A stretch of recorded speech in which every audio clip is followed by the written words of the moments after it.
Chapter 1 The Demon Child. On the day I was born, 19 thunderbolts fell around my family's courtyard, and none of them landed on the roof of our house. Only the 19th thunder struck the old elm tree in my yard, and for a moment, black smoke billowed, and the whole village saw it. Some people say that on the day I was born, an old hunter, who was taking shelter from the rain, found a beautiful woman with 8 tails in a cave on the back mountain. She was pale and looked as if she were dying. When she saw the old hunter, she asked if there was a family in Joshan village with the surname Wu who was expecting a child. The old hunter was terrified and nodded subconsciously, not daring to move. The beautiful woman, who looked like a fairy, sighed and said, "It seems that what I owed in my previous life has to be paid back." After that, thunder rumbled outside, and the woman suddenly closed her eyes and fell to the ground motionless. When the old hunter called for people to go to the cave to look for the woman's body, they found that it had disappeared. At the same time, I was born.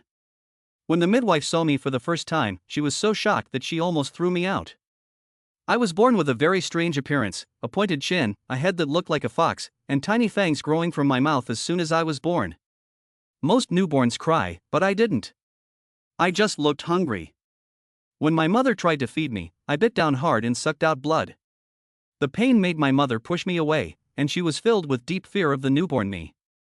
The midwife said that he had been delivering babies for his entire life, and that at least half of the people in the surrounding villages had been delivered by him, but he had never seen such a strange newborn as me before. He was afraid that I was a demon child. Such a freak cannot be kept, and he also advised my father to throw me into a mass grave to fend for myself, or else it would bring disaster to the family. My father knew that I was strange right after I was born, but since it was my first child, he couldn't bring himself to do such a thing. He couldn't make the decision either, so he asked my grandfather for advice. My grandmother passed away early, so my grandfather was the main pillar of the family. My father was very filial and always followed my grandfather's advice. When Grandpa saw my appearance, he was also shocked and said that he had done something bad in his previous life, which had caused the Wu family to give birth to such a freak. But he didn't want to abandon me to the mercy of the wilds, and even if I was a freak, I was still his grandson. After thinking it over, Grandpa suddenly had an idea. He said that this child was weird in every way. When he was born, 19 thunderbolts fell from the sky and exploded in a circle around the front door. The last thunderbolt fell in the courtyard and split the old elm tree in the yard. There must be something to this. Let my father go to Balawa and ask a young master named Wu Banshan to come over and help make a decision and see what's going on with this child. My father went to Balawa overnight, walking dozens of kilometers. When he arrived in Balawa, it was already dawn. When he told Wu Banxian was also amazed and immediately followed my father back to the village. When they arrived at the door, they saw a very strange sight. I don't know when, but suddenly there were many yellow-bellied martens and foxes at the door, so many that there must have been hundreds of them. I don't know where they came from. These yellow-skinned raccoons and foxes surrounded our yard and kept chirping and whining. This attracted a lot of onlookers, but no one dared to get close. Some people were talking about it, saying that my family had given birth to a freak, offended the yellow-skinned foxes and the fox spirit, and sooner or later, my family would be destroyed. My father was also panicked at the sight, and picked up a thick wooden stick from the ground to drive away the beasts. However, he was stopped by Wu Banxian, who squinted at the beasts and said to my father, "Don't go over there. They are not malicious." After he said that, the yellow-skinned foxes and fox spirits, which had been squawking and screeching, all knelt down like humans, bowed 3 times in the direction of my house, and then quickly left. These animals came quickly and left just as quickly, disappearing in a flash. My father was quite surprised to see this and asked Wu Banxian what was going on. Wu Banshan looked very serious and did not answer my father's question. He just said that he would go in and see the child first. When they got to the house, Grandpa took the child out of the house. Wu looked at the child for a moment, then gasped, his eyes shining, and then asked about my birthday. After that, Wu Banxian started to calculate. After a while, he said excitedly, "This child is extraordinary. He is truly a demon fetus. If he is left behind, he will cause trouble and have endless consequences. He only eats blood and cannot eat ordinary things. Even if he is left behind, you will definitely not be able to raise him. He will die sooner or later." When he said this, the whole family became frightened. My father's legs went weak and he almost knelt down to Wu Banxian. "Mr. Wu, please do something. After all, he is a piece of flesh from my wife's body. I can't just watch him die." Mr. Wu, is there no way to keep him alive? My grandfather also said excitedly. Do you know why when this child was born, there were 19 thunderbolts that exploded around your yard? Mr. Wu asked instead of answering. They didn't know, and they shook their heads. Then Wu Banqian said, I just did a calculation and found out that the child's soul was possessed by a demon. The demon was quite powerful, and it was about to transform into a human form and pass the tribulation, but it was struck by a heavenly punishment and was afraid that its soul would be extinguished. After all, demons that become refined are against the will of heaven and will be punished by heaven. At this time, your child was born, and the demon didn't want to be destroyed by the thunder, so it left its soul in the child's body. In this way, the thunder wouldn't fall on the demon's body. After all, your child is innocent, so the 19 thunderbolts only exploded around your house and didn't hurt anyone. The yellow-skinned foxes and foxes that were just bowing at the entrance to your courtyard are the best proof. I'm afraid the demon that landed on your child may be a demon fox that has become a climate.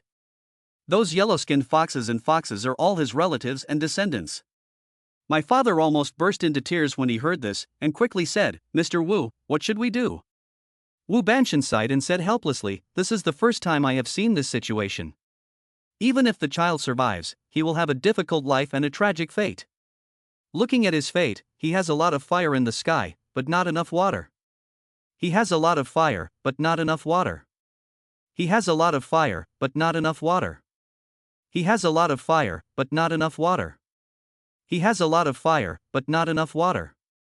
He has a lot of fire, but not enough water. He has a lot of fire, but not enough water. He has a lot of fire, but not enough water. He has a lot of fire, but not enough water. He has a lot of fire, but not enough water. He has a lot of fire, but not enough water. He has a lot of fire, but not enough water. He has a lot of fire, but not enough water. He has a lot of. I do have a way to save his life, but it is to become my disciple and follow the Taoist path. However, he has committed 5 sins and lacks 3 things in his life, but it is better than dying. However, in this way, I am afraid that he will never be able to see you again. But no one could have imagined that this Wu Banqian would be my first person to be affected by the crisis. He suddenly died of a sudden hemorrhage from the 7 orifices while carrying me out of the village. Chapter 2, The White Fox Brings Food. This Wu Banqian said that I was destined to die, and that I could not be raised in our family, so I had to become his disciple in order to have a chance of survival. He also said that even if I practiced the mysterious arts with him, it would be difficult to survive the 3 calamities. In other words, the calamity I encountered when I was 9 years old was the most severe. If I could not survive it, I would die. If I survived it, there would be a great turning point. After discussing it with my grandfather and father, they decided that it was better to live than to die, and at least I would have something to look forward to. As a result, Wu Banqian took me away from home directly, and he left in a hurry, as if he was afraid that my family would change their minds. Not long after we left the village, someone found Wu's corpse. The way he died was very horrible. His 7 orifices were bleeding, his eyes were wide open, and his face was full of fear, as if he had been scared to death. But I was fine, lying next to Wu Banqian, not crying or making a fuss. When my parents heard about it, they had to bring me back. Wu Banqian's family also came looking for me, causing a big fuss. It wasn't our fault that Wu Banqian died on the road, but we still had to pay them a sum of money. The family was already poor, and now it was even worse.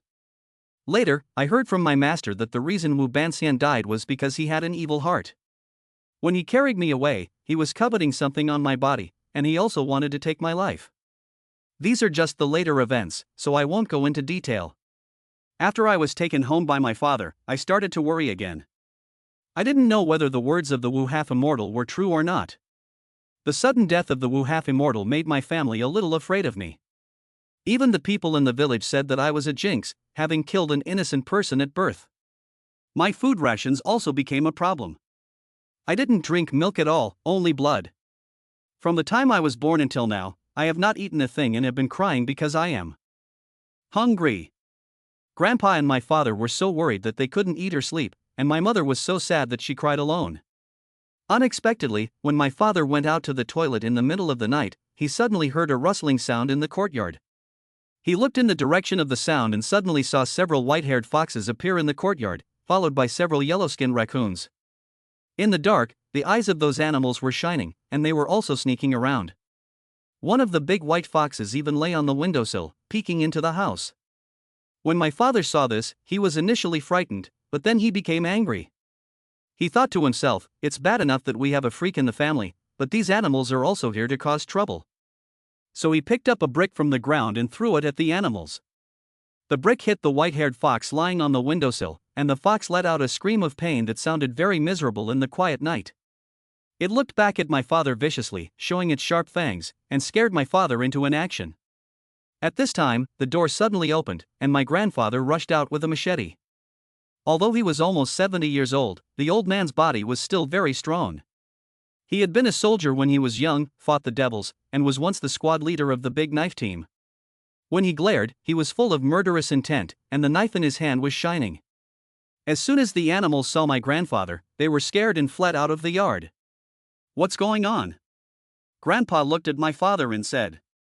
"I saw these animals wandering in the yard, and a white fox was lying on the window looking into the house." Father said with a lingering fear. "It's really a disaster. I, old Wu, have done good deeds all my life, protecting my family and country, and I've never done any evil. How could I get into such a mess when I'm old?" Grandpa sighed helplessly. At this moment, he suddenly saw a dark object at the door, which seemed to be moving. He squatted down to take a look and was puzzled. Where did these things come from? My father also went over to take a look, and was stunned to see that on the side of our house, there were several fat hares, already dying. When he picked up the hare, he noticed that there were several bloody holes on its neck, as if it had been bitten by some wild animal. "Dad, could these rabbits have been sent by the foxes and weasels?" My dad said in a somewhat unbelievable way. Grandpa nodded with a stern face and said, "It's very likely that they did. During the day, hundreds of yellow-bellied weasels and foxes knelt before our house. I don't know what our children have to do with these animals. Since they have been sent, we will keep them. We will let the children have the blood and we will eat the meat." With this rabbit blood, I was finally fed and fell into a deep sleep. The family also had a meat meal. But what the family didn't expect was that the foxes and yellow-bellied martens didn't just come once. From then on, they came to my house almost every night, and every time they came, they always left something behind. Sometimes it was a pheasant or a hare, sometimes there were 2 fish, and sometimes they even brought 2 meals a day. This was great, because we could eat meat every day. In those days, our standard of living was much better than the rest of the family. In general, people could only eat meat during the New Year and other holidays, but we could eat meat every day. Sometimes we couldn't even finish it all, and my father would sell it at the market, making many people in the village envious. When my father saw these yellow-bellied weasels and foxes in the yard again, he no longer wanted to drive them away. Sometimes he had to walk past them, but the animals were not afraid of my father.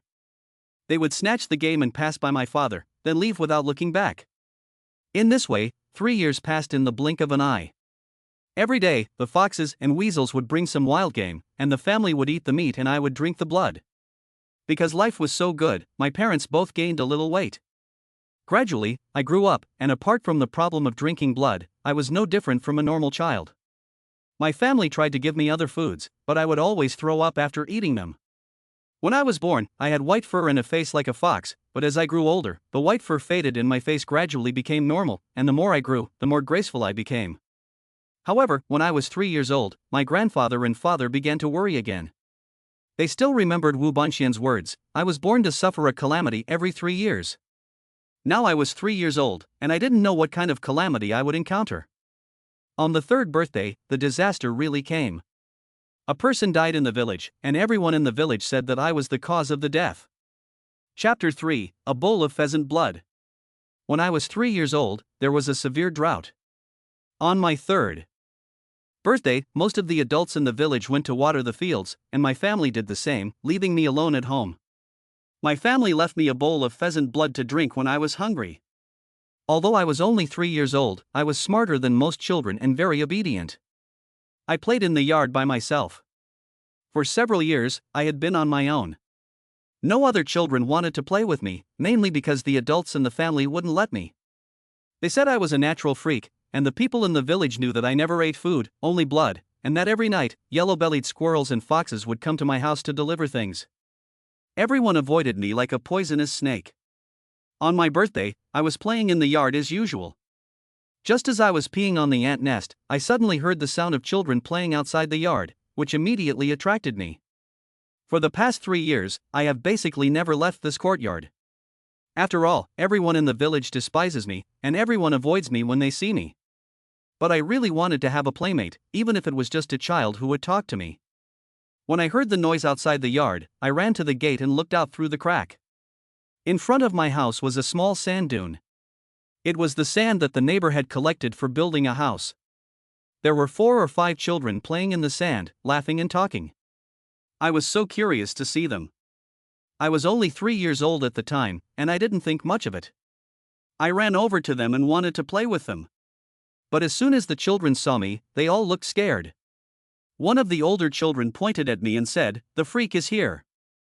The blood-drinking freak is here. Whoever talks to him will be in trouble." At the sound of this shout, the children playing in the sand suddenly ran off, leaving me standing there alone. The children ran very quickly, leaving all the sand toys on the sand dune. I felt a bit disappointed to see them run away, but it didn't matter, I could play by myself. I picked up the sand toys and squatted down on the sand dune to play by myself. At that moment, a voice suddenly came from the other side of the sand dune, "Let's play with the sand together." I looked up and saw a chubby kid about my age with 2 big snot strings hanging down and wearing clean clothes. I smiled at him and said, "Sure, let's play together. Let's build a big house together." Everyone ran away, leaving only the little fat boy, who was about the same age as me and was not afraid of anything. We sat on the sand dune and had a great time, playing with the sand in our open crotch pants. After a while, the little fat boy suddenly took out a piece of candy from his body and handed it to me. Candy, sweet. I had never eaten sugar before, because I had never eaten anything other than blood, but I took it anyway and put it in my mouth. After eating the little fat man's candy, I felt that he was good to me, and I should be good to him. While I was eating the candy, I told him, "I also have something delicious. I'll get it for you." "Wait a minute." I ran into the house and brought out the bowl of pheasant blood that my parents had left for me. The little fat boy didn't know what it was, so I showed him how to drink it. He took a sip and his mouth turned red. The little fat boy giggled, and I laughed along with him. He picked up the bowl and drank, but just as he took a sip, he lost his balance and the bowl of blood spilled all over him. This was my ration, and I was heartbroken to see it all spilled. I didn't know what to do when suddenly a hysterical wail came from behind me. "You freak, you son of a bitch. How dare you harm my son?" A wicked woman suddenly ran up to me, grabbed me by the collar, and threw me far away, slamming me down on the ground. I was in pain, and I cried out in pain as I fell to the ground. While I was crying, I suddenly saw a few pairs of green eyes staring at me from a distance, and also at the evil woman. The evil woman picked up the little fat boy and looked at him up and down, distressed, and found that he was not injured, but that there was blood on his body. But the evil woman was still not satisfied, and ran over to me, who was crying, and kicked me twice. "You little bastard, how dare you feed my son blood? I'll beat you to death." He kicked the 3-year-old child far away with one kick, and the pain was so great that I couldn't even cry. Fortunately, my grandfather came back with a hoe.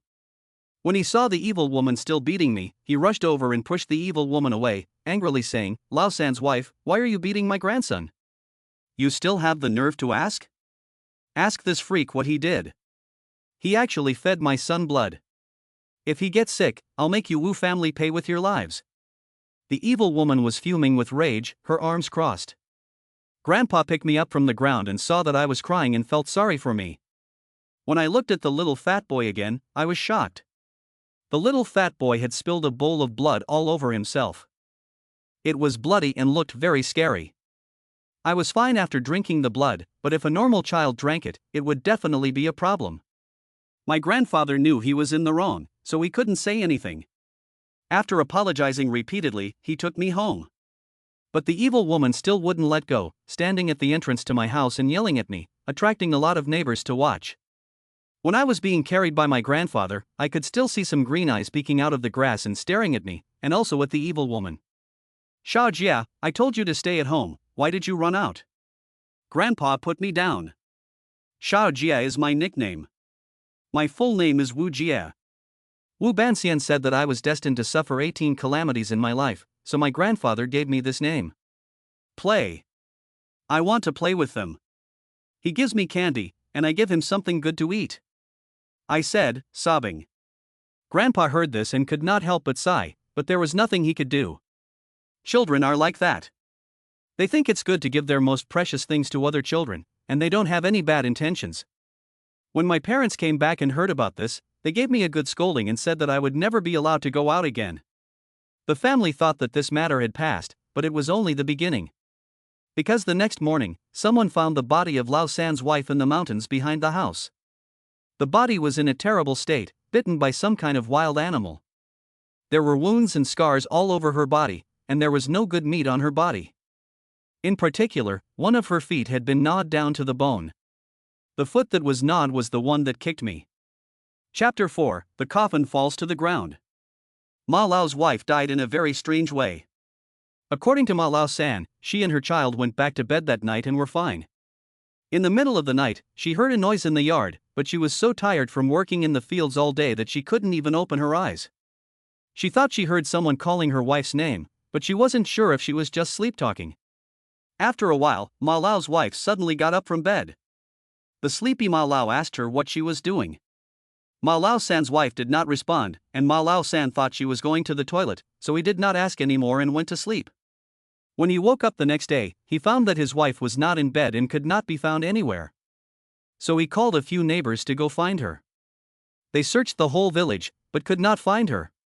Finally, they mobilized the whole village to find her, and they found her body on the back mountain.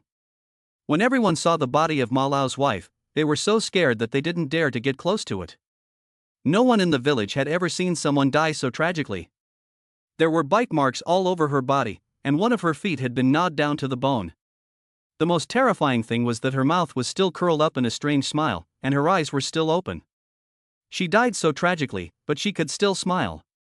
This situation is chilling to think about. Ma Lao San cried his heart out, and the villagers helped him to wrap the corpse and put it in the house. According to the tradition of Joshan village, the body should be kept at home for 3 days before being buried. Over the next few days, people came to pay their respects one after another.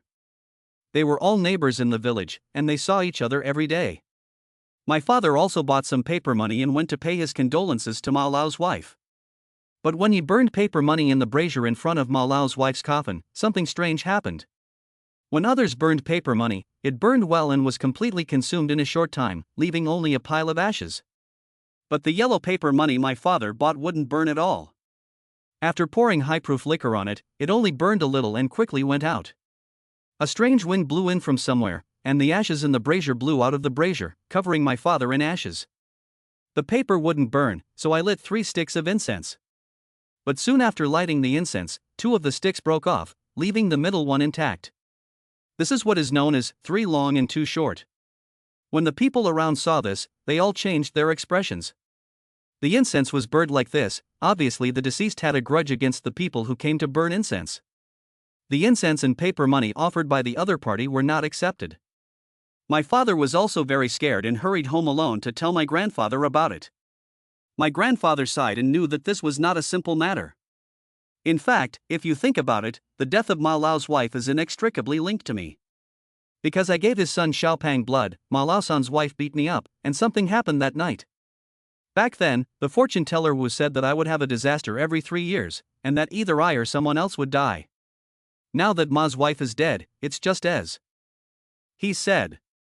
And the large and small wounds on Ma Lao's wife's body were clearly gnawed by wild animals. Judging from the bite marks, it looked like they were made by yellow-bellied martens and foxes. Everyone in the village knows that on the day I was born, hundreds of yellow-bellied martens and foxes gathered around my house to pay their respects, and every day, yellow-bellied martens and foxes would bring me game. Now everyone in the village is talking about it, saying that I killed Ma Lao's wife. At first, the villagers were just suspicious. But the next day, the matter was confirmed. Because on the night my father came back from Ma Lao San's funeral, my whole family had a terrible dream, except for me. In the dream, Ma Lao's wife came to my house. She was standing on one foot, the other foot was all white and bony, and she had a sinister smile on her lips. She told my family that I had killed her and that I had to pay for it with my life. She also told my family to kill me, or else the entire Lao family would be buried with her. That night, Ma Lao-san also had a dream in which his wife came back and cried in front of him, saying that I had killed her and that Ma Lao-san should kill me, so that she could leave in peace and be reborn. Early in the morning, Ma Lao-san came to my house. He looked at me with murderous intent and demanded an explanation from my family. He was holding a hatchet in his hand. My parents were very worried and didn't know what to do. In the end, my grandfather stepped forward and pushed me out, saying to Ma Lao-san with a cold face, "If you really think that this child harmed your wife, you can kill him to pay for her life. If you have the guts, do it now." Ma Lao-san didn't dare to really do it. If he really killed me, he would probably be shot too. In the end, he had to leave in disgrace. The coffin was kept in Ma Lao-san's house for 3 days, and finally it was time to bury it. On the day of the burial, the sky was overcast and there was no wind. The village found a few young men to carry the coffin, but the coffin only made it to the doorstep, where the rope suddenly snapped. This is a bad omen. There is a saying in the village that after the coffin leaves the door, it cannot touch the ground until it reaches the cemetery. But the coffin broke just as it left the door, and fell heavily to the ground. This is very unlucky and something big is going to happen. When Ma Lao-san saw this, he was also scared. He cried and wept on the coffin, crying and saying, "Mother, I know you are angry at being wronged and unwilling to leave. If you have any grievances in your heart, go find the person who harmed you, and don't torment your family members." While Ma Lao-san was crying over the coffin, a sudden noise came from behind him. Just like the day I was born, hundreds of yellow-bellied martens and foxes suddenly appeared near the entrance of Ma Lao-san's house. Among them was a yellow weasel with an unusually large head and a white fur from the top of its head to its back. This huge yellow weasel led hundreds of yellow weasels and foxes to the front of the coffin, scaring everyone around them to retreat to the sides. Some of the timid ones were so scared that they couldn't move and just sat down on the ground. The yellow weasel with the white fur on its back came to the coffin of Ma Lao's wife, walked around the coffin 3 times, and then patted it 3 times with its furry paw, making a dull sound. Then the big yellow fox led the pack of animals away quickly. After the yellow-skinned fox and the foxes left, the young men who had carried the coffin tried to lift it again. This time, the coffin moved. After the yellow-furred animal with the white back patted the coffin 3 times, it was finally able to be buried. But the day after the burial of Ma Lao's wife, people found that Ma Lao's wife's grave had been dug up and the body had disappeared. Chapter 5, 3 more days. On the night of the burial, the corpse had already broken out of the coffin, because Ma Lao-san's wife had come to my house at midnight. At that time, Jioshan village was very poor. The village had not yet been electrified, and basically every household used candles and kerosene lamps. Even so, the people in the village did not want to light them, so they basically went to bed early. In the middle of the night, my parents were sound asleep when they suddenly heard a rhythmic knocking sound coming from the bedroom window. My parents had been busy with farm work all day and were very tired. At first, they thought it was the wind or a bat hitting the window and didn't pay much attention. But after a while, the knocking continued, and it became more and more urgent. It was still 3 long and 1 short. My father got up groggily, opened the window and wanted to see what was knocking on the window. Unexpectedly, when the window was opened, a stench of decaying flesh hit him in the face, and then he saw a bloated face covered in livid spots, which was the dead wife of Ma Lao. The corners of her mouth still had the same strange smile she had when she died. As soon as he saw this face, my father suddenly came to his senses, and in a panic he let out a terrible scream and fell to the ground. The scream woke my mother and me from our sleep. I will never forget the horrible face of Ma Lao-san's wife, which made me have nightmares many times in my sleep. When my mother saw Ma Lao's wife, she was so scared that she couldn't make a sound. She just held me tightly and trembled all over. At this time, Ma Lao-san's wife suddenly spoke. She first let out a piercing laugh, and then looked straight at me, "For more days, for more days." The screams of my father woke up my grandfather, who was sleeping in the east room. He rushed in with a big, shiny knife in his hand. He glanced at my father, who was sitting on the ground, and my mother, who was shaking all over. Then he looked in the direction of the window, where my father and mother were looking. This glance also made him shudder. The old man was a veteran soldier who had killed Japanese devils. Although he was also scared, he was much calmer than the 2 of them. "Oldest son's wife, I know you have grievances in your heart, but this is fate, no one is to blame. Old man, I advise you to leave quickly, or else I will not be polite with this big knife in my hand. I don't care if you are more ferocious than the little devils." As he said, Grandpa shook the big blade in his hand. This big knife was left behind by Grandpa when he was a soldier. It is a kind of memory. Grandpa takes it out to polish it when he is not busy, and it is so bright that it can reflect a human shadow. I don't know if it was because Grandpa had taken out the big knife, but Ma Lao's wife turned around and limped away, and when she left, she let out a piercing laugh and said the same thing, "For more days, for more days." After Ma Lao San's wife left, the whole family was too scared to sleep. The whole family was wondering what the wife of Ma Lao San meant when she said there were still 4 days. The next morning, an old man who was herding sheep in the village discovered that Ma Lao San's wife's new grave had been dug up. But when Ma Lao San went to see it with his men, they looked closely and realized that the grave didn't seem to have been dug up, because the soil was all turned outward, and the coffin boards were scattered around, all broken. It looked like the third wife had crawled out of the grave herself. Just thinking about this scene makes people shudder. In the middle of the night, the grave of Ma Lao's wife suddenly cracked open. Ma Lao's wife, who had been dead for 3 days, climbed out of the grave and then staggered towards the direction of the Lao family, knocking on the windows. However, Ma Lao San did not know that his wife had gone to my house in the middle of the night. Grandpa and my father did not tell anyone about this, and the relationship with Ma Lao San's family was already very tense. Now my family does not want to make any more trouble. Ma Lao San only thought that his wife's corpse had been stolen. In those days, there were many corpse thieves, especially young female corpses were the most sought after. The specific reasons for this are that they can be used for many purposes, so I won't go into detail here. Although Ma Lao San's wife was not considered beautiful, she was very young, not yet 30, and therefore very popular. If the corpse had been stolen, that would have been fine, but unfortunately it wasn't, because the next night he came to my house again. Because last night, Ma Lao San's wife came to my house and knocked on the window, scaring my mother so much that she didn't dare to sleep.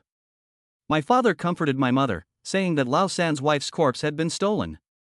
My mother was so scared that she told my grandfather to sleep in the main room and to come over with a knife if he heard anything. After a day of hard work in the fields, my parents were still afraid, but they went to bed early. Unexpectedly, in the middle of the night, when the two of them were sleeping soundly, they were still awakened by the sound of someone knocking on the window. Hearing this noise, my father instantly became alert and sat up in bed.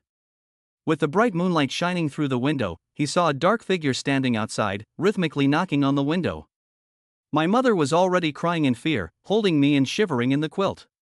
"Dad, it's happening again." My father was holding a stick in his hand, and he didn't even dare to get out of bed, just protecting his wife and children behind him.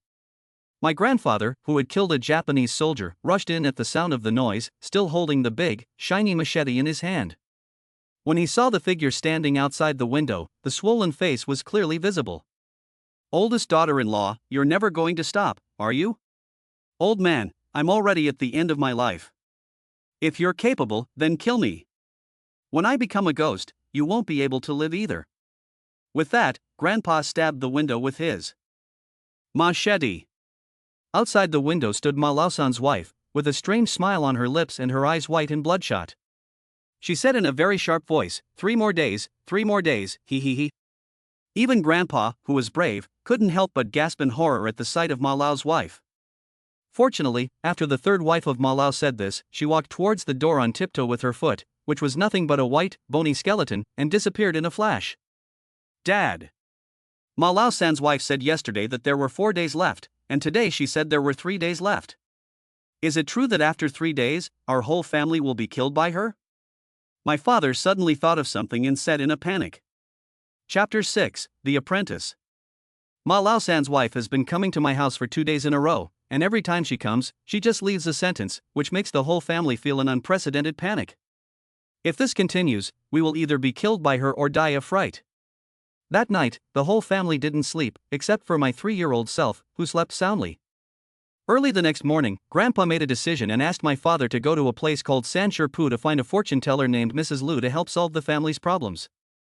However, there was a problem. This fortune teller, Mrs. Lu, charged a lot of money for her services. She would charge at least 100 yuan to help people with their problems, and she would also expect to be treated with fine wine and cigarettes. For people nowadays, 100 yuan is not much, just the cost of a meal, but at that time, the average worker only earned a little over 1 yuan a day, which was a huge expense for our family. But money is more important than the life of a grandson, and it is possible that Ma Lao's wife will do harm to our whole family. My father went to San Liapu early in the morning with 2 dark circles under his eyes, and took money and gifts to invite her. Mrs. Lu was very proud and difficult to persuade. My father had to persuade her for a long time before she agreed to come. She even insisted on riding in a donkey cart, so my father had to spend a few more dollars to hire a donkey cart to bring Mrs. Lu from Sanshir Lipu to our home. Mrs. Lu was in her 60s, had bound feet, and always spoke with her head tilted up, as if she was looking down on everyone.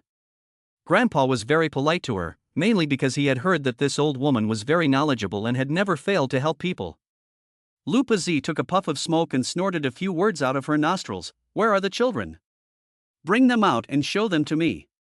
Hearing this, Grandpa quickly asked my mother to bring me out of the house. At this time, the old woman Lu looked down at me and, without thinking, her face suddenly changed. It was as if she had seen something terrible. She suddenly knelt in front of me, trembling all over. "I am Lu, a disciple of the 30-mile-away horse, who has been worshipping the immortal Chang Xian for 40 years. I am afraid I have disturbed the immortal's altar. I hope the immortal will not blame me." Then she bowed to me several times. This scene completely confused my family. After all the trouble of inviting this old woman from San Liapu all the way here, what is the matter with her bowing to the 3-year-old child as soon as she arrives? I was ignorant and clueless, and I just smiled when I saw the old woman bowing to me. I thought it was funny. After she had finished, the old woman still knelt on the ground. My grandfather was stunned for a moment, and quickly went over to help the old woman up. "You're too polite. How can you bow to a child? Hurry up and get up." The immortal doesn't speak, so the disciple dares not get up. Granny Lu knelt on the ground and didn't dare to look up at me. My grandfather looked at me helplessly and said, "Xiao Jia, why don't you help Grandma Lu get up?" "Get up," I said. Grandma Lu was overjoyed, and only then did she get up and step aside. My mother, somewhat at a loss, led me back into the house. After I entered the house, Lupa Z let out a sigh of relief. Looking at Grandpa and Dad with some resentment, I said, "You two, you have such a powerful immortal in your family, why do you still need to ask me to help? Isn't this making me look like a fool? Immortals? What immortals? We don't even have a shrine in our house, and we don't know any immortals. What does Grandma Lu mean by that?" My grandfather knew a little about the things of the immortals, so he said, "Your grandson has a very powerful immortal, 100 times more powerful than any immortal I know. I'm not even worthy to be compared to that immortal. I think I'd better leave, and not stay here to make a fool of myself." Grandma Lu shook her head and sighed. "But he is only 3 years old and doesn't know anything. Otherwise, we wouldn't have come all the way to invite you here," my dad said anxiously. This made Mrs. Lu suspicious, and after a moment of thought, she said, "Can I see the child again?" "That's no problem. I'll call him out." My father was about to call me out. But Mrs. Lu suddenly stopped my father and said carefully, "No, I'll go in and take a look. Don't disturb the immortal." With that, Granny Lu walked into the room with her 3-inch-high gold lotus feet. When she saw me again, she was still very respectful, and the wrinkles on her face were all smiling like a flower. "Immortal, let me help you take a look. Don't blame me." Then, Granny Lu suddenly reached out and placed her hand directly on my head, then closed her eyes and mumbled, and then she began to tremble all over. After a moment, Lu suddenly opened her eyes, took a few steps back, knelt down again, and bowed 3 times to me, saying loudly, "Please forgive me, Master. I didn't mean to offend you." Then, Lupa Z left the room in a panic. My father and grandfather followed her out again. As soon as they walked into the courtyard, they saw that Granny Lu had taken out the 100 yuan that my father had given her and added another 100 yuan to it, handing it to my father and saying, "Brother, please take this money." My grandfather was stunned for a moment, thinking that Granny Lu was not going to care about our family's business anymore, so he said, "Granny Lu, what do you mean? You're not going to care about our family's business anymore?" "No, I'm not going to care about it. I'm afraid to accept your money. It's a blessing for me to be able to work for the immortal. Where would I dare to accept money? You take this money back.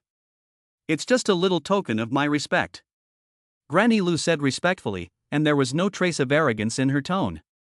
Later, under my grandfather's questioning, Granny Lu revealed the details. From the very beginning, when she saw me, Granny Lu sensed a very strong aura of the immortals from me, thinking that our family was also a disciple of the immortals. Later, after carefully sensing it, she discovered that I had a powerful immortal soul hidden in my body, at least 1,000 years of cultivation. However, this soul was very weak in my body, apparently having suffered a serious blow before, and its consciousness had not yet awakened. As a disciple of the Taoist, Granny Lu naturally knew how powerful this spirit was in my body, so she dared not be negligent, and she dared not charge for her services. Although she didn't charge any money, Granny Lu promised with a firm hand that she would take care of the affairs of the Wu family. From then on, the affairs of our family would be her affairs. Even if she had to risk her life, she would ensure that I would be safe and sound. Hearing this, the family members finally understood why so many yellow-skinned people and foxes had bowed to my family since I was born. Chapter 7, Corpse Ghost. The reason why Mrs. Lu wanted to help our family was because she thought that the powerful immortal spirit in my body would awaken sooner or later, and that she would need her help at that time. As it turned out, Mrs. Lu was indeed prescient, and I did save her life later, but that is all a later story. After deciding to stay and help me, Lu asked me about my relationship with Ma Lao-san's wife. It was because Ma Lao's wife hit me that day and stood in front of our house cursing. The next morning, someone found her body in the back mountain. The yellow-skinned foxes and the foxes knew that the powerful spirit of the fairy was in my body, and that bullying me was bullying the fairy, so the yellow-skinned foxes and the foxes would take revenge on Ma's wife. Afterwards, my father asked the wife of Ma Lao-san why she came to our house in the middle of the night, knocked on the window, said only one sentence every day, and kept sneering. Grandma Lu said that it was because Ma Lao-san's wife was a new ghost who had just died and was not very powerful.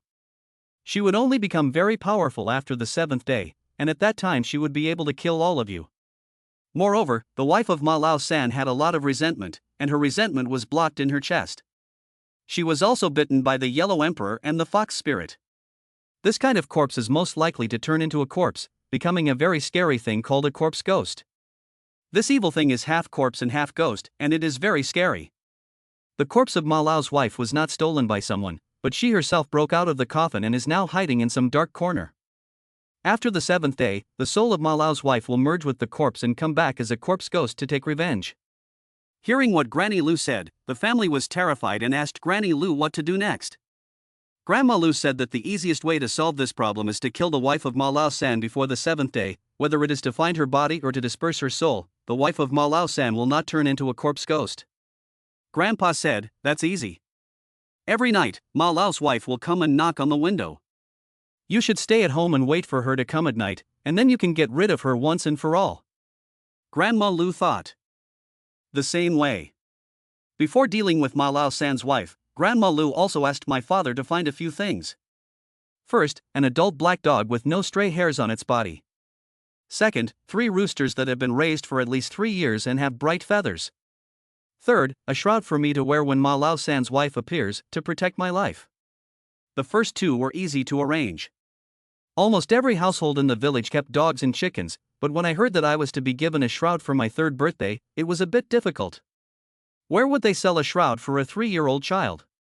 It would have to be made to order. There was no other way, so my father had to go to a funeral clothing store and order a suit for me.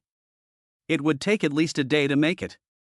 But Granny Lu said it didn't matter, because the shroud was for use in an emergency to save lives. If it was just the ghost of Ma Lao's 3rd wife, she should be able to handle it herself. So, everything was ready and they were waiting for the ghost of Ma Lao's wife to show up in the middle of the night. But to everyone's surprise, the whole family, including Grandma Lu, waited all night, but the ghost of Ma Lao-san's wife never showed up. The rooster crowed a few times, and it was dawn. The big black dog that Dad had brought over was also lying down in its kennel. Grandpa asked Granny Lu with dark circles under his eyes. I said, "Why didn't Ma Lao's wife come?" Grandma Lu was also a bit puzzled. After thinking it over, she said, "Maybe the ghost of Ma Lao's wife sensed something and knew that I was a disciple of the horse, so she didn't dare come. Maybe she didn't plan to come last night. It seems that we can only wait until the day after tomorrow to see her when she becomes a corpse ghost. The ghost of Ma Lao-san's wife is so powerful, can we handle it?" Dad asked. "There is nothing we can do about it, but don't worry, even if I have to risk my life to go out, I will definitely keep the child safe." Grandma Lu sighed and said. Grandma Lu stayed at my house until the wife of Ma Lao-san came. After another night, Ma's wife still didn't show up. Tomorrow will be the 7th day since Ma's wife died. Once the 7th day arrives, the 3rd wife of Ma Lao will become a corpse ghost, and no one knows what will happen next. Grandma Lu looked a little uneasy all day, clearly nervous. Not only him, but also his parents and grandfather were equally nervous. Grandpa took out the machete he used to kill the Japanese and polished it with a whetstone until it was as sharp as a knife. Before they knew it, it was dark and the family gathered for a meal. This meal might be the last supper for everyone. After dark, Grandma Lu first told my father to take the big black dog out first, and then bring it back to the door after midnight. Although I didn't know why, my father did as he was told. People in the countryside went to bed early. In those days, the village had no electricity, let alone mobile TV, so they went to bed even earlier. Basically, there was no movement in the village after 9 o'clock, and it was quiet and a bit scary. Time passed by minute. Before long, it was 11 o'clock at night. Although my mother was scared, she held me in her arms and went to bed early. She couldn't do anything about it. Grandpa moved a bench and placed it in the middle of the yard. He held a large knife in his hand, and a red cloth was tied to the knife, red like blood. Grandma Lu said that Grandpa's knife could deal with the corpse ghost because it was a knife that had killed people, and it had killed many Japanese soldiers. It was a killing blade, and demons and ghosts were afraid of such a knife.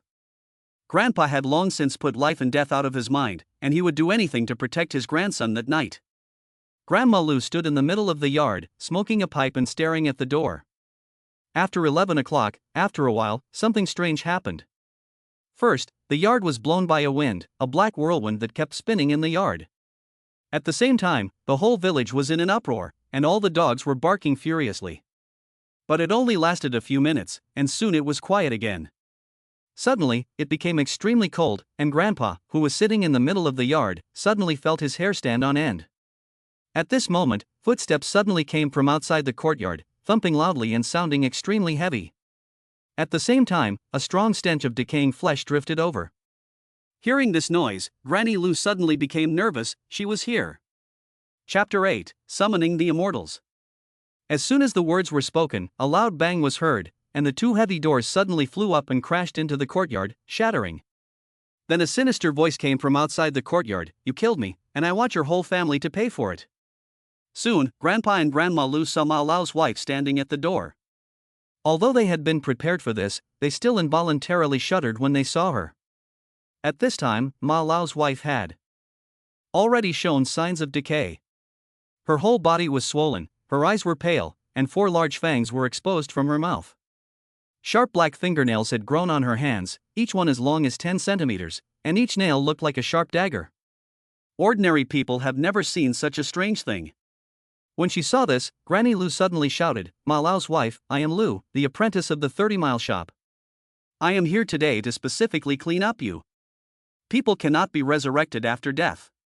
Granny knows that you died unjustly, but people have a way of life, ghosts have their own paths. If you are stubborn, I can only do God's work and collect this evil thing for you. If you are obedient, I am kind-hearted and can help you cross over and reincarnate as soon as possible. If you want me to leave, then call out that kid Wu Jie. I must kill him today." Ma Lao's wife said angrily, and suddenly jumped forward. She jumped 4 or 5 meters, and her legs seemed unable to bend, making a dull sound when she landed. It felt a bit like a zombie. But zombies don't have human thinking, they only kill and drink blood by instinct. Grandma Lu said that she was a corpse ghost, the perfect embodiment of a soul and a corpse, so this evil thing could still speak human language, which was very evil. When Grandpa saw this thing, he was also scared, but he still took a few steps toward the wife of Ma Laosen with his big knife in his hand, shouting angrily, "If you want my grandson's life, you have to ask my knife if it agrees. If you dare to touch my grandson, old Wu will let you die again today." Before the wife of Ma Laosen could take action, suddenly, a strange scene occurred again in our courtyard. Suddenly, a rustling sound could be heard from all directions. In a short while, a large group of yellow-bellied martens and foxes appeared in the yard, some on the wall and some on the roof. For a while, the yard was full of green eyes. Among them, there was a huge yellow-bellied weasel with a white stripe on its back that had climbed over the wall and, without saying a word, pounced directly on Ma Lao's wife. This yellow-furred raccoon with white fur on its back was the one that appeared when Ma Lao's wife was buried. At the same time, the yellow-bellied weasels and foxes that appeared in the courtyard, like locusts, were fearless and rushed towards Ma Laosan's wife. The spirit of the Yellow Emperor has appeared. Seeing this, Granny Lu became excited. But it was only a moment, and Lu's face changed. The yellow-bellied weasels that had pounced on Ma's wife soon covered her body, but at this point Ma's wife was incredibly strong. As she swung her arms back and forth, large patches of yellow-bellied weasels were thrown out of the way. She even caught one yellow-bellied weasel, tore it in half with her legs, opened her mouth wide and swallowed it whole, blood dripping down her chin. Even the huge yellow skin with white hair on its back was pushed out by her and rolled on the ground for several times. Grandpa almost vomited when he saw this. It's really evil. The wife of Ma Lao-san, who was covered in yellow fur and foxes, was still moving fast. In one leap, she was 5 or 6 meters away, quickly approaching the door of the house. A little further on, she rushed straight into the house. Grandpa roared, and at this moment, he didn't care about being scared anymore. He picked up the machete in his hand and slashed it at Ma Lao's wife's forehead. He thought that the blow would split the wife's skull open, but to his surprise, the wife's head was as hard as stone. The knife bounced back, and his hand went numb. Although he didn't cut off the head of the third wife of Ma Lao, he also shook her back a few steps. The third wife of Ma Lao looked at the knife in his hand, her nose flapped twice, and a hint of fear appeared on her face. But it was only a moment, and the third wife of Ma Lao issued a roar and once again pounced on Grandpa. She opened her mouth and directly spat out a mouthful of black corpse gas, spraying it at Grandpa. Grandpa didn't know what it was, but he subconsciously dodged it. Lu, the old woman next to him, suddenly took out a pipe and lit it. The pipe was red hot, and she took a deep breath and spat it out, just in time to hit the corpse gas that the third wife of the Ma family had just exhaled, dissolving the corpse gas. Then, Lu Pazi suddenly swung the tobacco pipe in her hand, knocking it directly on the corpse ghost's chest, knocking it back a few steps. Brother Wu, you go back inside first. This evil spirit is too fierce. Release the roosters that you have prepared. Granny Lu shouted as she waved the tobacco pipe. Although Grandpa was worried about Lu Pazi, he also knew that what she had told him was important, so he hurried back to the house to find the roosters. At the moment he turned around, Grandpa saw that Lu Pazi had suddenly undergone a strange transformation. Her eyes had turned a strange shade of green, like the cold light that only certain animals could emit. At this moment, Grandpa knew that the old woman had begun to summon the immortals, and had invited them to her body. The 3 mountains all have masters, and this house has gods. How dare you be so bold and evil? Lu Xian is here, so how dare you act rashly? Lu's tone suddenly changed, as if she had become much younger, like the voice of a young girl. After shouting this sentence, the old woman suddenly seemed to have changed into a different person. Even her hunched figure seemed to have straightened up a bit. The tobacco pipe in her hand flew up and down, knocking against the corpse ghost. With each knock, a layer of fire would appear on the corpse ghost. At this time, Grandpa had already returned to the house and released the roosters. As soon as the roosters arrived in the courtyard, they began to crow. Hearing this, the corpse ghost, who was fighting with Mrs. Lu, suddenly shuddered and looked extremely frightened. It even turned around and jumped towards the door, as if it wanted to escape. At this moment, my father suddenly appeared at the door. Chapter 9: The Shadow of a Fox. My father wasn't alone at the door. He was holding a big black dog by the leash. When he appeared at the door, the corpse ghost that had turned into the third wife of Ma Lao was heading straight for him. As soon as my father saw the terrifying appearance of the corpse ghost, he immediately trembled with fear and stood there, unable to move. Quickly get out of the way.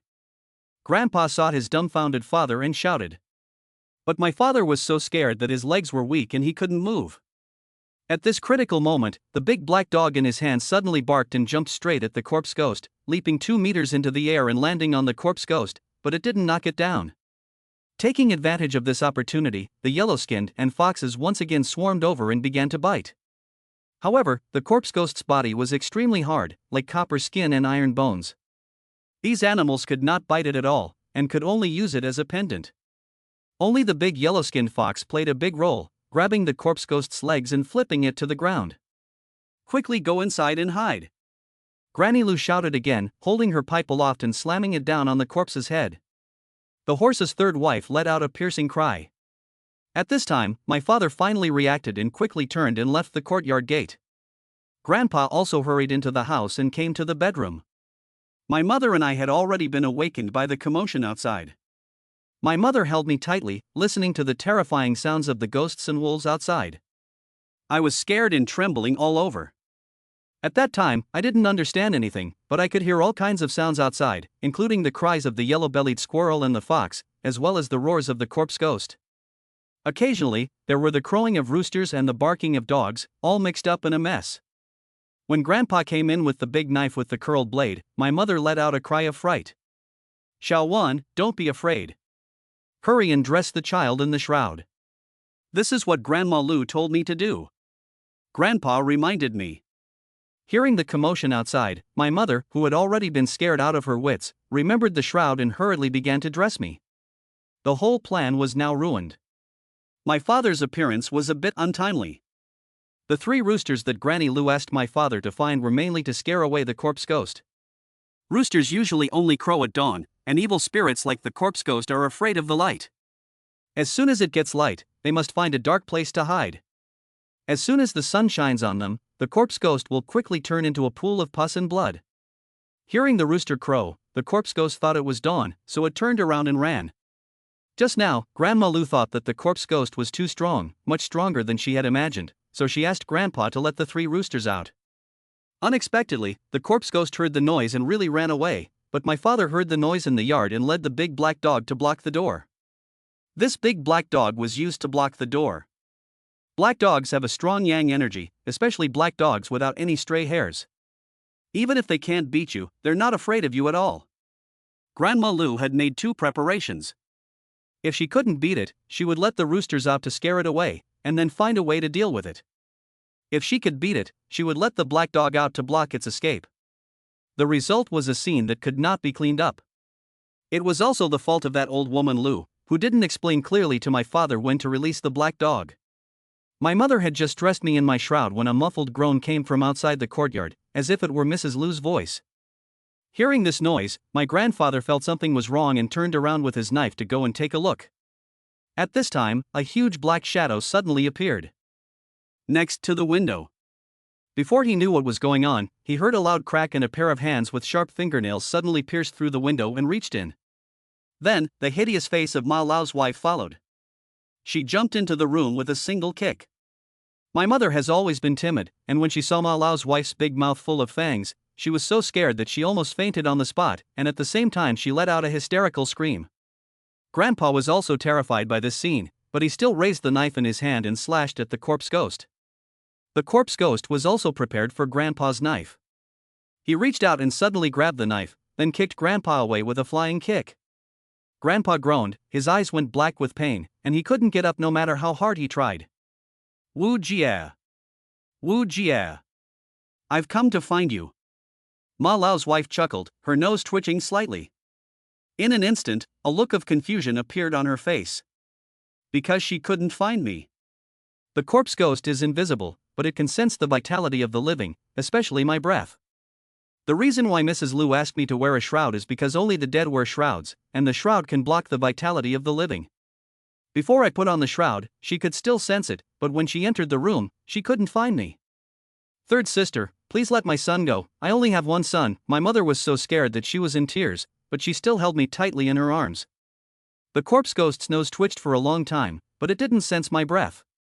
She turned around and looked at my mother with her pale, bloodshot eyes, and smiled in a gloomy way. "Wu Jia, come out quickly. If you don't come out, I'll kill your mother." Then, the corpse ghost's hands, which were covered in black fingernails, suddenly grabbed my mother's neck. I was only 3 years old, and I didn't know anything. Even when faced with a terrifying corpse ghost, I didn't know how to be afraid. But when those hands were about to grab my mother's neck, suddenly, a very strange scene appeared. Under the dim light, a huge shadow suddenly appeared in the room. It was the shape of a fox with 8 tails. At that moment, I felt my brain buzzing and I didn't know anything. "Get out!" A voice burst out of my mouth like thunder. It was a woman's voice. As I said this, a golden light shot out of me and hit the ghoul in the face. The corpse ghost let out a miserable scream and flew out of the window. After saying this word, my eyes rolled back and I convulsed, falling straight into my mother's arms. This sudden change scared my mother, who had no idea what had happened. Chapter 10, Blinded in One Eye. After the corpse ghost flew out, it staggered to its feet and stumbled towards the gate of the courtyard. But before he could take a few steps, a big tobacco pipe suddenly smashed on the back of the corpse's head. The corpse fell to the ground with a thud. Mrs. Lu went around to the front of the corpse and made a strange pose. She put her left foot on the ground and her right foot on her left foot, as if she were sitting in the air. She held the pie pot high in her hand and knocked it on the corpse's forehead again. 1 knock to separate the soul. 2 knocks to drive away the soul. The 3rd strike will end the curse. With each blow, the corpse ghost let out a miserable cry, and its body trembled as if it had epilepsy. When the old woman struck the corpse ghost for the 3rd time, it stopped moving. After the 3 knocks, Lupazi seemed to have used up all her strength and collapsed on the ground. In the room, Grandpa was kicked hard by the corpse ghost and had to crawl to his feet. When she heard no more noise outside, she hurried outside to take a look and saw that Mrs. Lu was sitting on the ground, panting heavily, and the corpse was lying next to her, but it was motionless. The yard was in a mess, with the bodies of the weasels and foxes everywhere. Even the big black dog my father had brought along had been gutted by the corpse ghost and was lying in a pool of blood, no longer making a sound. The huge weasel that had just appeared seemed to be injured, with bloodstains all over its body. It first glanced in the direction of my grandfather, then limped away with a group of injured yellow-bellied weasels and foxes. After living with these weasels and foxes for 3 years, Grandpa had no more fear of them.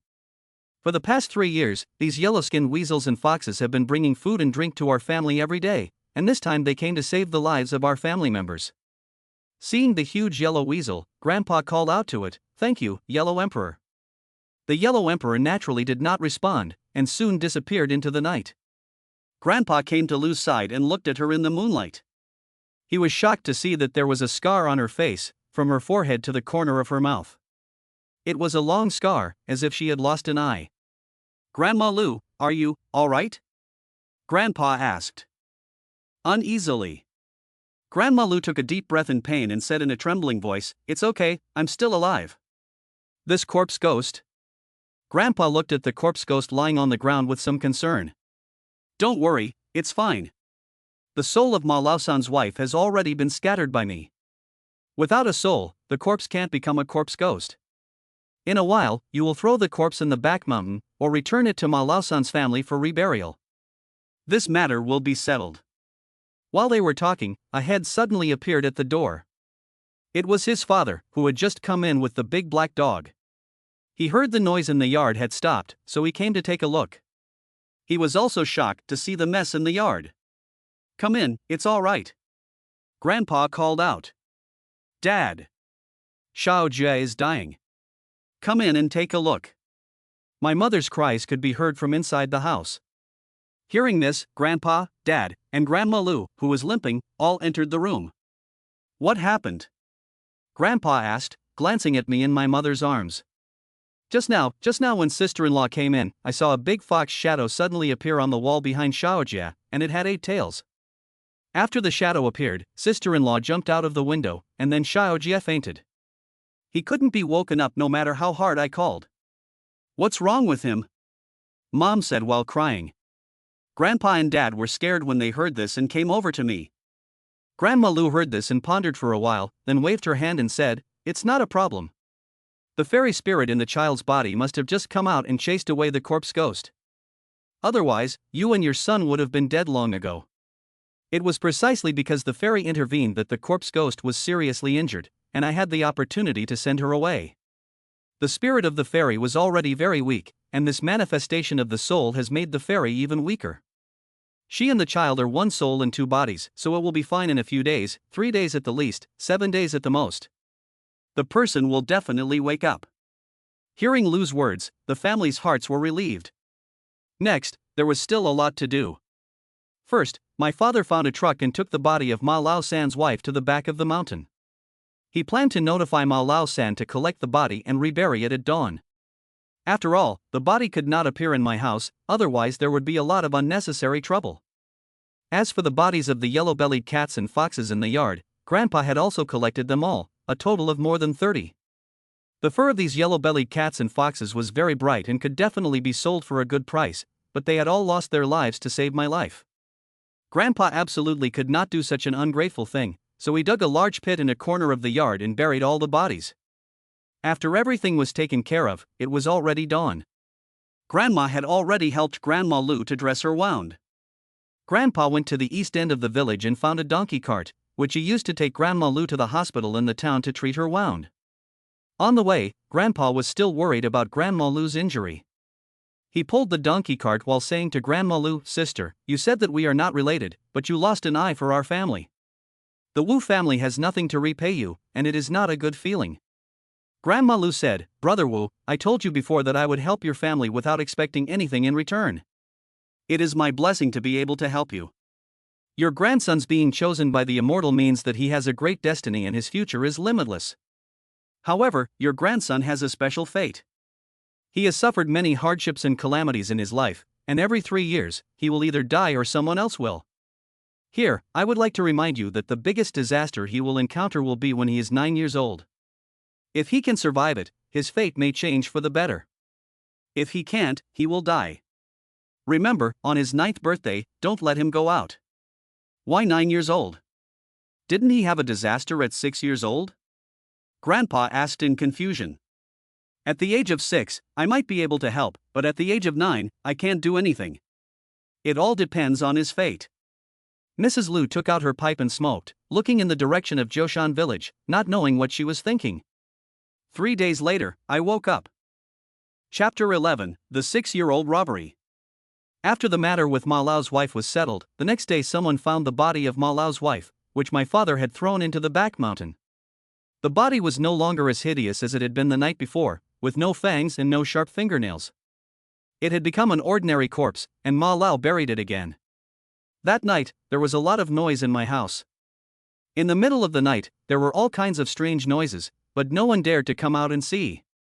The main reason was that the noise was so scary that even Ma Lao-san suspected that his wife might have come that night, but he didn't dare to come to my house to ask. 3 days later, I woke up, but I had a high fever for several days. I was delirious and scared my parents and grandfather. When I had a high fever, a very beautiful white fox would always appear in my mind, lying there quietly. It had 8 white tails and would occasionally open its eyes, but it looked very weak. Because of the high fever, my grandfather went to the town hospital to ask Granny Lou what was wrong with me. Grandma Lou just reassured Grandpa and said that the fairy in my body was already very weak and was nurturing me in my body. This time, in order to save me, it suddenly appeared and injured its essence. I am one with the fairy, and if the fairy is injured, I will also be weak. After a few days, I will be fine. Grandpa returned home with doubts, but I really did recover as Grandma Lou had said, after a few days of high fever. After this recovery, I don't know what the reason was, but my dependence on blood was not as strong as before, and I could eat other things. This made the family very happy, and they felt that this was a blessing in disguise. When I was born, I was so ugly. I had a fox face, white fur all over my body, and little fangs in my mouth. Now I'm over 3 years old, and all of those characteristics have disappeared, except for my blood drinking problem. My parents and grandfather didn't have high expectations for me, just that I could grow up healthy and live. But they all had a stone in their hearts. The original Wu Banshan and the later Grandma Lou both said that I was a person who should suffer a calamity, and that every 3 years, either I or someone else would die. This was like an inescapable curse that plagued everyone in the family. It has to be said that after the incident with Ma Lao's wife, the yellow-skinned and foxes would still often come to my house in the middle of the night to deliver some wild animals, but not as frequently as before. This may be because my desire for blood is not as strong. After the age of 3, everything returned to normal, and I grew up like a normal child. However, I was still considered a freak in the village, and no children wanted to play with me, which made me feel very lonely. Before I knew it, 3 years had passed and I had grown to be 6 years old. I was already a very sensible child and often helped my family with household chores. This made my family think that I was a normal child, because by the time I was 6, I had completely stopped drinking blood and ate like a normal person. Sometimes when my parents went out to work in the fields, they would take me with them, because they didn't want to leave me alone at home. Whenever this happened, a group of foxes and yellow-bellied martins would appear out of nowhere and come to me. In our area, foxes and yellow-bellied martins are all spiritual beings. Most people are both respectful and afraid of them, and they all run away when they see them. However, I was not afraid of them at all, and I even felt a natural sense of closeness to them. The yellow-bellied martins and foxes were not afraid of me either, and they all lay down next to me in a circle. I could touch and play with them as I pleased, and they would not run away. Even if I hurt them, they would not dare to show their teeth at me. They would only hide far away when they saw my parents coming back. Those yellow-bellied and foxes were basically my best playmates when I was a child. Although everything seemed normal for me in the past 3 years, my grandfather was still worried about my 3-year-old ordeal. On the day before my 6th birthday, my grandfather went to find Granny Lou in San Bepu personally, intending to invite her over to help me get through the 6-year-old crisis. In fact, Granny Lou had not lost contact with my family over the years. Every year, my parents would bring gifts to visit her. After all, she lost an eye to save our family. Grandma Lou has no children and her husband died early, so she is all alone in the house. In fact, Grandma Lou had children before, and not just one, but they all died before they reached the age of 3. Because Grandma Lou saved our family, Grandpa told my parents to treat her like their own mother. Seeing that I would be 6 years old the next day, Grandpa was worried that something might happen and asked Grandma Lou to come over to prepare in advance. But when Grandpa left, something happened at home. The cause of the incident was the Zhang family, the biggest family in the village. The Zhang family had 5 brothers, and the 5th brother was of marrying age. He planned to build a new house to marry a wife, and occupied a piece of our family's land for growing vegetables. Went to Zhang's house to argue with the 5th son. When they couldn't agree on anything, they started fighting. Although the 5th son was young and strong, he wasn't a match for my father. My grandfather had been a soldier when he was young and had practiced martial arts, and he had also taught my father a little kung fu. Zhang's 5th son took the loss and came to my father's house with a few brothers to pick a fight with him that afternoon. They started fighting in my yard. As the saying goes, 2 fists are no match for 4 hands, not to mention that they were 5 brothers working together. My father was quickly knocked to the ground. The Zhang family's 5th son was the most violent, nearly breaking a shovel. My mother went up to stop him, but she was pushed to the ground and was crying helplessly. I was 6 years old at the time, and when I saw my father being beaten, I was so angry that I rushed over and grabbed Zhang's 5th brother's leg, biting him. Zhang's 5th son let out a scream of pain, cursed me as a freak, and slapped me to the ground. When I was lying on the ground, my face was burning with pain. Suddenly, I saw several yellow-bellied martens and foxes on the wall of our courtyard, their eyes full of hatred and resentment staring at Zhang Jia's 5th son. The last time, when Ma Lao San's wife hit me, it was the same situation. The father, who was beaten and covered in blood, saw that I had been beaten and was instantly furious. He struggled to get up from the ground and rushed into the house like a madman, taking out Grandpa's machete. Chapter 12: The Terrier and the White Goose. The father who rushed out of the house had blood all over his head and his eyes were red, but the big knife in his hand was flashing with a cold light, full of murderous intent. "You dare to hit my wife and children? I'll kill you all." When you see your wife and children being bullied, even the most honest person cannot tolerate it. So when my father came out with a knife, he was full of murderous intent. The 5 Zhang brothers saw the look on my father's face and had no doubt that he would chop them up. The next moment, the 5 Zhang brothers suddenly became cowards and ran away. My father chased after them with a knife until he reached the door. At this time, my mother reacted and hugged him from behind. It was only with great difficulty that she stopped him. In fact, my father didn't have much strength at that time. He had been beaten up by the 5 brothers and was bleeding from his head. After struggling for a while, he lost his strength. My mother really didn't dare let my father chase after them. If my father got angry and really killed someone, the consequences would be unimaginable. Next, my mother helped my father back into the house and bandaged his wounds. Not long after, my grandfather returned home with Grandma Lou. As soon as he saw the mess in the house and my father beaten up like that, Grandpa's anger flared up. My grandfather was even more angry than my father. If my grandfather had been home, the Zhang family would never have dared to come to my house and beat my father. Everyone in the village knew that my grandfather had been a soldier and had fought in a war, and that he had a fiery temper. When my grandfather was about to go to the Zhang's house to reason with them, he was stopped by Grandma Lou. Because Grandma Lou saw a clear imprint of a slap on my face. "Brother Wu, don't go looking for them. Even if you don't, the old Zhang family will still have bad luck," said Grandma Lou. Grandpa heard this and looked puzzled, asking her what she meant. "What else? Someone who has done something to your grandson will definitely be in trouble." Grandma Lou shook her head and sighed. It's better not to say anything, but when Grandpa saw the slap mark on my face, he got even more angry and shouted angrily, "These little brats, they even beat a 6-year-old kid. Do they have any humanity? I have to go and ask them to explain themselves. Brother Wu, listen to my advice. Don't go. If you do, it will be even more difficult to explain. The person who hit your grandson will definitely not live to see the end of the day. Grandma Lu said with a serious expression. As soon as she said this, my grandfather froze and asked for the reason. Grandma Lu then told him about the last time Ma Lao San's wife kicked me a few times, and the next day she died on the back mountain. Now the Zhang family came at the exact time of my 3-year cycle of bad luck. Isn't that like walking into a trap? I have a powerful spirit in my body, which has been protected by those yellow-skinned people and foxes for the past 6 years. If they beat me, it would be disrespectful to the spirit in my body. Those yellow-skinned people and foxes will definitely not let the Zhang family go.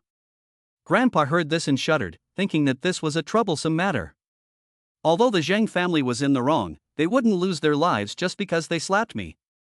They are all from the same village, and Grandpa didn't want the Zhang family to die because of this, so he asked if Granny Lu had any solutions. Grandma Lu capped, shaking her head and said, "There's no way. Wu Jia was born with a doomed fate. He will have many disasters in his life. He can't escape the 3-year disaster. Either he will die or someone else will. It's just the Zhang family's karma."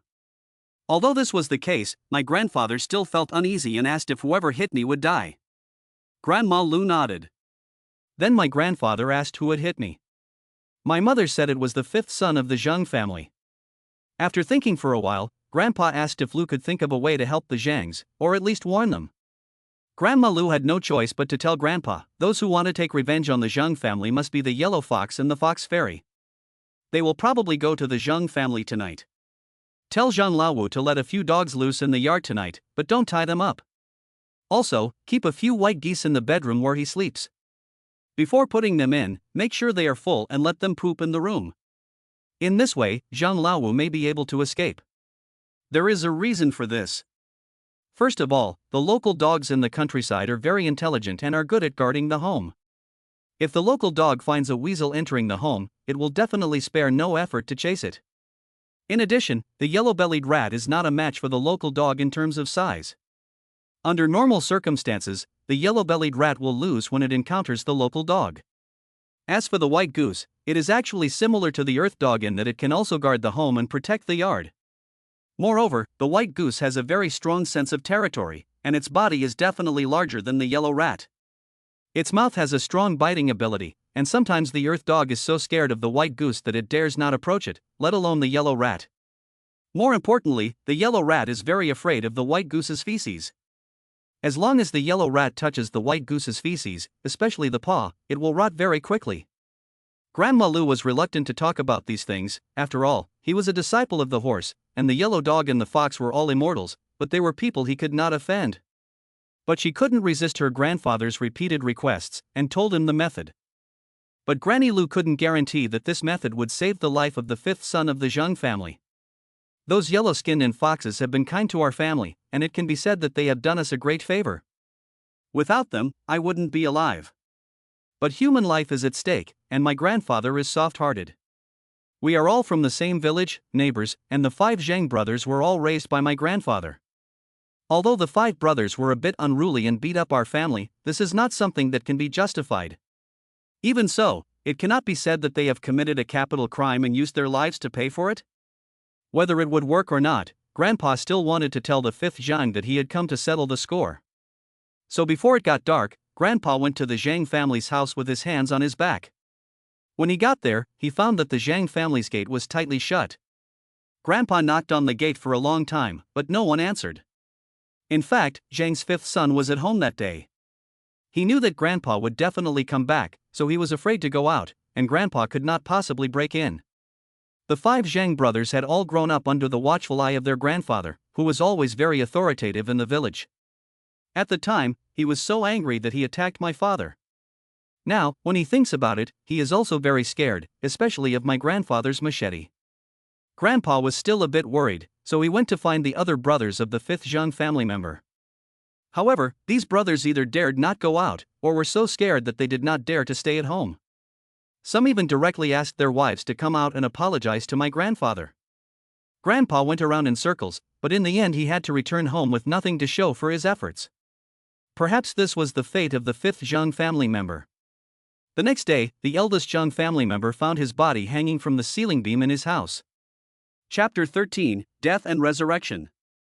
Last night, Grandpa went to see the 5 Zhang brothers separately, mainly to inform them and remind them to get some dogs and geese to keep at home to prevent the yellow-skinned raccoon and fox from causing trouble at their home.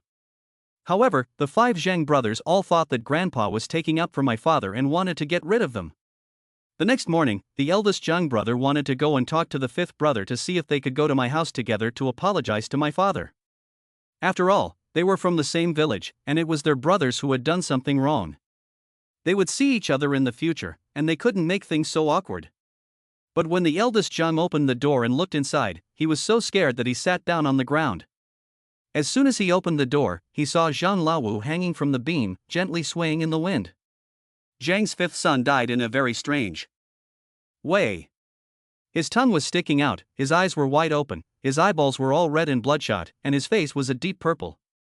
What was even more frightening was that Zhang's 5th son's face still retained a faint smile, with the corners of his mouth slightly turned up. This smile was exactly the same as when Ma Lao's wife died. After just one glance, Zhang's eldest son was so scared that he peed his pants and went to the village to call for help. When everyone arrived at Zhang Jia's 5th son's room, it was soon discovered that there was not only Zhang Jia's 5th son hanging from the beam, but also a yellow-skinned raccoon. The yellow raccoon was hanging less than 2 meters away from Zhang's 5th son, side by side. The yellow-skinned raccoon had exchanged its life for that of Zhang's 5th son. The villagers were all terrified when they saw this strange scene. They were all talking at once, and no one dared to go over and lower Zhang Jiawu from the beam. In our area, the yellow-skinned cat is called the Yellow Immortal, and the people in the village are both respectful and afraid of this creature. Since the yellow fairy is the one who caused the harm, who would dare to touch the yellow fairy's bad luck? If you don't, you might end up like Zhang's 5th son. When Grandpa heard about this, he took Grandma Lu to take a look. When Granny Lu saw the yellow-skinned creature hanging with the 5th Zhang, she instantly changed her expression and said in a frightened voice, "Oh no, it looks like something big is going to happen." Grandpa saw Zhang's corpse still hanging from the beam, and looked around at the crowd, saying coldly, "There are so many people here, but no one knows how to put the corpse down. Hanging it here is ridiculous." No one in the village dared to move, so Grandpa had to go over and bring a chair to lower Zhang's 5th son's body from the beam. By this time, someone had already brought a blanket, and Grandpa gently placed Zhang's 5th son's stiff body on it. At this time, several Zhang brothers were there. When they saw my grandfather appear, the second eldest Zhang brother, who was a bit of a rogue, suddenly stood up and pointed at my grandfather's nose and said, "Old Wu, don't pretend to be so kind here. Our 5th son was killed by your Wu family. Who don't know that your family gave birth to a freak, the bastard child of your daughter-in-law and the Yellow Immortal?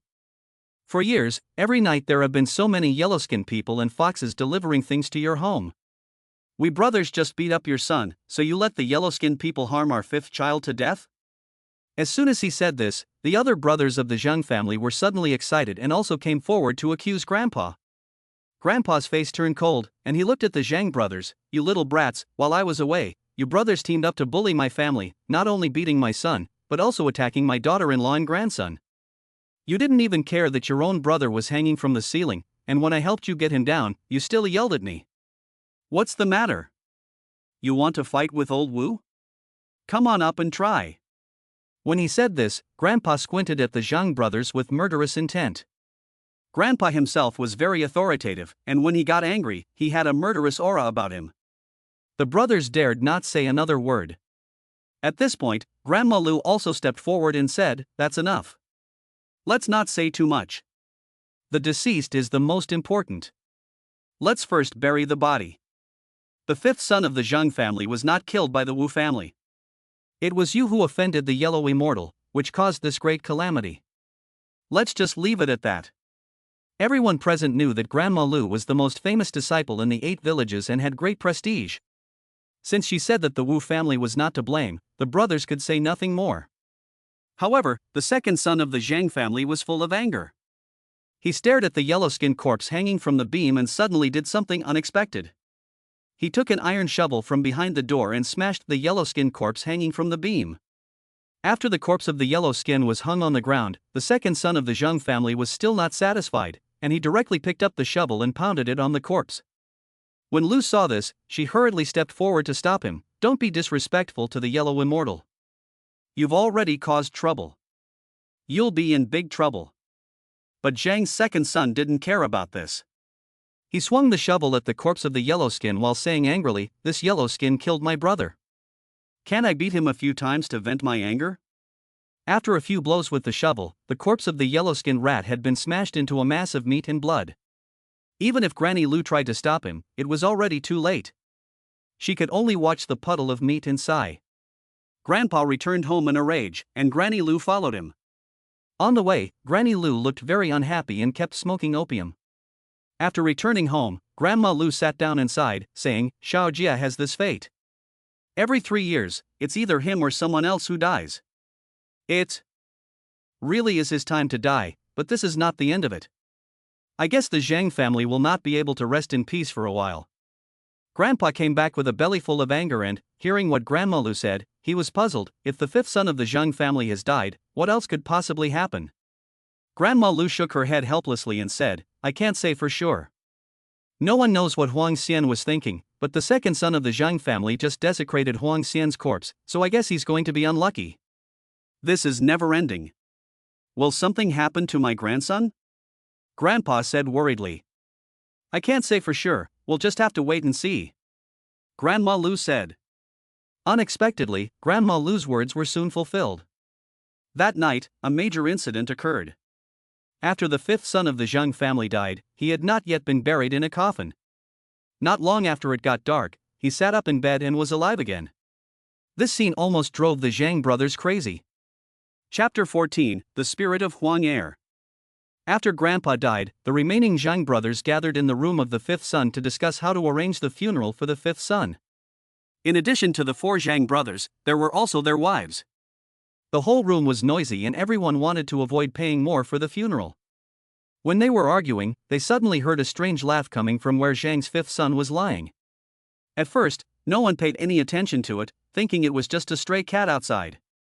But when the wife of the second son of the Zhang family accidentally glanced in the direction of the corpse of the fifth son of the Zhang family, she couldn't help but let out a hysterical scream, and then she took a few steps back and fell to the ground. "What's wrong with you?" Zhang's second son looked surprised. The second wife pointed to the bed where Zhang's fifth son's corpse was lying and said in a trembling voice, "Old, fifth son, he's alive." Everyone looked in the direction he was pointing and immediately saw a scene that made their hair stand on end. On the bed where the corpse was placed, there was a person sitting, and it was Zhang's fifth son. The previous few people had been arguing very intensely, and no one had noticed when Zhang's fifth son had sat up. At this time, Zhang Jia's fifth son was sitting cross-legged on the bed, his face was black and blue, his lips were purple, and his eyes were slightly white. He looked straight at his brothers and sisters-in-law sitting in the main room, pulled his mouth, and then let out a strange laugh like a night owl. Seeing this, everyone in the room was terrified, and they all let out a cry of terror and ran towards the door, tumbling and crawling. The women in particular were so scared that they almost peed their pants. At this point, they remembered that during the day, Grandpa and Grandma Lu had appeared at the Zhang family's home. Without regard for the feud that had arisen during the day, the eldest Zhang family member ran directly to my home. "Uncle, you should go and take a look. Our fifth son is alive." When Zhang's eldest son said this, he was crying and trembling all over, and was about to kneel down and kowtow to his grandfather. When Grandpa heard this, he thought it was incredible. The person had been hanging from the beam for half a day. When I let him down, the body was already stiff. How could he have come back to life? "I don't know either, Uncle. Grandma Lu is at your house, so go and take a look," the eldest Zhang family member begged. Grandpa looked at Granny Lu and said politely, "Sister, you were right. Something has really happened again." Grandma Lu's face fell, and she quickly said, "Let's go and take a look." The eldest Zhang family member thanked them profusely and led them to the dilapidated house of the fifth Zhang family member. When they arrived at the front door, they found the rest of the Zhang family brothers there. Their wives were crouching in the corner, crying and sobbing, obviously terrified by what had just happened. After arriving at the door, the eldest Zhang said in a frightened voice, "Uncle, you and Grandma Lu go in and take a look. The fifth son is sitting on the bed." As soon as he finished speaking, a series of cat-like laughter came from the room. Even the boldest grandfather would have goosebumps at the sound. This laughter. Grandpa looked at the eldest Zhang. "It's the fifth child laughing. I'm not going in now. You go in and take a look. It's really scary." The eldest Zhang said this while backing away, as if he was afraid that Grandpa would pull him in. He is your own brother, how could he harm you? Look at how timid you are. Grandpa said in a grumpy tone. Uncle, please spare me. I really don't dare. Zhang Jialian waved his hands repeatedly.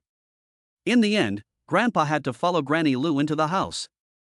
As soon as they entered the room, they saw Zhang's fifth son sitting on the bed, cross-legged, motionless, with a strange smile on his lips and a pair of slightly whitish eyes staring straight at Grandpa and Grandma Lu. When the eldest Zhang said that the fifth son had come back to life, Grandpa didn't believe him. Now that he had seen it with his own eyes, he couldn't help but believe it. Grandpa was suddenly very scared and said to Grandma Lu, "You're an expert on this, so what do you think should be done?" Grandma Lu squinted at Zhang's fifth son, who had a greenish-black complexion, and said in a low voice, "This Zhang's fifth son is not really alive, but has been possessed by the Yellow Emperor." While they were talking, Zhang's fifth son suddenly let out a strange laugh and his body shook slightly. Grandma Lu immediately walked over to him and said very politely, "Old woman, I am Lu, the apprentice of the 30-Mile Inn. Master Huang, since the fifth Zhang has already been killed by you, there is no need to continue to toss and turn, right?" Master Huang is a respectful title for the spirit of a yellow-skinned fox. Master Huang is the second of the 5 great spirit mediums, commonly known as Master Huang. As soon as Granny Lu opened her mouth, the fifth son of the Zhang family suddenly spoke, but his tone was very strange, as if he had forced it out of his throat. "Granny Lu, I know you have some skills, but I advise you not to meddle in other people's business. The Zhang family is disrespectful to the ancestors, and it's not enough to just kill the fifth son of the Zhang family. I want to make the whole Zhang family restless. If you dare to meddle in other people's business, be careful, you won't be able to get away with it." Grandpa knew what was going on as soon as he saw the situation. He walked over to the fifth son of the Zhang family and said with a heavy heart, "Master Huang, I know you are doing this for the good of my son. The Wu family is indebted to you for this favor, but although the Zhang family is at fault, they don't deserve to die. Please spare them and let them go." The next moment, the fifth son of the Zhang family glanced at Grandpa with his white eyes and said angrily, "Old Wu, our ancestors have some connection with you. I don't want to fight you, but it doesn't mean that I'm afraid of you. You can go. This has nothing to do with you. Don't meddle in other people's business." Grandpa sighed, somewhat helpless, and was about to say something else when Granny Lu quickly pulled him away, saying, "Brother Wu, you go back first. I'll take care of this matter." Grandma Lu was really afraid that Grandpa would offend Huang Er. The fairy was indeed on my side, but it had nothing to do with my grandfather. Once the yellow-skinned demon was angered, it might really kill Grandpa. Grandpa had no choice but to step aside.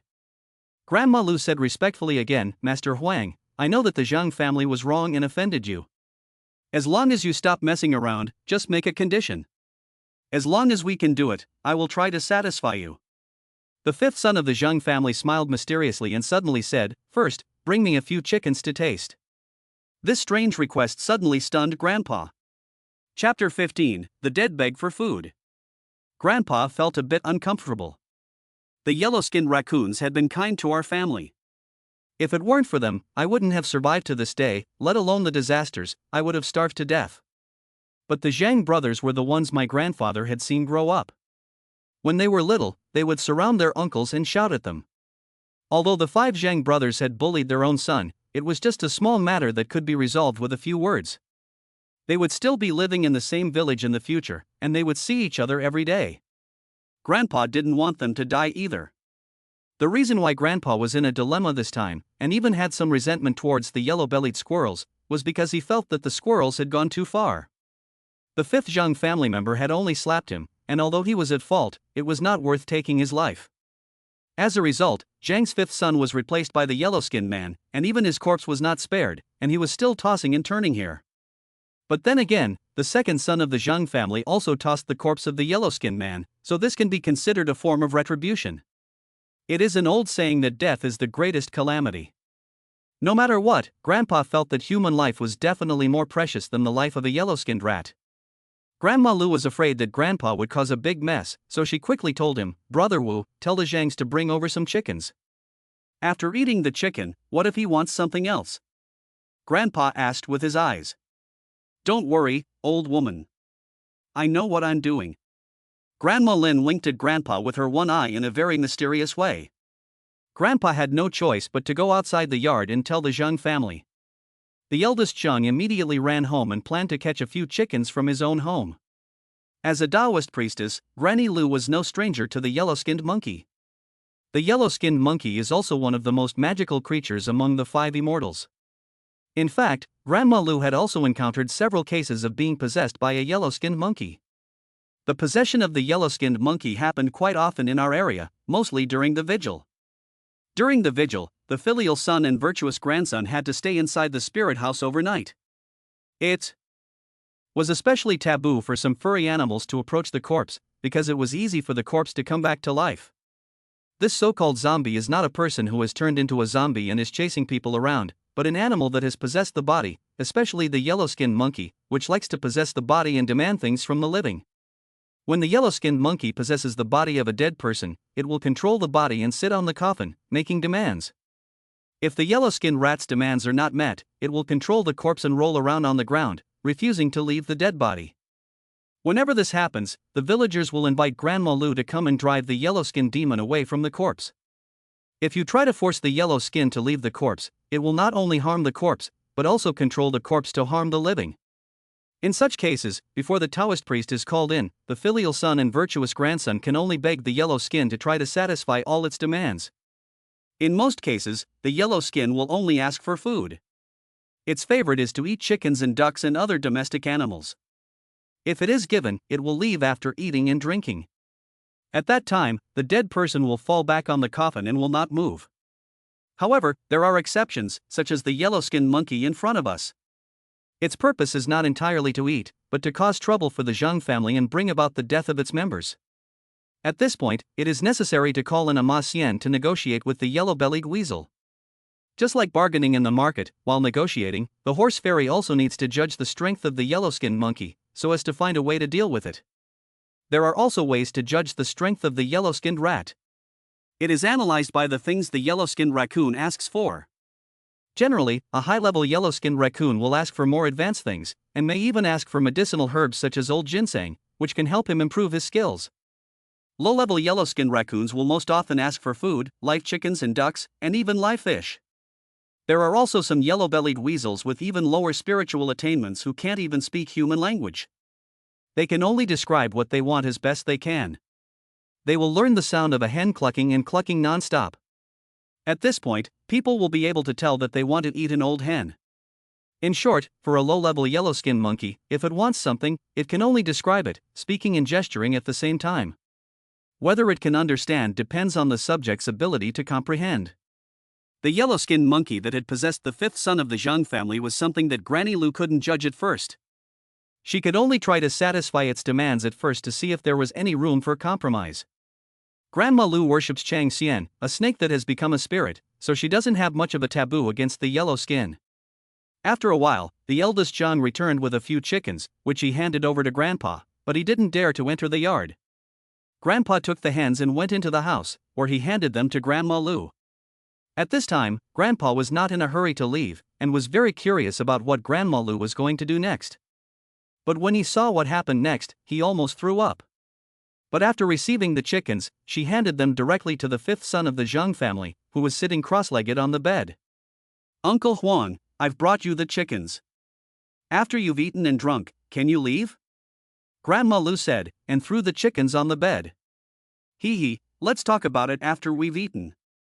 Zhang's fifth son said, grabbed one of the lively hens, and put it directly into his mouth. He bit down on the hen's neck, biting the hen to death, and drinking the blood. Grandpa looked at Zhang Jia's fifth son, who was eating chicken feathers and drinking blood, and couldn't help but feel a chill, as well as some nausea, and his stomach couldn't help but churn. Grandpa had been to war and seen many bloody scenes, but the sight of a dead man eating a live chicken still made him feel sick. Before long, the fifth son of the Zhang family had devoured the hen alive. Next, Zhang Jialawu reached out and grabbed another hen and fed it to him. Grandma Lu lit a bowl of smoke and smoked it, her face also uncertain. This yellow-skinned creature came right away to eat, and it could speak, so it didn't seem to have much spiritual power. Grandma Lu looked at the Zhang family's fifth son, who was enjoying his meal, and was ready to strike. After a few puffs of smoke, Granny Lu suddenly stood up and blew a puff of smoke in Zhang's face. The next moment, the pipe in her hand slammed down on Zhang's head. Zhang Jia's fifth son, who was eating the live chicken, suddenly jerked and let out a strange cry from his throat, which was very miserable. It was so fast that Grandma Lu reached out and grabbed Zhang's neck with one hand, and her eyes turned a deep green again. "Dare you, Huang Laoer, to come here?" Grandma Lu's voice also changed, becoming the voice of a very young woman. Zhang Jia's fifth son, whose neck was being squeezed, began to roll his eyes up and down, shaking all over like he had epilepsy, and shouted in a shrill voice, "I won't go. I won't go. If you don't leave, I'll send you away." Grandma Lu said, and knocked some ashes out of the tobacco pipe, dipped her finger in it, and started drawing on Zhang's forehead. Chapter 16, The second son went crazy. Grandma Lu drew a strange symbol on Zhang's forehead with the ashes, then slapped him on the head. Zhang's body trembled, and he lay back on the bed, silent and lifeless, just like an ordinary corpse. Then, Lu's pair of green eyes returned to normal, and she let go of Zhang's fifth son and took a few steps back. Grandpa walked over and looked at the corpse of Zhang's fifth son, and asked carefully, "Big sister, has the yellow-skinned child left?" Grandma Lu took a deep breath and said, "I sent him away. Brother Wu, you can let the Zhang family come in." Grandpa hurriedly went outside and let the Zhang brothers come in to talk. The brothers were terrified by the Zhang fifth, who had suddenly come back to life, and dared not enter. After Grandpa had persuaded them, the brothers finally entered the room together. Seeing Zhang's fifth son lying motionless on the bed, the brothers were slightly relieved. "This corpse cannot stay at home. It is best to bury it early tomorrow morning. Tonight, the yellow-skinned raccoon will definitely not toss his corpse again, but you brothers should be careful. They may come to trouble you, especially the second brother.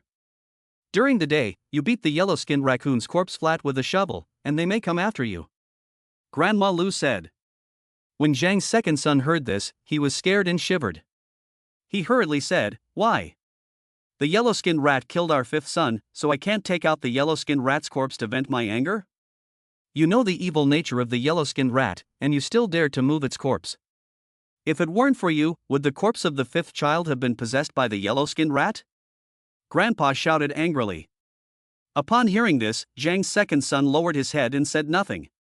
How the yellow-skinned rat thinks, ordinary people don't know, but you should know that the yellow-skinned rat is most vengeful. If you offend them, they will definitely make your family break up and die. In the past 2 days, I have stayed at Brother Wu's house. If you have any problems, you can go directly to me, but you will definitely have to pay me," the old lady Lu said lightly. The brothers had no choice but to give Granny Lu 100 yuan. There is a rule for the Ma Xian, a type of fortune teller, which is that you cannot tell people their fortune for free. She could refuse the Wu family's money, but she had to take the money from other families. After taking care of the fifth son of the Zhang family, Granny Lu went home with her grandfather. Before leaving, Granny Lu told the second son of the Zhang family to keep a few dogs and a few white geese in the house. The second son of the Zhang family also promised. Grandma Lu always felt that something else was going to happen, so she planned to stay at my house for a few days until I got over this ordeal. Unexpectedly, something happened again in the middle of the night. At around midnight, a scream was heard in the village, and it was heard by half the village. The scream woke up the whole family. After a few minutes, there was a knock on the gate. Grandpa got up to open the door and found that the second son's wife was trembling at the door, crying, "Uncle, please ask Grandma Lu to come to my house and take a look. The second son is crazy. He must have been possessed by a yellow-skinned demon." Hearing this, Grandpa hurried to call Grandma Lu, who had already woken up from the noise and followed the second wife of the Zhang family to her home. When Grandpa left, he took his machete with him. He really didn't expect that Zhang's second son would still be possessed by the yellow-skinned demon. The Zhang family had already lost one person. Could it be that because he slapped his grandson, the Zhang family had to lose 2 lives? This is too much. When they arrived at the home of the second Zhang, they were shocked. They saw that the Zhang family's second son's house was in a mess, with chicken blood splattered all over the walls and yard, and a few chickens that hadn't died yet flapping on the ground. The Zhang family's second son was standing in the yard with his upper body exposed, his hands tightly grasping an old hen, gnawing on the hen's neck with his teeth bared and drinking chicken blood. Next to Zhang's second son, there was a yellow-bellied weasel, its head all flattened out, obviously dead for a long time. When he saw Grandpa and Grandma Lu enter the yard, Zhang's second son was not afraid at all. He squinted at them with a full look of resentment and hatred, his face covered in chicken blood, looking very hideous and terrifying. At this moment, the Zhang family's second son suddenly dropped the half-eaten hen in his hand, made a strange sound in his throat, and crawled on all fours, taking strange steps toward Grandpa and Grandma Lu. Zhang's second son, if you take another step, I'll chop you up. Grandpa waved his big knife and shouted angrily. I don't know if it was because of the knife in his hand that the Zhang family's second son was so frightened that he just lay on the ground, screaming and not daring to come forward. The second son's wife was standing behind him, crying in fear. Grandpa asked, "What's going on, second son's wife?" In the middle of the night, we were sleeping in the house when we heard the chickens in the yard squawking and flapping their wings. The second son got up and went out to the yard to check it out, and then he saw that all the chickens in the coop had been bitten to death. A big yellow-skinned raccoon was standing in the yard, staring at the second son. When the second son saw that all the chickens in the house had been bitten to death, he picked up a hoe and went up to smash the yellow-skinned raccoon to death. Then the second son suddenly went crazy, yelling, I ran to call you guys over. The second wife said in a trembling voice. This yellow-skinned child wants to exchange lives with the second son of the Zhang family. After tossing and turning enough, the second son will be dead. Grandma Lu said. When Grandpa heard this, his temper flared up. He thrust his big knife into the ground and walked straight towards Zhang's second son. The second son didn't run away, but stared at Grandpa with a strange smile.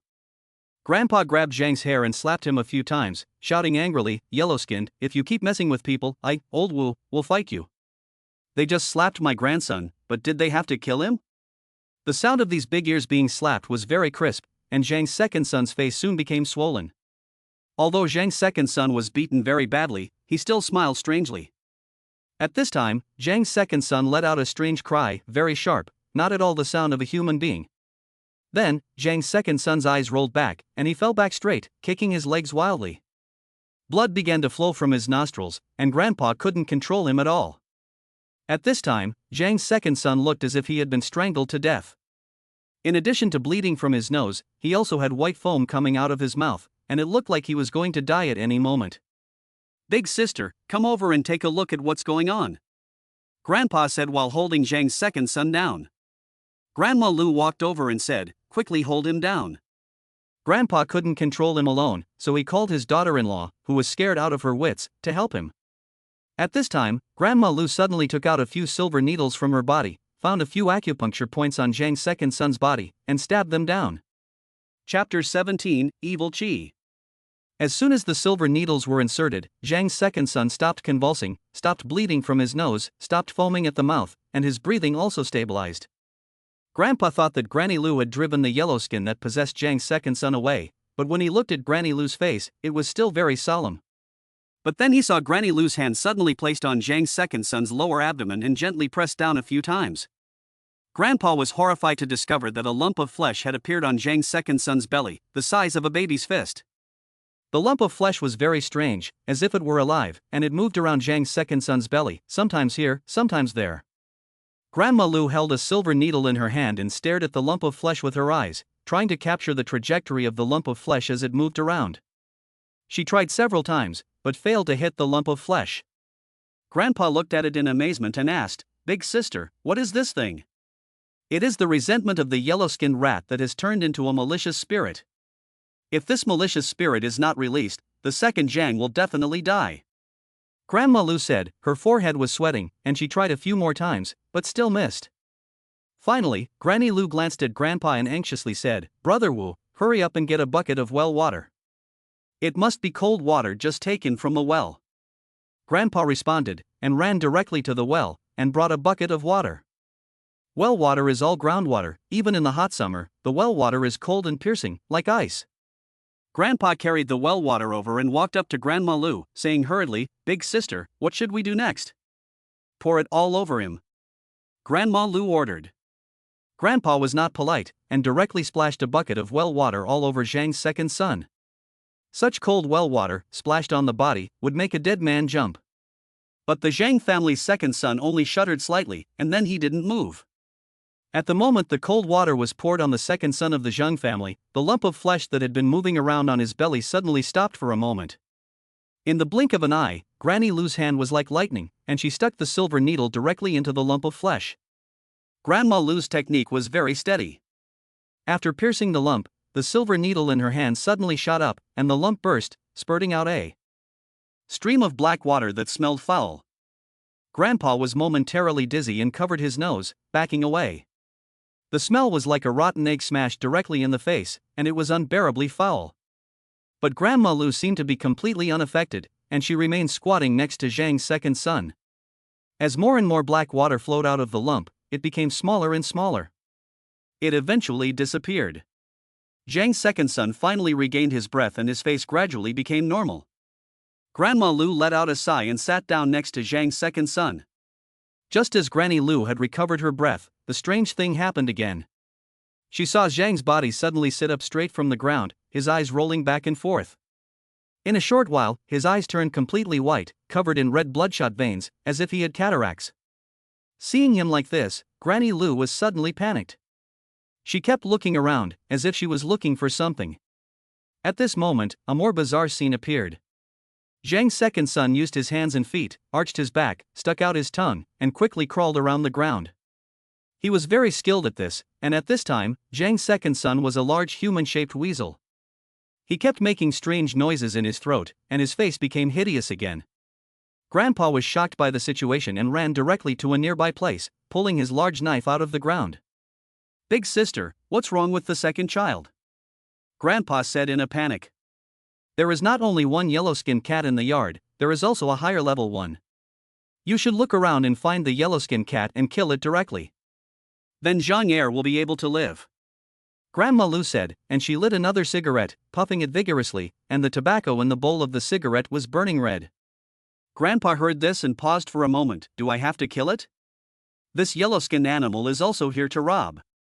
You can also capture it alive, or drive it away alive, it's up to you," Grandma Lu said. Grandpa then took his knife and looked around the yard. But after 2 laps around the yard, he still hadn't seen a trace of the yellow-skinned animal. The second Zhang, who had turned into a weasel, had already pounced on Granny Lu, and the two were fighting in a tangle. The second Zhang, who was controlled by the weasel, was incredibly strong and seemed to have no sense of pain. Grandma Lu kept hitting him with the hot pipe in her hand, but he didn't even try to avoid it. Seeing this, Grandpa was very worried. He searched the yard for a while but couldn't find him. It seemed that even Granny Lu couldn't hold out for long. At this moment, Grandpa suddenly thought, since there was nothing in the yard, would it be in the house? Thinking of this, Grandpa took his big knife and went straight to Zhang's second son's room. There were only 3 rooms in total, and Grandpa went around each room, even turning over the bed, but still couldn't find it. This yellow-skinned monkey has already harmed the 5th son of the Zhang family. If something happens to the second son of the Zhang family, it will be a big problem. Grandpa took his knife and went back to the main room. He squinted and looked around, and then, without meaning to, he looked up at the ceiling. At a glance, he noticed something strange. He saw a white patch on the beam, which was very conspicuous. Upon closer inspection, it looked like the tail of some animal. The more he looked, the more it looked like the tail of the yellow-skinned animal. He just felt a little strange. How could the tail be white? At this time, Grandpa was not sure either, so he looked around the room and found a teacup on the table. He picked up a teacup and smashed it at the white tail. The white tail shook a little. It was a living thing. Grandpa was now sure that the thing lying on the beam was a weasel. "Yellow rat, the Zhang family knows they were wrong, so please forgive them this time." Grandpa shouted at the yellow rat on the beam, but when it didn't respond, he threw a few teacups at it to try to drive it away. The weasel squeaked and suddenly revealed a pointed head, staring at Grandpa viciously.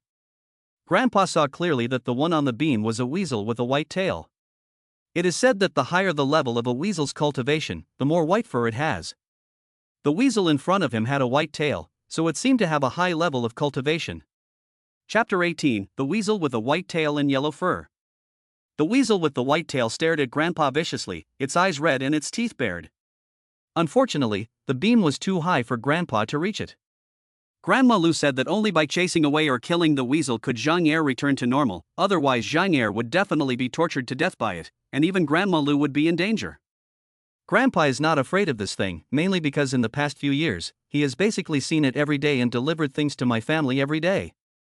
To be honest, Grandpa has developed a bond with these weasels and really doesn't want to use force. Grandpa knows the connection between these weasels and foxes and our family. As long as it doesn't harm people, it's fine. Grandpa can turn a blind eye, but now it has killed one person and is going to torment people again. Grandpa can't stand it. After a moment, Grandpa directly moved a chair over, stood on it, and raised the large knife in his hand high, calling it down on the weasel. He wasn't trying to kill it, just wanted to make it leave as soon as possible. The weasel was very agile, jumping up and down on the beam, and Grandpa couldn't touch it at all. Just as Grandpa was dealing with the weasel, the voice of Grandma Lu suddenly came from outside. She shouted at the top of her lungs, "Brother Wu, come out. I have something to tell you." Grandpa glanced at the weasel and had to jump down from his chair. He ran to the courtyard and saw that Granny Lu was still fighting with the Zheng family's second son, who was under her control. "Big sister, I saw the yellow-skinned rat. It was squatting on the beam, running back and forth, but I couldn't catch it," Grandpa said helplessly. "Don't deal with the yellow-skinned rat. Go home and call your grandson over. Maybe Xiao Jie can make the yellow-skinned rat leave," Grandma Lu shouted. Grandpa thought for a moment and realized that she was probably right. The reason these yellow-skinned raccoons want to deal with the Zhang brothers is mainly because these brothers once came to my house and slapped me, and also slapped my father. These people hit me, which is equivalent to disrespecting the immortal in my body.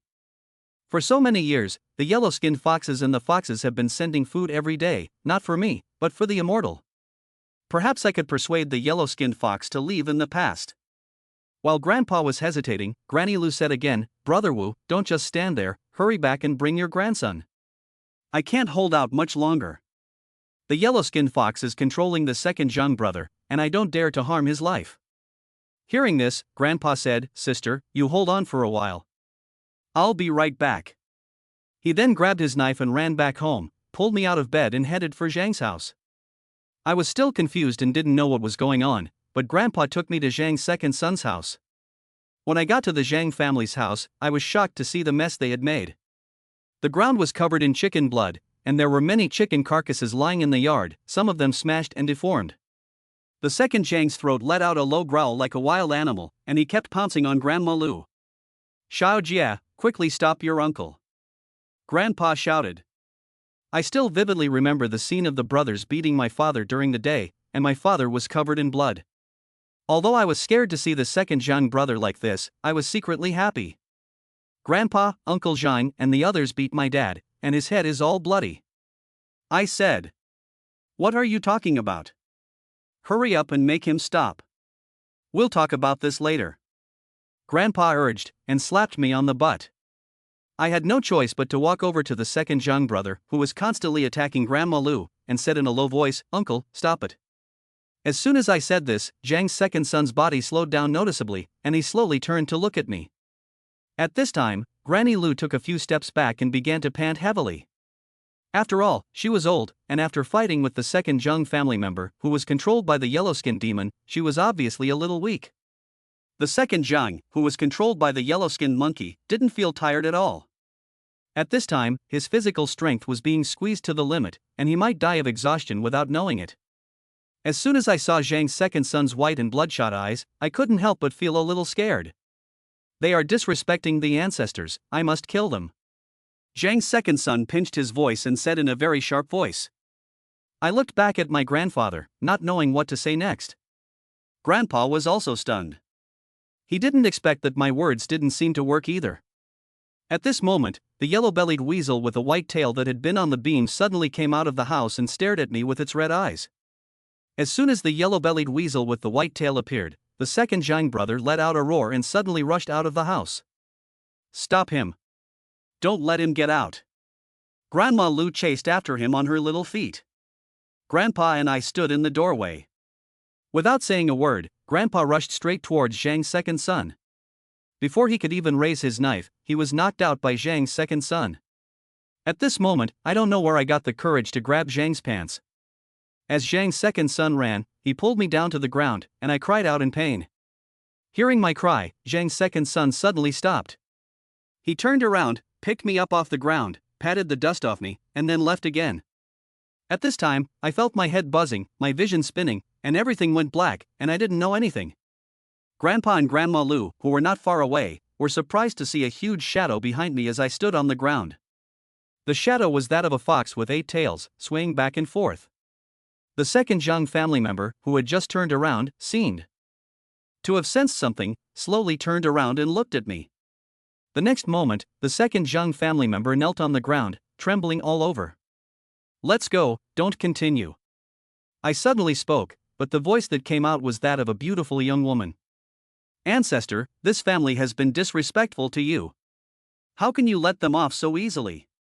Zhang's second son buried his head between his hands and said with great respect, "Have you not heard a word I've said?" I asked again. "Yes, sir." Zhang's second son bowed 3 times to me, his head hitting the ground with a loud thud. The yellow-skinned raccoon with a white tail not far away also bowed to me in the same way as Zhang's second son. After a moment, Zhang's second son's body shook and he fell to the ground. Chapter 19, Wei Xiaopang. Grandma Lu looked at me and knew that the fairy in me had appeared. After a moment of shock, she also knelt down and buried her head between her hands, not daring to look up. Little disaster. Grandpa looked at me at this time, somewhat dumbfounded. At the time, I was completely unaware and didn't know what was going on. I heard about it from my grandfather later. When I was 3 years old, the fairy spirit appeared once, but Grandpa didn't see it. But this time, he saw it with his own eyes. Especially when he heard my voice change into that of another person, and behind me was a huge shadow of a fox with 8 tails, and the tails were still dancing continuously. It really scared Grandpa. Fortunately, this situation did not last long. After Zhang's second son fainted on the ground, the huge shadow of the fox behind me also disappeared. Then, I suddenly felt weak and fell to the ground. Grandpa quickly came over and picked me up in his arms. "Big sister, look at Xiao Jie. What's wrong with him?" Grandpa shouted in alarm. Grandma Lu then got up, looked at me, and came over to comfort Grandpa, saying, "Don't worry, Xiao Jie will be fine. Just like last time, he'll be fine after a few days of rest. The fox spirit in Xiao Jie's body already has 8 tails, so he's a 1,000-year-old demon. I've seen him today, and I've lived a worthwhile life." When she said this, Grandma Lu looked a little excited and her body was shaking slightly. Grandpa carried me back home, and I slept for 2 whole days before I woke up again. When I woke up, I was the same as usual, still full of life. As for the second son of the Zhang family, he was not seriously injured either, but he was so shaken up by the yellow-skin creature that he stayed in bed for 3 days. Later, Grandma Lu talked about the yellow skin, saying that the reason why the yellow skin could exchange lives with people was because the yellow skin could release a toxin, which was the stench it emitted, which would cause hallucinations. The hallucinations were so vivid that they could scare people to death. Were both affected by the toxin released by the yellow-skinned monkey. The difference between the two was that the 5th son lived alone and no one noticed his abnormality. The second son was very lucky because he lived with his wife. If it wasn't for the second son's wife calling Grandma Lu and Grandpa over, the second son would have died as well. As for the reason why the yellow-bellied weasel died after using its poison to confuse others, Granny Lu also said that although the poison released by the yellow-bellied weasel could confuse people, it did not have such a great effect. It had to immerse itself in that environment in order to exert a greater effect. If it wanted to kill someone, it had to kill itself as well. It had to temporarily enter that environment in order to exert the poison in its body to the extreme and kill the person. As for the white-tailed weasel that controlled the second son of the Zhang family, it was not simple. It was not just releasing poison gas, because it already had a high level of skill and could control living people to make many complicated movements. This matter was thus concluded. Every 3 years, it was either me or someone else who died. Those who died must have had a great relationship with me. But in the face of all this, I am passive and powerless. Grandma Lu said that this is my fate, and I can't escape these calamities, nor can those who are related to them. Maybe one day, I will have a great opportunity to change my fate against the heavens, but it definitely won't be now, and Granny Lu doesn't have that power either. This time, Grandma Lu stayed at my house for a few more days, and she didn't leave until I woke up. Before leaving, Grandma Lu specifically told the family that on the day I turned 9, I must not go out. The third tribulation is the most severe, and if I don't handle it well, I could lose my life. If I can survive the tribulation of turning 9, the days after that might be a little better. She didn't know how long she could protect me, but she would definitely come back. After this matter was resolved, life at home returned to normal, and I was no different from a normal child. I was able to eat with my family and no longer drank blood. It was just that the yellow-skinned foxes and foxes would still bring some wild animals to my family every now and then to help improve the family's livelihood. Occasionally when I am alone, I can still see those yellow-skinned foxes and foxes secretly watching me from afar. In the blink of an eye, 3 years have passed. In these 3 years, my life has been normal, and nothing has happened. I went to elementary school like the other children, and now I am in the 2nd grade. I was born during the busy farming season, and the whole village was busy. My family couldn't take care of me. Anyone who has lived in the countryside knows that when it comes to harvesting, the wheat is harvested field by field. The harvesters don't wait for anyone, and when it's the family's turn, someone has to be there, otherwise the wheat will be harvested by someone else. At that time, the whole family depended on the harvest of the land. Food is the most important thing for people. In addition, I had nothing to do for the past 3 years, so I gradually became indifferent to the matter of the tribulation. But my family still remembered Grandma Lou's warning about the 3 calamities, so my parents went to work in the fields, and my grandfather was specifically asked to stay at home and watch over me. On my 9th birthday, which happened to be a weekend, I was doing my homework at home. At noon, my grandfather had lunch with me. He was old and sleepy after eating and drinking, so he planned to take a nap. Before going to sleep, my grandfather looked at me with a stern face and said that I could not go out today, or he would spank me. But before Grandpa fell asleep, the village butcher suddenly came in and asked Grandpa to help him butcher a pig. He said that the pig he had just received was too big for 2 or 3 people to control. Grandpa didn't want to go, but he was afraid that I would run out today. Since we are all from the same village, it would be rude not to help, so Grandpa told me not to go out and quickly left with the butcher. Not long after Grandpa left the house, a cuckoo came from outside the window. This was the signal between me and Wei Feng, a classmate from my elementary school. From a young age, the kids in the village wouldn't play with me, saying I was a freak. But this Wei Feng was different.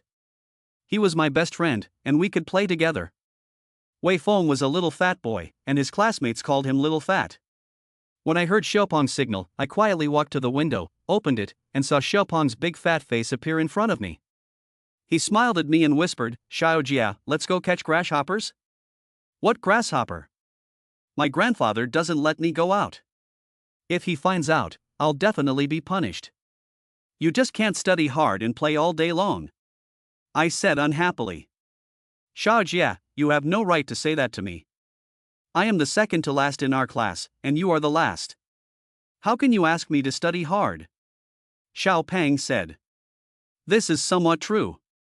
I am indeed the worst student in the class, not because I am stupid, but mainly because I don't like studying. My family basically doesn't care about me. Now the biggest wish of my family is that I can grow up healthy and strong. As for the rest, it is not important to them at all." In the end, I couldn't resist the temptation and snuck out the window, following Xiaopeng out of the village. At this age, it's all about having fun. The more adults forbid you to do something, the more you want to do it. This is also the age when kids are the most mischievous. I think many people have experienced this and have been beaten up many times. Chapter 20, A Terrible Cry. In those days, there was nothing fun to do. All we did was go fishing in the river, climb trees to get birds' nests, and catch grasshoppers in the fields. Unlike now, when there are cell phones, computers, televisions, and other things, there are many entertainment activities at home. We did a lot of fishing in the river, but we were tired of it. As for digging out bird nests, we had already dug out all the bird nests in the entire village, and there was nothing left to dig out. We could only catch grasshoppers in the fields. The grasshoppers at this time were fat and big. After catching them, we strung them on a stick and roasted them over a fire. The taste was really delicious. Once we were outside the village, we split up and searched the grass with a stick. I don't know if Xiaopeng had eaten something bad today. Not long after we arrived in the field, Xiaopeng let out a cry, saying that his stomach hurt, and then he took off his pants and squatted in the grass, just a moment of splashing. "Xiaopeng, you really are a lazy man with a lot of urine and feces. I'll catch a grasshopper later, but you have to eat less." I glanced back at Xiaopeng, and a wave of stench came over, making me dizzy. This guy doesn't know what to eat, and his feces really stink. I couldn't help but move away a little. "Xiaojia, you go ahead and catch it. I'll join you after I've finished." "Don't worry, I'll catch as many as you do." Xiao Pang said, while shivering. At this moment, I looked back and saw a very large grasshopper jumping over Xiaopeng's butt.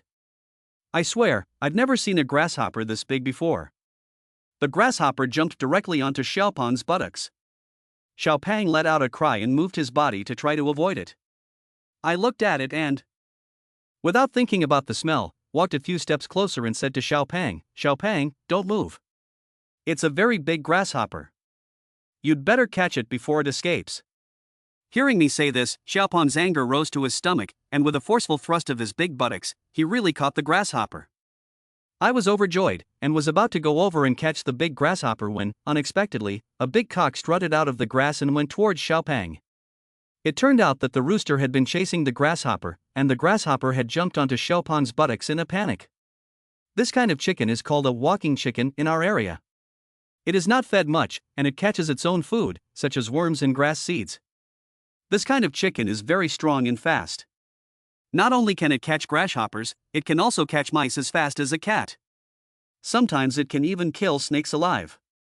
It dares to fight with cats and dogs, and it is not uncommon for it to bite people. It has become the nightmare of every rural child. It was so fast that the rooster suddenly jumped out of the grass without hesitation, and took a bite of the grasshopper that was clamped in Xiaopeng's chrysanthemum. It took the grasshopper and ran away, and disappeared in a flash. Xiaopeng's hysterical wail rang through the sky, and could be heard for 10 miles. I stood there dumbfounded, at a loss for what to do. I never thought this would happen. The mantis catches the cicada, but the sparrow catches the mantis. But the big cock was really painful when it was stuck in Xiaopeng's asshole. Later, Xiaopeng told me that the feeling was like a red-hot iron clamp being inserted into the anus, as if tens of thousands of ants were crawling around in the anus. A hot current surged up the anus and surged up to the back of the neck, and the kind of sourness that the average person could not experience. The hysterical scream of Xiaopeng scared me to death. It is said that the children in the neighboring village heard his creepy scream and had nightmares at night, so they could not sleep well and had to invite a fortune teller. The worst thing was that the intersection where we caught the grasshopper happened to be where Grandpa Wang from the village was driving his donkey cart. Grandpa Wang is almost 70 years old and is an old-timer in the village who drives a cart. When he was young, he drove a horse-drawn carriage, and a bullock cart is no problem. Now that he is getting old and his physical strength is not up to it, he has a small donkey. This little donkey was trained by Grandpa Wang to be a fully voice-controlled intelligent donkey with its own navigation system. It would go wherever it was told to go and never made a mistake. However, even an old driver can make a mistake. After hearing Xiaopeng's screams, the intelligent donkey was frightened and began to run wildly. The pipe that Wang's grandfather was holding in his mouth was swept away by the donkey's tail and flew several meters away. The only remaining front tooth in his mouth was also laid off. The donkey ran so fast that it threw Grandpa Wang off the cart. It is said that the frightened donkey ran more than 20 miles before it was controlled in the next town.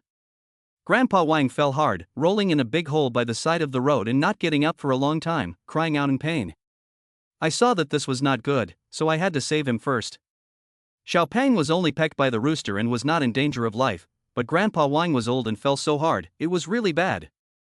I didn't have time to worry about little Fat. I quickly ran to the ditch and tried to help Grandpa Wang get up. Grandpa Wang really fell hard and didn't get up for a long time. I guess his old back was broken. But Grandpa Wang was still very conscious. As soon as he saw me running over, he angrily shouted, "You little brat, what are you screaming for? Do you want to kill me with that yell?" "Grandpa Wang, it wasn't me, it was Xiaopeng," I explained. Before I could finish my sentence, the angry Wang Zi gave me a slap in the face. "You little brat, you've learned to lie, who else could it be? You're the only one here." The slap made my head buzz. The old man was so badly injured and yet still had so much strength.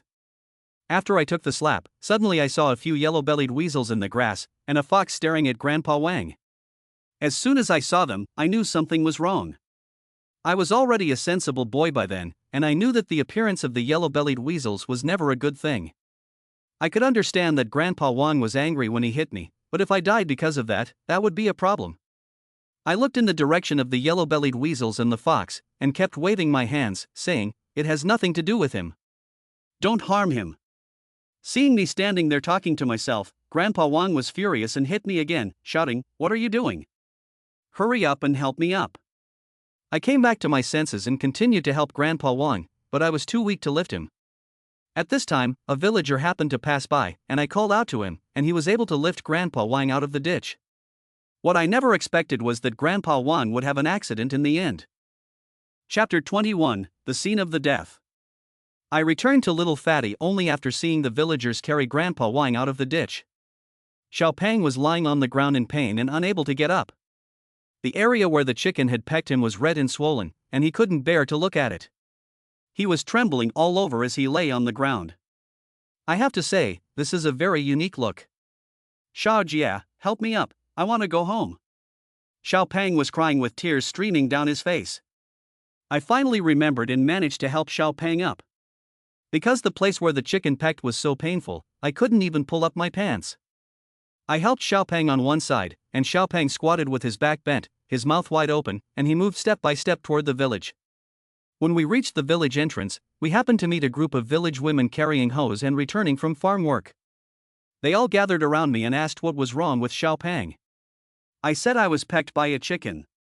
When the aunts and grandmothers heard this, they were shocked and couldn't believe it. They had never heard of such a thing in their entire lives. A group of aunts and grandmothers surrounded Xiao Pang and studied him. Xiao Pang stuck out his bottom and accepted the onlookers. In the end, they came to a conclusion and asked me to take Xiao Pang to the village clinic to get it treated. I had to continue walking with Xiao Pang in the direction of the health center. Along the way, I met many villagers. When they saw Xiao Pang's appearance, they would come over to take a look. Everyone who saw him asked about the reason, and they all laughed. In modern terms, the little fat boy was a scene of mass hysteria. Another person said that although he felt very sympathetic for the incident, he couldn't help but laugh. I can understand this feeling, but Xiao Pang doesn't. I was in pain, but you could still laugh. Where was your compassion?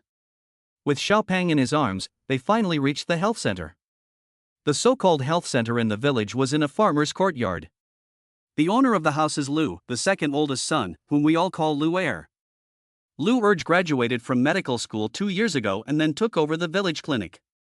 As soon as we arrived at the door, Lu's big yellow dog ran out of the yard, circled around me and Xiao Pang, and sniffed behind Xiao Pang's butt. I quickly kicked the big yellow away. Lu Erji was busy in the yard. When he saw me holding Xiao Pang at the door, he hurried over and asked what was going on. I said that Xiao Pang's butt had been pecked by a chicken. When Lu Erji heard this, he laughed and said to Xiao Pang, I thought you were the one who was crying just now. After you cried, I sold out of my quick-acting heart pills.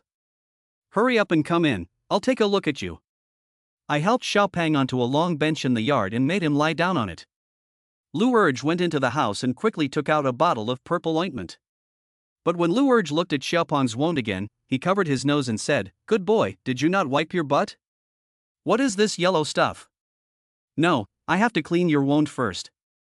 He said. Lu Erji asked me to go to the yard and get a basin of water. Lu Erji then used tweezers to dip cotton in water and began to clean up Xiao Pang's wound. Little Fatty lay motionless on the bench like a dead dog, exhausted and miserable, wanting to die. But when the wound was being cleaned, Xiao Pang looked quite comfortable and didn't even cry out. Soon, Lu Erji finished cleaning the wound and said to Xiao Pang, bear with it a little longer. I'm going to disinfect it for you. Then, Lu Erji began to use purple ointment to continue to smear the wound on Xiao Pang. I took a look and saw that Xiao Pang's wound was red and swollen. That chicken's beak was really vicious. Unexpectedly, Lu Er only smeared the purple ointment on Xiao Pang's wound, and it hurt so much that Xiao Pang almost jumped up. Lu Erji, it hurts so much. Xiao Pang let out a cry of pain, and held his hands over the wound tightly, not letting him rub the medicine on it. This kid, quickly take your hands away. This disease needs to be treated. What if it gets infected? Lu Erji persuaded for a long time, but Xiao Pang just wouldn't let go. Lu Erji was so worried that he asked me to go into the house and find some rope to tie up Xiao Pang's hands and legs to the legs of the bench. He was still complaining about the sound of his squealing, so he put a strip of tape over his mouth. Finally, he felt uneasy and wrapped a few more turns of rope around his waist. Now, Xiao Pang was completely unable to move, and he couldn't even make a sound. Lu Er finally succeeded in applying the purple ointment to Xiao Pang's wounds. After disinfecting, the big yellow dog in Lu's house came running over again. It was probably hungry and kept wagging its tail around Lu. Luerge looked at the dog and said to me, "There are some steamed buns left over from last night on the table. Go get them and feed the dog. I'll go find some anti-inflammatory medicine." I nodded and went to look for it in the house. Luer also went to look for the anti-inflammatory medicine. Unexpectedly, as soon as we left, Xiaopan's nightmare began. Xiaopeng could not move his body or speak, but he could hear things. He suddenly heard a cock crow, and when he turned around, he saw a rooster standing on the wall. That rooster was the one that had hurt Xiaopeng so badly not long ago. If Xiaopeng could move, seeing this rooster would have been like seeing an old enemy, and he would have been determined to get revenge. Unfortunately, Xiaopeng was like a pig about to be slaughtered, unable to move at all. What made Xiaopeng despair was that the rooster suddenly jumped off the wall and swayed toward Xiaopeng. At that moment, I had just found some steamed buns in the house and came out to witness the tragic scene. It was probably the purple ointment on the fat boy's wound that attracted the rooster, which quickly ran up behind him and pecked at the wound 3 times in quick succession. Although I saw this scene at the time, it was too late to stop it even if I wanted to. Although I had not experienced the pain at that moment, I could still empathize with it. The pain must have been like a firecracker exploding in his butt. I watched as Xiaopeng's face turned a deep purple, his muscles tensed, tears flowed like a flood, and a desperate cry came from his throat. At that moment, I was also stunned. Poor Xiaopeng had been deeply hurt twice by the same rooster, and it was the same place. At that moment, Luer also came out with some anti-inflammatory medicine. He looked at Xiaopeng's wound again and couldn't help but be stunned. How could it be even more swollen than before? I said I shouldn't have gone out today. Grandma Lu said that it would be a disaster every 3 years. Could it be that today, Xiaopeng had met his disaster? Chapter 22, The Ghost Stopping Wood. Poor little Fatty could not speak, and he could not explain. When Luer saw that Fatty was crying like a weeping willow, he said angrily, "You little brat, you're crying like this over a little injury. Wait a minute, I'll be done with you after I apply the anti-inflammatory medicine." I approached him at this point and explained, "Brother Lu, the rooster just came back and pecked little Fat 3 times again." When Luerge heard this, he looked around, but didn't see the rooster. He said, "Where is the rooster?" "It ran away." I said, "Don't talk about that now. You feed the dog first. I'll be done here soon." Luerge said, and began to concentrate on helping Xiaopeng apply the anti-inflammatory medicine. I sighed helplessly and looked at Xiaopeng. His eyes had already begun to show signs of despair. Then I threw the dry steamed buns I had found in the house to the big yellow dog. The big yellow dog was obviously not very happy to eat it. After sniffing it, he ran off and lay down. What I never expected was that the cheap rooster suddenly appeared from nowhere and went straight to the dry steamed bun, picked it up and ran away. Although Huang was not happy to eat the steamed bun, he was not happy to see the rooster snatch it away, so he chased after the rooster directly. The rooster ran in a panic, directly towards Luer, and passed under him. The big yellow dog was so busy chasing the rooster that it ran straight into Luerge. The force of a dog weighing several dozen kilograms is not to be underestimated. Luer was using tweezers to apply anti-inflammatory medicine to Xiaopeng with cotton wool. This time, the tweezers once again deeply hurt Xiaopeng. It was really painful to see, and I couldn't help but gasp in shock. Little Fat, who had just been pecked 3 times by the rooster, could not withstand this kind of critical strike. He immediately went blind and fainted. For the first time in the history of our village, an ambulance drove in and took Little Fat away. I was also lucky enough to ride in an ambulance for the first time, and went to the county hospital with Luer. After some treatment, Xiaopeng was taken to the ward.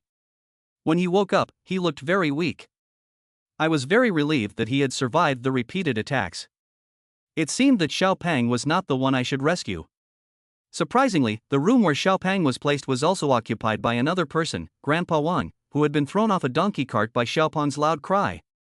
The old man was seriously injured and lying motionless on the bed, but he was awake. When I looked at him, Grandpa Wang was also looking at me.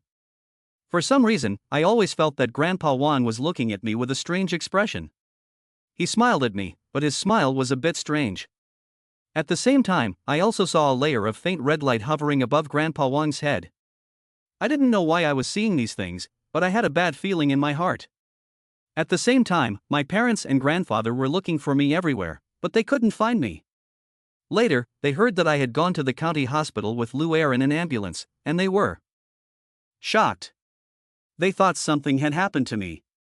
Coincidentally, that day, Granny Lou from San Liapu also came looking for me. She had calculated that today was the day I would be in danger, so she had come to help me. When she heard that I had gone to the hospital, she followed my parents and grandfather to the hospital. When they saw that I was fine and that the person lying in the hospital bed was actually Xiaopang, and that Xiaopang didn't have any major problems, they were slightly relieved. Grandpa blamed himself for letting me run away, saying that it was all his fault for drinking a little wine, and that I was gone in the blink of an eye. Of course, my father didn't blame me for this. As soon as he saw me here, he pulled me over and wanted to punish me, but was stopped by Grandma Lu. "You can't hit me.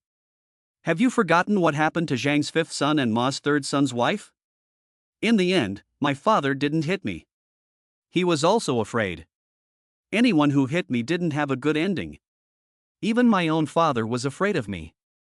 At this time, Granny Lu glanced over and suddenly saw Grandpa Wan lying in the other bed. Her eyes suddenly became a little frightened. She seemed to have discovered something, and quickly beckoned me to leave. My parents and grandfather didn't know what was going on, but they followed Grandma Lu's instructions and took me home. After returning home, Grandma Lu said that the old man Wang, who was lying in the same room as Little Fat, was already a dying man, and that he had a strong aura of death about him, so I was afraid that he wouldn't last long. I only then realized that the red light floating above the old man's head was actually deathly aura. Today was supposed to be my day of calamity, and Grandma Lu was worried that I would be exposed to the death aura if I stayed in that room for too long. That's why she wanted me to go home as soon as possible. After I got home, everything was fine and nothing happened. My family and I even had a meal with Grandma Lu. Unexpectedly, not long after dark, there was bad news from the village that the old man Wang lying in the hospital had died. There was no reason why he died, and the villagers guessed that Wang Laoren had died because he was old and had fallen off a donkey cart and could not hold on. But after hearing the news, Granny Lu became very nervous and hurriedly told my father to find a piece of peach wood, at least 10 years old, and a rooster that had been raised for at least 3 years. After killing the rooster, he had to spill the blood at the entrance of the house. My father did everything she asked. After finding the peach wood, Granny Lu peeled it and, with the blood of the rooster, drew many squiggly symbols on the peach wood, which my father then placed at the entrance to the house. This peachwood stick, which is covered with talismans written in rooster blood, is called a ghost blocking stick. It is placed at the entrance to prevent ghosts from entering. The rooster blood at the door is also pure yang, which can also prevent ghosts from entering the house. In this way, Grandma Lu has set up 2 barriers in our home. Today is my 9th birthday, and it is also the 3rd tribulation I have experienced. Grandma Lu once said that the tribulation of the 3rd tribulation would be the greatest tribulation I would encounter, and if I could not survive it, I might die. Grandma Lu had a vague feeling that Grandpa Wan was the person destined to be the cause of my 3rd tribulation. How could it be so coincidental that we had just returned home when we received the tragic news of Grandpa Wan's death? In any case, Granny Lu had to be prepared. I didn't think much of it. After eating and drinking, I suddenly felt sleepy and went straight to bed. But after I had fallen asleep for a while, I felt that there was someone else in the room. Chapter 23, He's Here. After a day of playing with Xiaopang, I went to bed after eating and drinking. No one expected that I would not wake up after falling asleep, and even more strange things happened afterwards. My family didn't think anything was wrong with me, but Grandma Lu was worried. She felt like something was going to happen. Today is supposed to be my day of calamity, so it can't be that peaceful. Not wanting to be too worried, Grandma Lu hung some special bells on the front door and the gate before going to bed. These bells were solid and wouldn't ring in the wind, but they would give an early warning if a ghost approached. Although she had placed a wooden barrier at the entrance and sprinkled chicken blood at the door, it was unlikely that ordinary ghosts could enter the courtyard. But Granny Lu still felt something was wrong, so she made one more arrangement. Back in the house, Granny Lu felt uneasy and couldn't sleep in the west wing. However, she was too old to stay awake, and fell asleep in a daze. In the middle of the night, Granny Lin heard a faint voice echoing in her ears, "He's here, he's here." At first, she thought she was dreaming, but the temperature in the room suddenly dropped a lot, and Granny Lu got a chill and woke up suddenly. When she woke up, she heard scratching at the door and saw many figures jumping around the windows. Outside the yard, there was also the sound of a bell ringing non-stop. Hearing this, Granny Lu suddenly shivered, and without even putting on her shoes, she pushed open the door. When she opened the door, she saw that there were suddenly many yellow-bellied martens and foxes in the yard, and some of them were standing at the door and pounding on it. She had not woken up from the commotion, so what was going on? Grandma Lu suddenly felt uneasy. The voice that just woke her up was Chang Xian, the spirit she had been feeding. It knew that danger was coming and had come to warn her. The wind chimes in the yard and at the entrance to the house rang at the same time, which meant that something dirty was coming. The first thing Granny Lu did was to run to the gate of the courtyard to see the ghost-repelling wood. Upon seeing it, Granny Lu's face changed drastically. She saw 2 clear footprints on the ghost-repelling wood, which had turned black.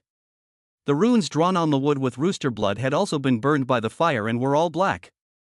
The ghost-repelling wood is made of 10-year-old peach wood, which is used to repel ghosts and evil spirits. Ordinary dirty things don't dare to get close to it, but that dirty thing actually stepped directly over the ghost-repelling wood. This shows that the ghost is definitely very powerful and has no fear of the ghost-repelling wood. Oh no, something really bad has happened.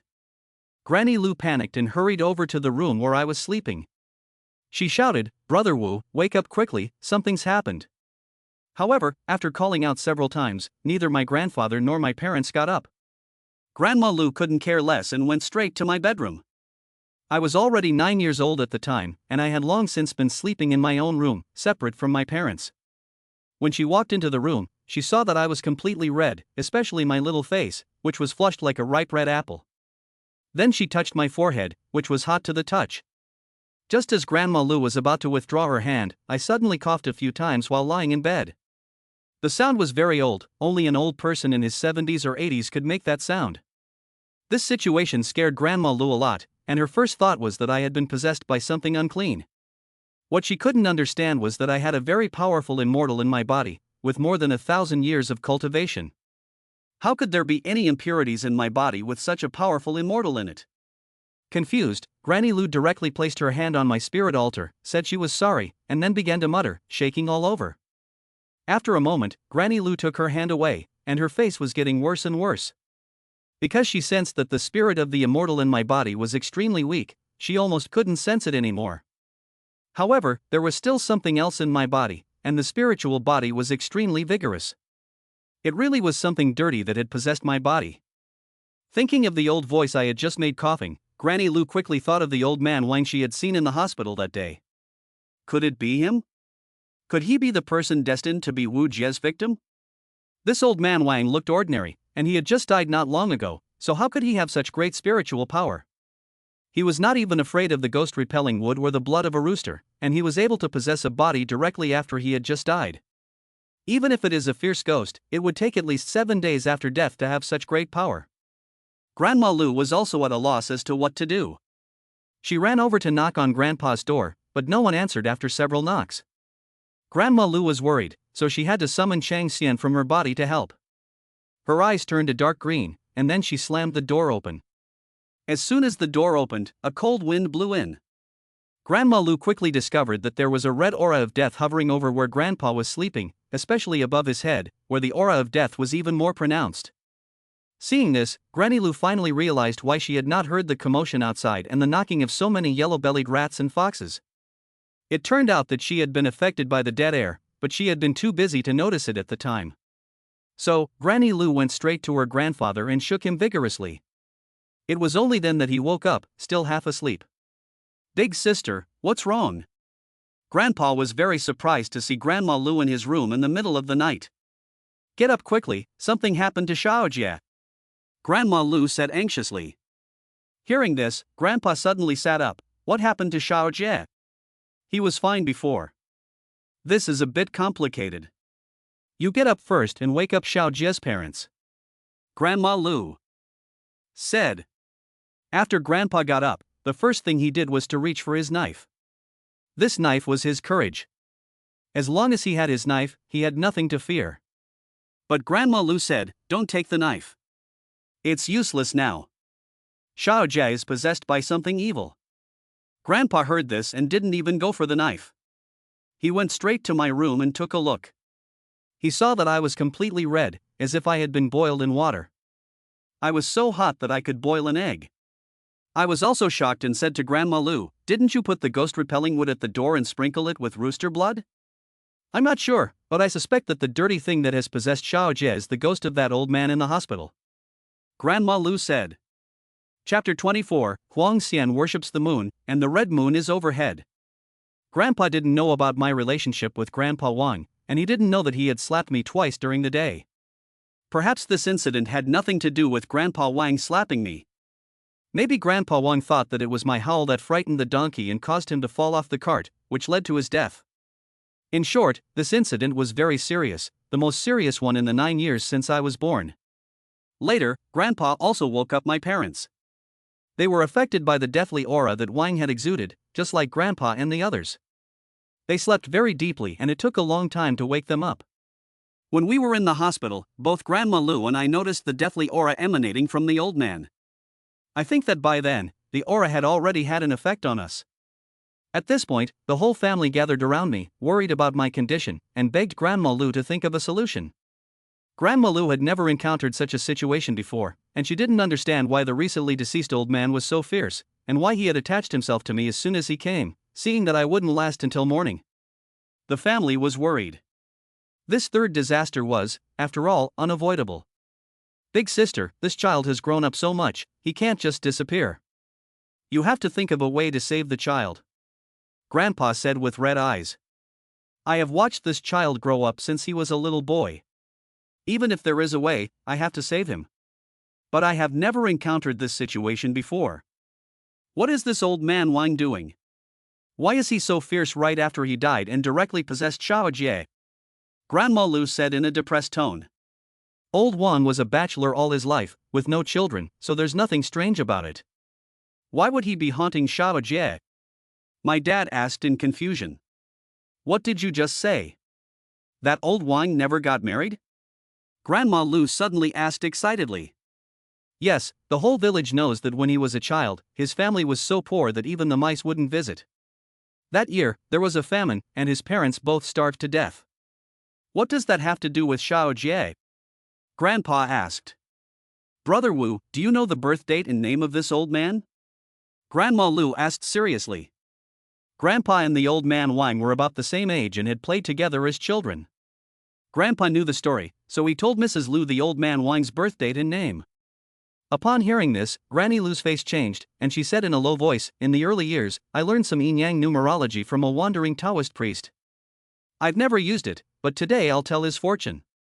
Then, Granny Lu deduced the birth date of the old man according to the birth date of the old man. After a while, Granny Lu gasped and said, "That's right, that's right. I think the old man is really not simple, just like I thought." "Grandma Lu, what's going on?" Dad couldn't help but ask.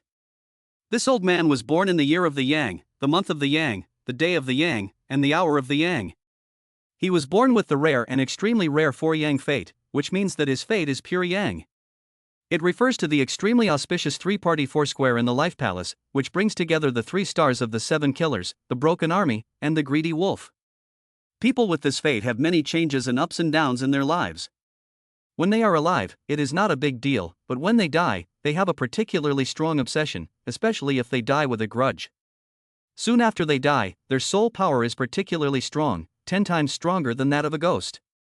If they are entangled by him, they will die within a day. In fact, there is a way to break this fate. As long as he marries and has children, his pure Yang fate can be resolved by the balance of Yin and Yang. After he dies, he will not have such a strong obsession. But this old man Wang never married in his life and always maintained his pure Yang fate, so after he died, he had such a strong obsession, and Xiao Jie was caught." Grandma Lu said helplessly. "Why did this old man Wang get involved with our Xiao Jie? Why is the little fat boy who lives in the same ward with him fine?" Grandpa said. "It is not certain that the child is fine. Today is the 3rd day of the disaster for Xiao Jie, so it is not surprising that the old man is haunting him. Moreover, Xiao Jie's fate is very special. I have tried to calculate it for him, but it is very vague and I can't see anything. Maybe it is because my cultivation is too shallow," Grandma Lu said. "Grandma Lu, you just said that Xiao Jie will die in a day if he is haunted by the old man Wang. Is there no way to save him?" Dad asked again. Grandma Lu sighed and said, "There may be a way, but I'm a lowly mortal, and even the immortals I worship are helpless. It's because the pure yang fate of that old man is so special that he is born to restrain evil. Not to mention the immortals I worship, even the immortals in Xiao Jie's body are also suppressed by that old man, and their spirits are weak and helpless. At this point, it seems that there is no way out. As Granny Lu said, the tribulation of the third tribulation is the biggest tribulation I have ever encountered. If I can't escape this tribulation, my life will be forfeit. Hearing Grandma Lu say this, the whole family was in a state of great sadness. My mother was lying on top of me, crying bitterly, and my grandfather and father were sighing and groaning. Grandma Lu was so depressed that she couldn't stand the oppressive atmosphere in the room. She went out alone and lit a pack of cigarettes outside. She looked up at the ceiling and couldn't help but gasp. I saw the moon above my head, and I didn't know when it had turned red, blood red, and the Big Dipper was converging, and the Z-Way star was flickering. What was even more eerie was that on the roof of our house, I didn't know when a large group of yellow-bellied weasels and foxes had gathered, bowing to the blood-red moon overhead, performing the 3-bow and 9-bow ritual. The yellow fairy is bowing to the moon, and the red moon is overhead. Grandma Lu had never seen such a strange sight before. As the saying goes, when things go against the norm, there must be a demon. When there are unnatural phenomena, there must be something big going on. Grandma Lu looked at the strange phenomenon in the sky and the yellow weasels and foxes kneeling before the moon, and was stunned for a moment. My condition was getting worse and worse. I had a high fever that wouldn't go down, I was talking nonsense, and I kept coughing like an old man. My family and Grandma Lu didn't sleep a wink that night. According to Grandma Lu's reasoning, my life would not last until midnight. However, things took a dramatic turn the next day at noon. Our ordinary little village suddenly became lively, with dozens of cars driving in. Chapter 25, Taking on an Apprentice. The whole family was in turmoil because of the old man lying, and I was also in a very serious condition. The next morning, I had developed something similar to livor mortis all over my body, and it was getting worse and worse. My fever wouldn't go down, and my breathing was getting weaker and weaker. I was on the verge of death. My mother almost fainted several times. Grandpa and Dad could only watch helplessly, sighing and groaning. During this time, Granny Lu tried several methods, even trying to possess me with her guardian spirit, but it still didn't work, and it was getting worse and worse. This situation continued until noon, when a large monk suddenly appeared at the entrance of my house. The monk was fat and had big ears.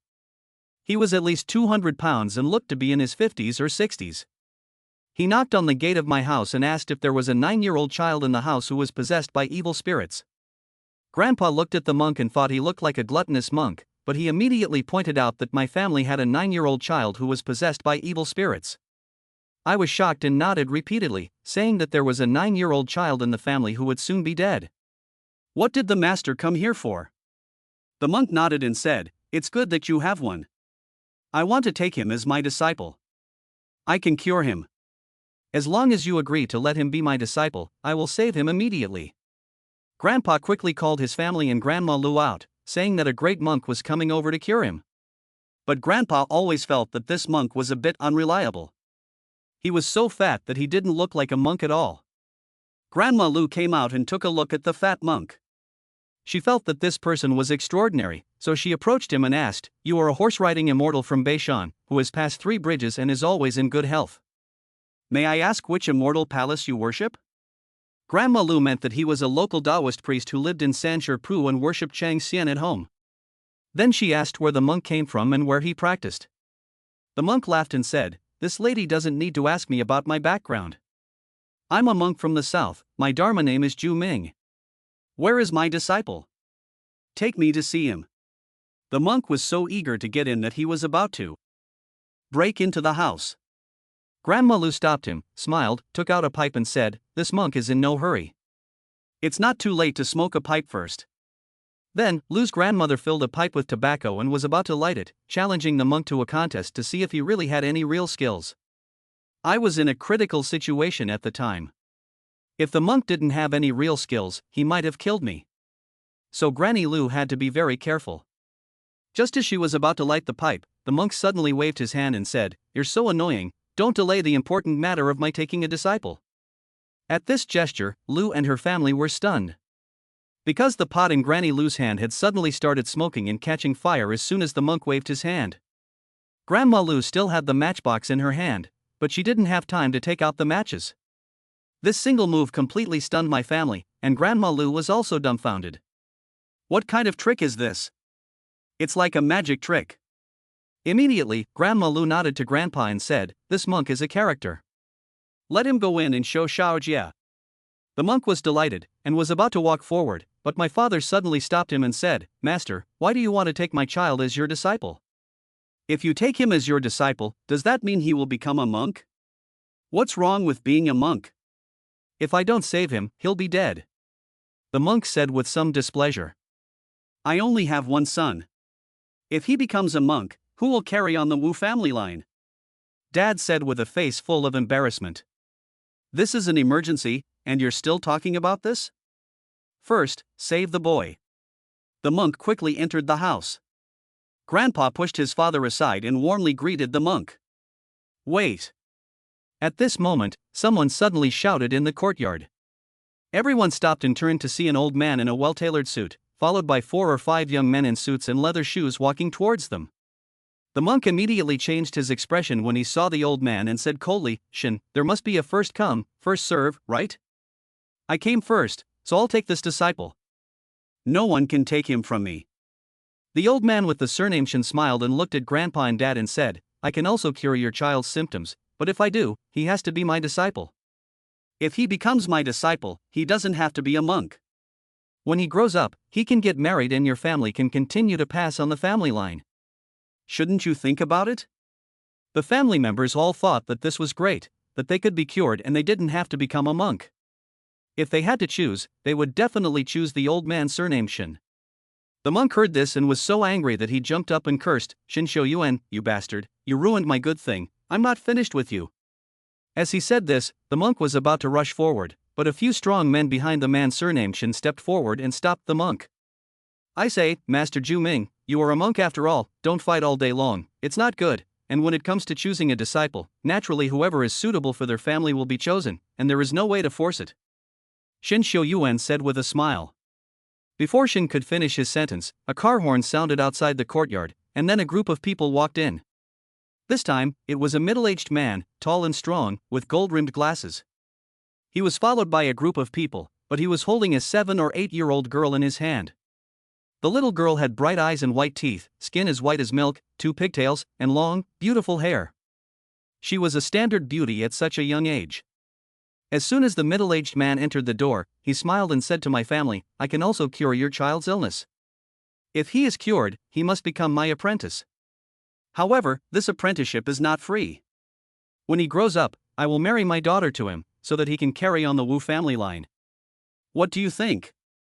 As soon as he said this, my family was stunned. Well, the stakes have just gone up. A daughter-in-law for free. That little girl is obviously from the city, and she is more than enough to be my daughter-in-law. The only thing that confused my family was where these people came from. The family was worried all night, but they had no idea where all these people came from. They all said they could cure the illness, but at first the family and Granny Lu couldn't accept it. Chapter 26 Feng Shui Master Li Xiantong. My family and Grandma Lu were so worried about my situation that my mother was on the verge of tears. No one knew where these people came from, but they all rushed to cure me. The middle-aged man who had just arrived even offered to give me his daughter in marriage. My family was naturally willing to do so. If we had to choose, we would definitely choose to give my daughter-in-law to him. It doesn't matter who the master is. Unexpectedly, when the middle-aged man spoke, the old man Shin Shou Yuan, who had just spoken, suddenly blew his beard in anger, pointing at the middle-aged man and shaking with anger. "Yang Gaoi, I have never seen such a shameless person as you. In order to take a disciple, you even offered your own daughter. You are really a good father." The monk also spat out a mouthful of saliva in anger. "Pa, you really don't care about your face. The red moon is overhead, and the purple star lord has descended to earth to take this disciple, which will surely glorify my Yanggong Feng Shui lineage. This is a once-in-a-lifetime opportunity, and I won't let you take advantage of it. If my daughter marries this kid in the future, she won't lose out. I've already made plans for this. Unfortunately, you, monk, have no children, and you definitely don't have a daughter. Old Mansion, your daughter is probably old enough to be a mother to a child, so she definitely can't be married off, right? Yang Gaoi said with a hint of pride. Your words have reminded me. Although my daughter is a bit older, she has two granddaughters who are still young. They can be chosen by this child. Yang Xiao said from afar. Mr. Shin, you just said that someone was selling their daughter. You old fart are even more shameless, not even sparing the granddaughter. I, the great monk, despise you. Master Zhu Ming rolled his eyes. As the several people were arguing, suddenly, there was a continuous sound of car horns outside. Soon, another group of people walked towards my courtyard. This time, the leader was a middle-aged woman wearing a cheongsam. She had an extraordinary temperament and looked to be in her 40s, but she still had a lot of charm and was still very beautiful. Behind her were several young girls, all in their 20s, all of them were beautiful and very pretty. The middle-aged woman walked slowly, with a smile on her face, saying as she walked, "Don't argue anymore, you guys. Although this child is the chosen one, he has had a hard life. It's not easy to take him as a disciple. You guys are all men, and you don't know how to take care of people. Why don't you let this child be my apprentice? I will take care of this child like a mother. If you want to find a wife for him, I, Ma Yuling, have taken in the most female apprentices. I will definitely take in a few more young ones in the future. When he grows up, he can choose from among my apprentices. Isn't that better than you?" When they saw this beautiful woman approaching, the rest of the men were stunned and speechless for a moment. My father and grandfather looked at each other, and my father immediately said, "Hey, this is good, women are considerate, and they will definitely be able to take care of our little thief in the future." Grandpa also thought it was a good match and nodded involuntarily. For a moment, so many guests came to the house that the yard was filled with them. They even forgot about me, who was lying in bed unconscious. The whole family was picking a daughter-in-law in the courtyard. Grandma Lu on the side was also dumbfounded. After thinking about it carefully, she realized what had happened the night before. It was the natural phenomenon of the yellow fairy worshipping the moon, the red moon shining overhead, and the purple star twinkling. It was the work of those yellow-skinned foxes, who deliberately let the celestial phenomena appear to tell these masters that something had happened to me, so that they would come all the way to save me. It was mainly because my life was very special, and it was combined with the magic of these yellow-skinned foxes that such a strange celestial phenomenon could appear. At least a dozen cars were parked on the street in front of my house. Our village is remote and all the roads are dirt roads. It's rare to see a car in the village for 10 or 20 days. When so many cars suddenly stopped, and they were all Tigerhead Benzes, the whole village was abuzz, and everyone gathered in front of my house to see what was going on. In fact, there were not only these people, but also many people who glanced at the door and turned around and left. Those people were also here to recruit apprentices, but when they saw the four masters in the courtyard, they suddenly lost their confidence and couldn't compete, so they didn't have any illusions and just turned around and left. The first monk who came looked at the rest of the people angrily and said, "I said, we are all people who walk on the rivers and lakes, and everything must be done according to the rules of the rivers and lakes. I was the first to come, so I must be the first to receive the disciple." The old man Shinsho Yuan said, "Yes, we must follow the rules of the martial arts world. If we want to take on an apprentice, we must have the consent of the apprentice's family. Let them choose the apprentice. Whoever they choose will be the apprentice. I think we should not argue about it. This is a good idea. When it comes to taking on a disciple, it is definitely necessary to consider the wishes of the family." Yang Gaoi, a middle-aged man, said, pushing his daughter forward and saying to my father, "Brother, we may be relatives in the future. Look at how pretty my daughter is. How about she be your daughter-in-law?" My father glanced at the little girl. She was really pretty. There was no other girl as pretty as her in the 10 villages around. The little girl blinked her big eyes, looked at my father, and said hello to him with a smile. "Good girl. You're a good girl," my father said, somewhat at a loss, and then looked to my grandfather for help. My father thought it was good, but he still had to let Grandpa make the decision. But Grandpa was also confused and couldn't make a decision. These people all looked at Grandpa with eager faces, and were just about to raise their hands and say, "Choose me. Choose me. Choose me." Just when Grandpa didn't know what to do, a man suddenly pushed his way into the crowd at the gate. Compared to the 4 people in front, this person looked unimpressive, wearing a tattered robe, a top knot on his head, a stick in his hair, and a pair of broken straw sandals on his feet. When he came through the crowd involuntarily dispersed, mainly because of the smell on his body, which was a bit spicy and made people's eyes water. Don't argue, it's pointless. I'll take this child, the old Taoist priest said loudly after he had squeezed his way in. The four masters in the courtyard were stunned and their faces changed when they saw the old Taoist. The beautiful woman named Ma Yuanling couldn't help but blurt out after seeing the old Taoist, Feng Shui King Li Xiantong. Chapter 27, Take Away 10 Years. The words Feng Shui King did not reach his ears. He just looked at the old Taoist, who was wearing ragged clothes and a broken straw sandal. What could he promise our family? Other people have already found a wife for him. As the prices offered by these people increased, my father's expectations also rose. These people who came were either rich or noble, and they were all dressed up. Why would this old Taoist let my son be his disciple? It was really a bit presumptuous. However, after seeing the old Taoist, the others' faces changed, and they looked different. Some were surprised, some were in awe, and some even felt restless. Master Li, you haven't shown your face for many years. Is it because of your child that you're here this time? The old man named Xinshu Yuan said. What do you think? It would be a waste to entrust this piece of jade to you people. I won't accept it, so I'm not leaving it to you. The old man's mouth was wide open, looking down on everyone. But the old man Xinshu Yuan was not angry. He smiled and said with a bow, since Master Li has come forward to take on an apprentice, I really don't have the qualifications to compete with you. The world of martial arts is far away, and the mountains are high and the waters are long. Master Li, we will meet again by chance. With that, Xinshu Yuan led a few of his men and bowed to the old Taoist, then left. From beginning to end, the old Taoist didn't even look at Xinshu Yuan. After he left, the old Taoist glanced at the rest of the people. What, are you still here? Waiting to have lunch at my apprentice's house later? Old Taoist with a cow's nose, I don't think I'm willing to accept it.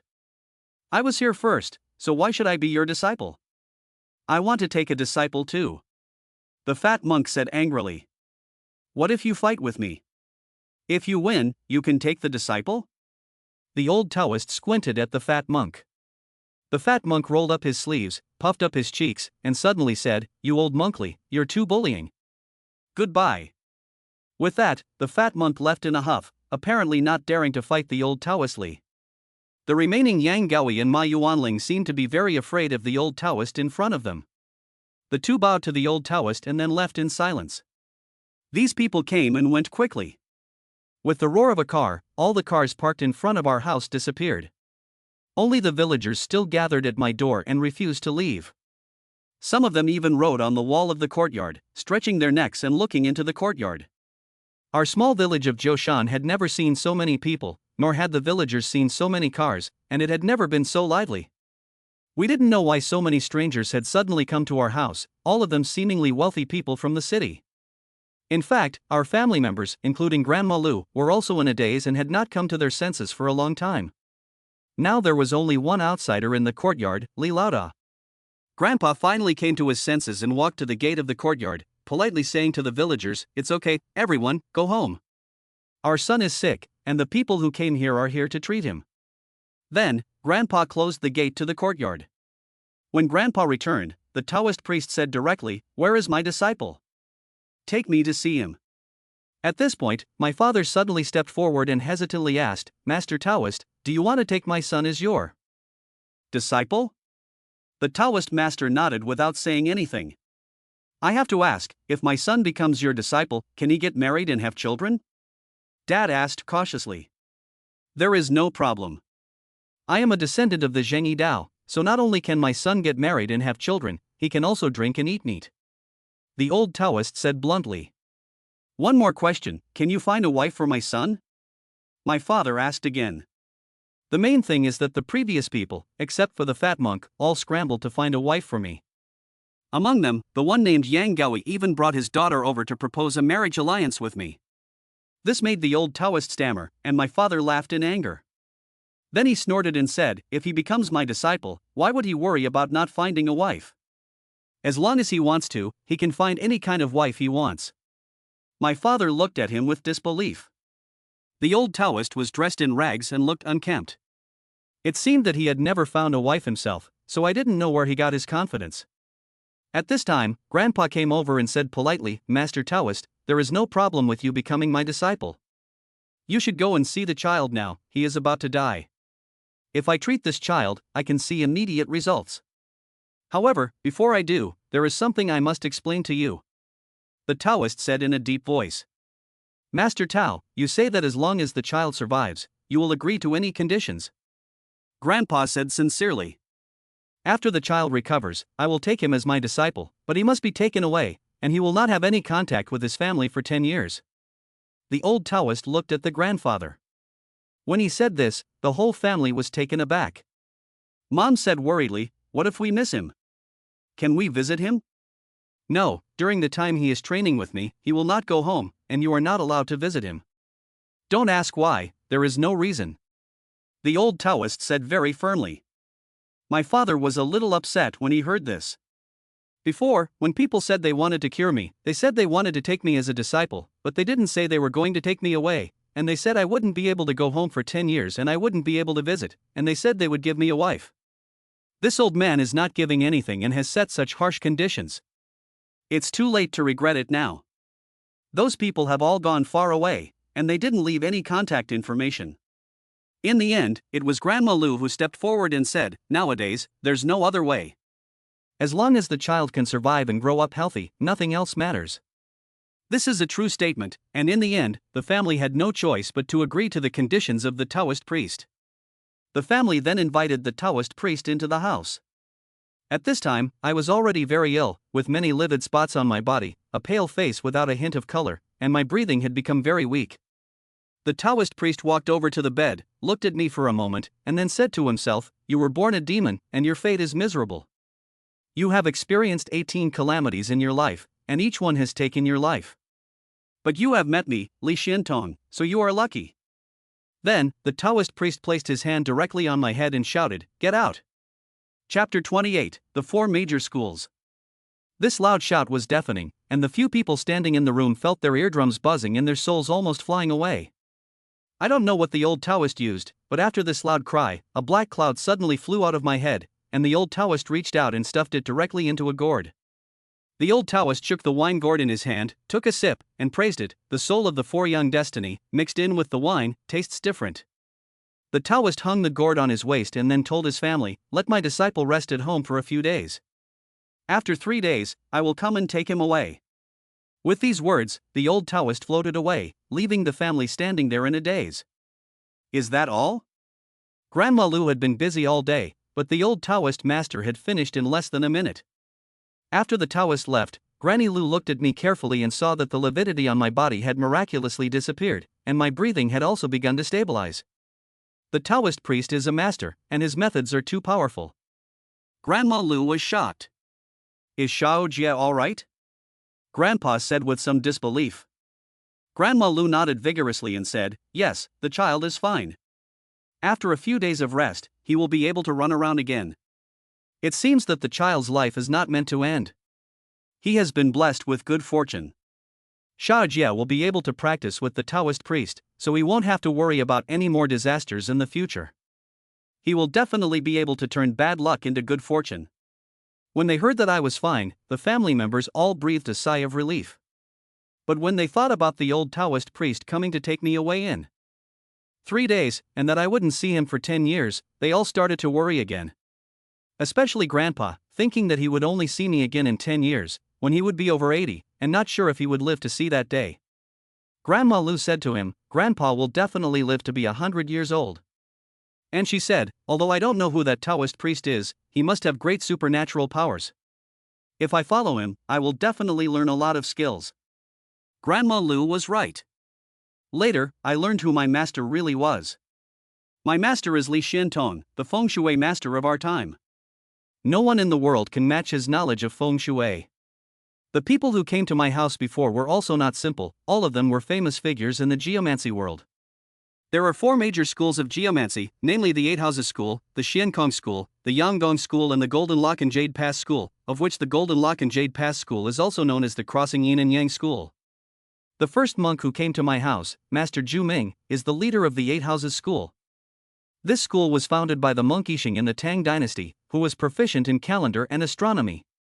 The core theory of this school is based on the combination of the 8 houses and the 9 stars, combined with the 9. The 9-star flying star system divides people into 2 types, the Eastern and Western, and incorporates them into the entire geomancy system, truly realizing the perfect state of the unity of heaven, earth, and man.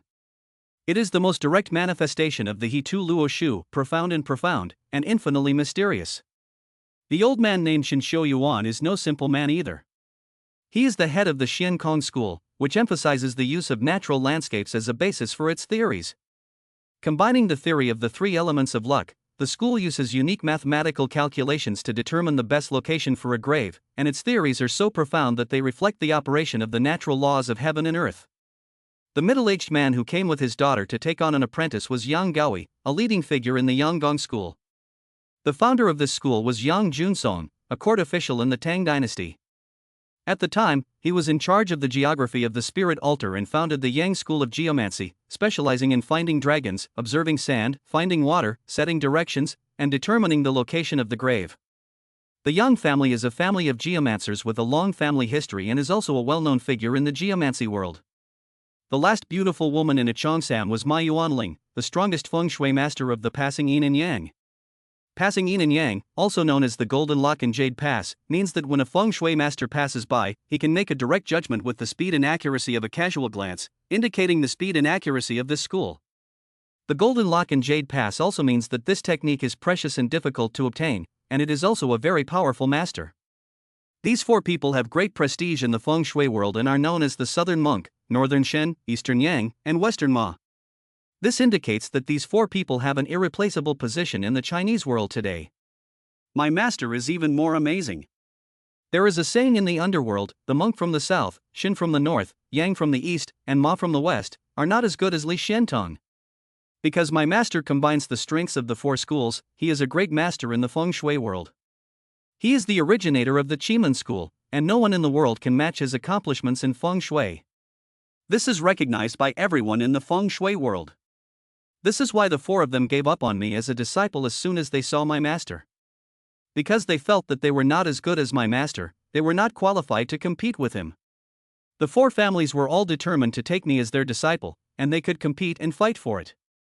However, they could only give up helplessly when they saw that Li Xiantong, who had not appeared in the underworld for more than 10 years, had also appeared here. These 4 people, as well as my master, on the night that I was entangled by the 4 young destined old man Wang, when Lu's grandmother was at her wits' end and my life was hanging by a thread, those yellow-skinned and foxes were worshipping the red moon, and when they observed the natural phenomena at night, they discovered the abnormality at the same time and knew that I, a person with a special fate, had appeared in the world, so they all rushed over to my house, and this is how the farce that occurred during the day came about. In fact, no matter which one of these people I worshipped under, their future prospects would be limitless. However, it would be best to be under the tutelage of Li Xiantong. The day after Master Li left, I woke up. Although I looked a little weak, I had survived. My family was very happy, but also a little sad.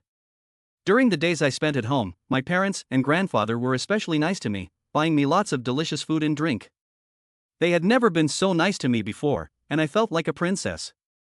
However, I still didn't know what was about to happen. My father even had the idea of hiding me. Since I had already survived, when the Taoist priest came, I would say that I had gone away on a long journey, and the Taoist priest would naturally be helpless. But Granny Lu said that was not necessary. A man of honor must keep his word. If he has promised someone something, he must not go back on his word. Although the family was very reluctant to do so, they had no choice. 3 days later, the Taoist priest really came. Chapter 29, Farewell. Before the Taoist priest came, my family had already told me that I was going with him. I didn't know what was waiting for me, and I was very scared. I didn't want to leave my family at all. At the time, I felt like I had been sold out by my family. Although the small village was not big, it was the place where I was born and raised. Although many people in the village said that I was a freak and that they wanted to avoid me, and that they did not let their children play with me, I still did not want to leave. I didn't want to leave my grandfather, who loved me, my parents, or my only good friend, Xiao Pang. Xiao Pang had already been discharged from the hospital, but he still walked with his knees bent and moved forward little by little. I went to see him to say goodbye, telling him that I was leaving for a long time and might not be able to come back to see him for a long time. Xiao Pang looked reluctant and said, "If you leave, I'll be the last in my class. There won't even be anyone at the bottom of the class. It's a shame." I wondered what kind of brain circuitry he had. I came to say goodbye to him, and this was such a sad thing, but he actually brought it up with me. It was really inappropriate to bring it up, and it was too hurtful. Suddenly I felt that I was willing to leave Xiao Pang, let him become the last one in the class, and let his father beat his buttocks to blossom. The old Taoist came as promised. Last time he came, I was unconscious and didn't see him. When I saw the old Taoist, although he was very serious, I inexplicably felt a little closer to him, as if he was born to be my master. I myself don't know why I suddenly felt this way. The old Taoist Li Shenton was still dressed in rags, just a little better than a beggar, but not much better. Seeing him like that, my father immediately felt that if I followed this old man, I would never have a good life. If the old man had a good life, he wouldn't have to dress like this. At this moment, my father missed Yang Gaoi, who had originally planned to marry my daughter to him. Who knew that an old Taoist monk would suddenly appear and scare the four of them away? As soon as the Taoist priest arrived, he looked at me. He didn't seem to be very good at communicating with people, and he immediately wanted to take me away without saying a word of extra pleasantries. My father took my hand and said with some reluctance, "Master Taoist, what's the hurry? Let's have a meal before you leave. You'll be my son's master in the future. Although we don't have any delicacies, we always have plain food. Let's eat before you leave." "No, I'm in a hurry," the old Taoist said coldly. "Master Tao, can I ask you something?" my father asked hesitantly. "You may," the old Taoist said indifferently. "Why do you want to take my son as your disciple? This kid is nothing special except for the fact that he was born with a strange face. He doesn't study well either, and he's always the last in his class.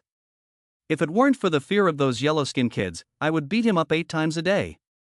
At this point, I glanced at my father and realized that he had not beaten me because he was afraid that the yellow-skinned would retaliate against him. I always thought my dad was too worried about me to hit me. It seems I was wrong to blame him. What a deep father-son relationship. I feel less attached to this family. The old Taoist smiled and said, "This kid is gifted, has a great bone structure, and a special fate. He doesn't study well not because he's stupid, but because he doesn't put his mind to it. You also lack discipline with him, but don't worry, you don't dare to hit him, I will fix him later." This is not a good thing to say in front of me, is it? Master Tao. I'll leave Xiaojia in your care. Grandpa took me from my father's hands and handed me to the Taoist. The old Taoist took my hand, but Grandpa still held on to me, unable to stop himself from getting emotional. He then said, "This child has been gone for 10 years, and I will be over 80 when he returns. I don't know if I will still be alive to see him again. Don't worry, you'll be fine. I can see that you have a strong life force and many years to live." The old Taoist said in a deep voice. Grandpa finally let go of my hand, and the Taoist priest took me outside without saying a word. At this time, behind me came the heart-wrenching cries of my mother, who rushed straight towards me. She had been hiding in the house, afraid to come out and see me off, for fear that she would lose control and hold me back from leaving with the Taoist. Now that I was really going to follow the Taoist, my mother finally came out, hugged me tightly, and cried very sadly. She said, "Xiaojia, you have to take care of yourself in the future. You have to listen to your master and not be naughty anymore." I nodded and started to cry. The person who loves me the most is always my mother. Which mother in the world doesn't love her child? My mother is a sensible person who knows that if it weren't for the old Taoist who saved me, I would have been dead long ago. So it was not too much to ask for him to take me as his disciple. My mother held me in her arms and cried for a long time, unwilling to let go. The Taoist priest, however, was impatient and said, "It's fine. We'll see each other again. I'm taking this kid with me to teach him the Tao. You can go back now." With that, the Taoist pulled me by the hand and headed for the door.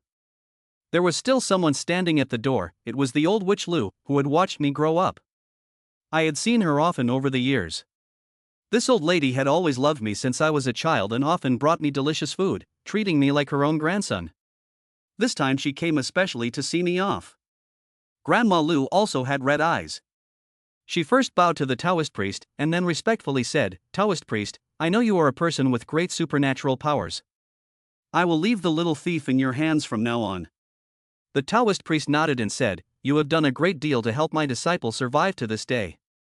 I have nothing to repay you, but I will give you this book. When you have time, take it out and read it. It may be of some use to you."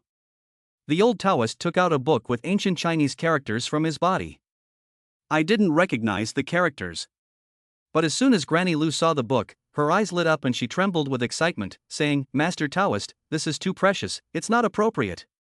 "Hold it, is my disciple's life not worth more than a book?" the old Taoist said non-committally. Grandma Lu took the book with both hands as if it were a treasure.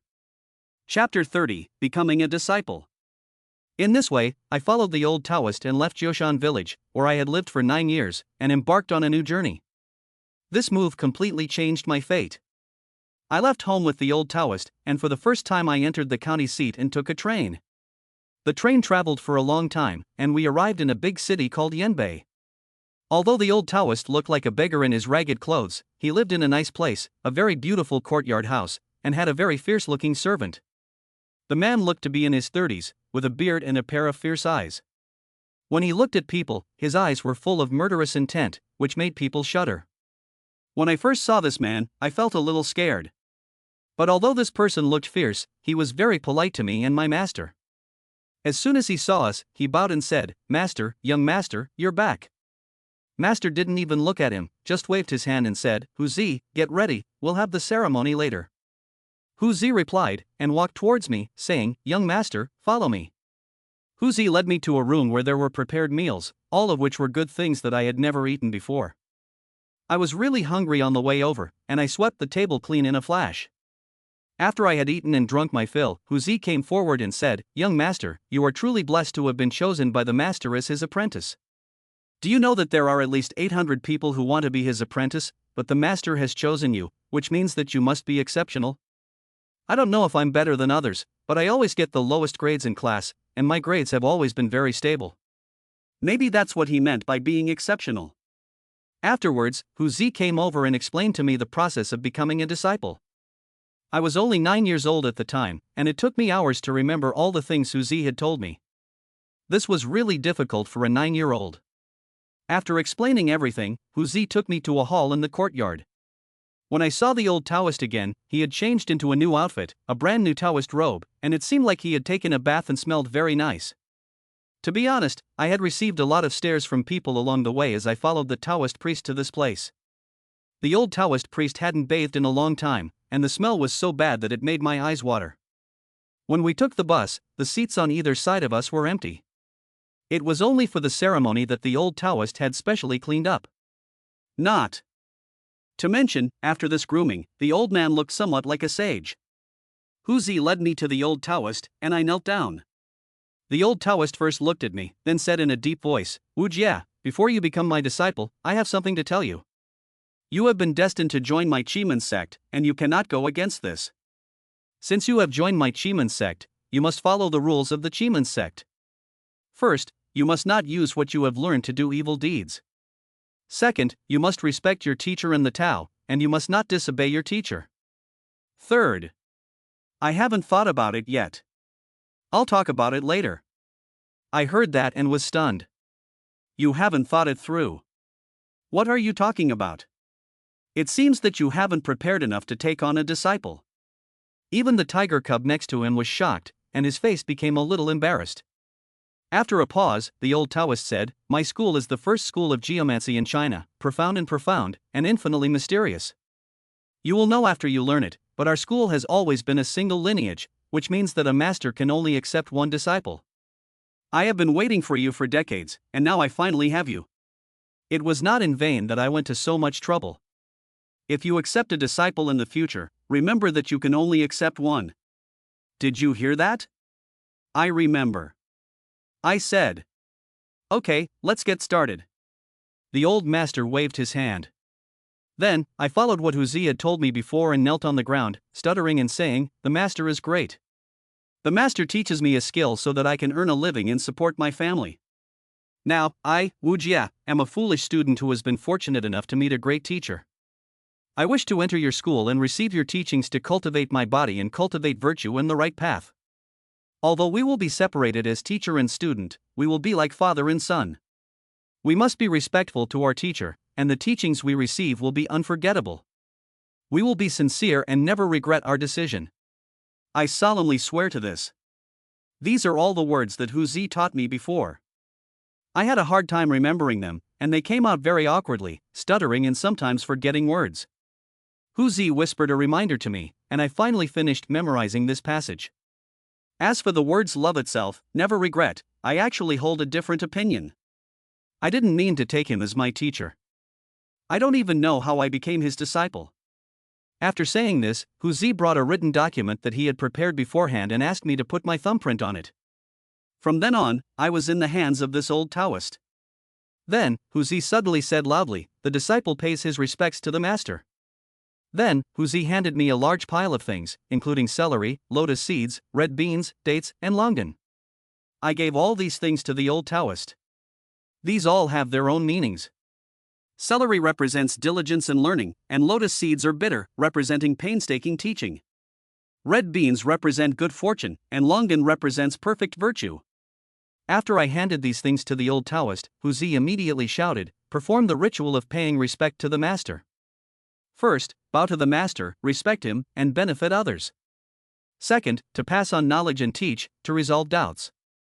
3 bows to thank the teacher, heaven and earth as witnesses."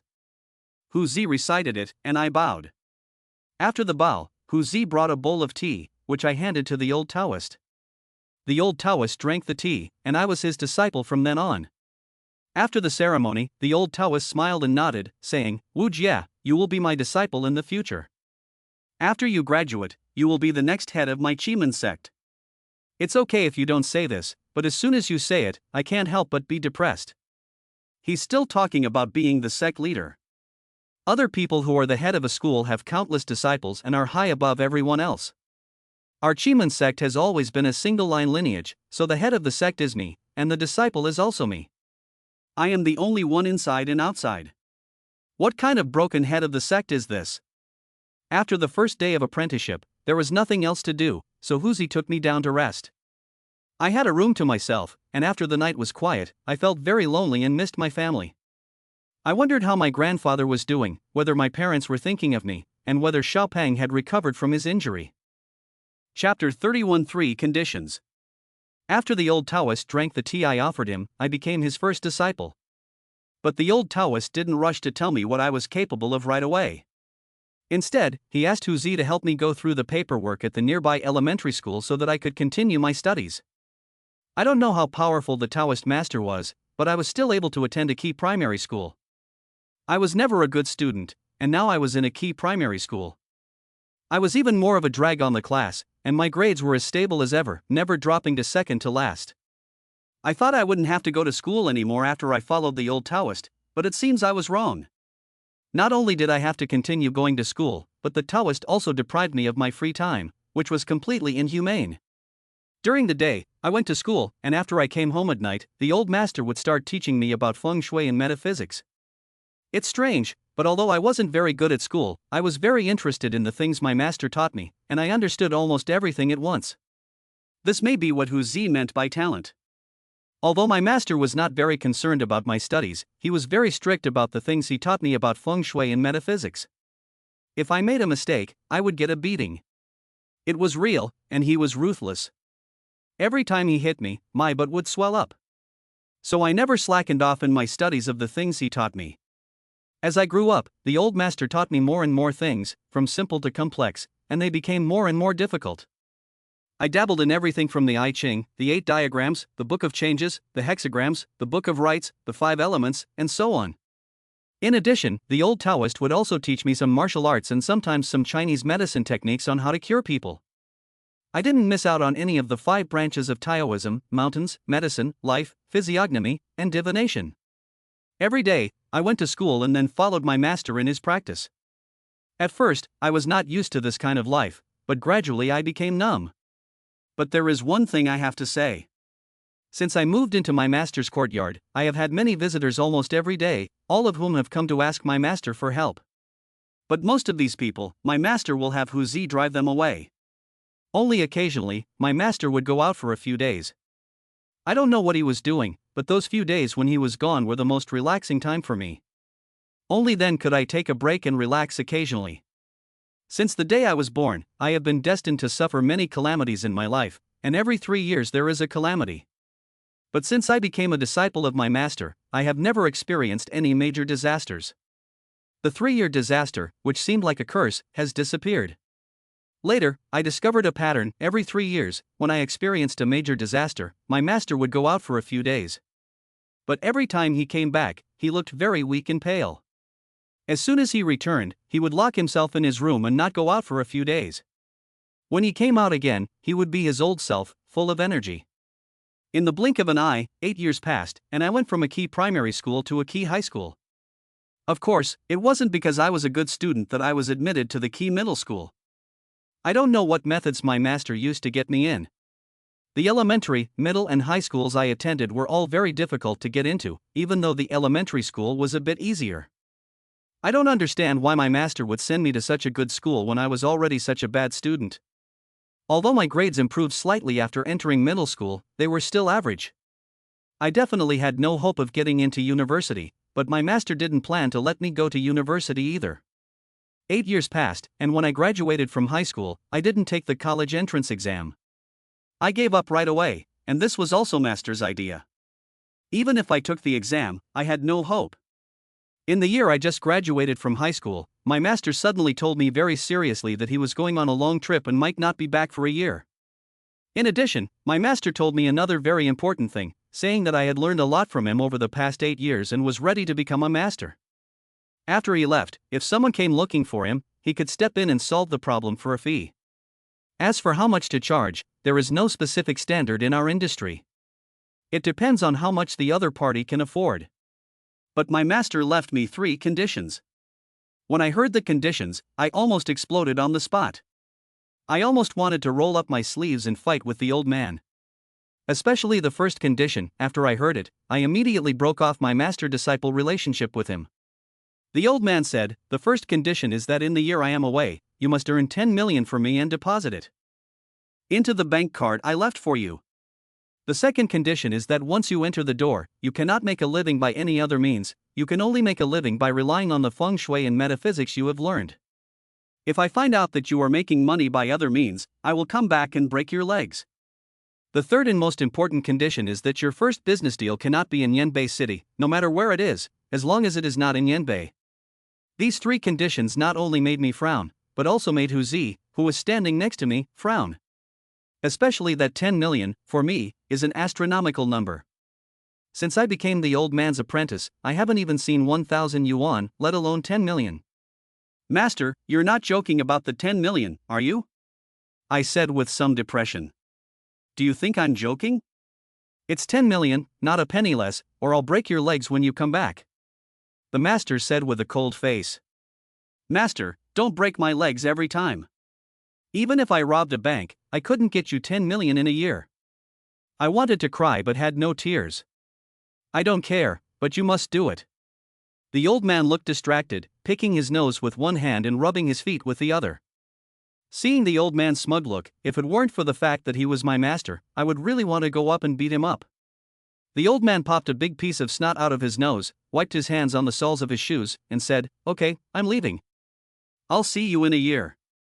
Remember the conditions I told you about. Don't miss a single one."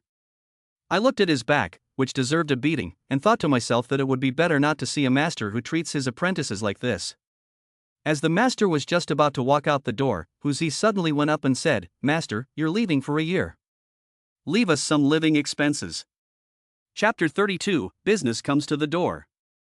The old man turned around, patted his head and said, "Look at my memory, I almost forgot." He then took out a purse from his body and handed it to Hu Zi, saying, "This is a lot of money." Then he walked away with a swagger, and when he reached the door, he suddenly sped up, running faster than a rabbit. At this speed, I always feel like there is some kind of conspiracy.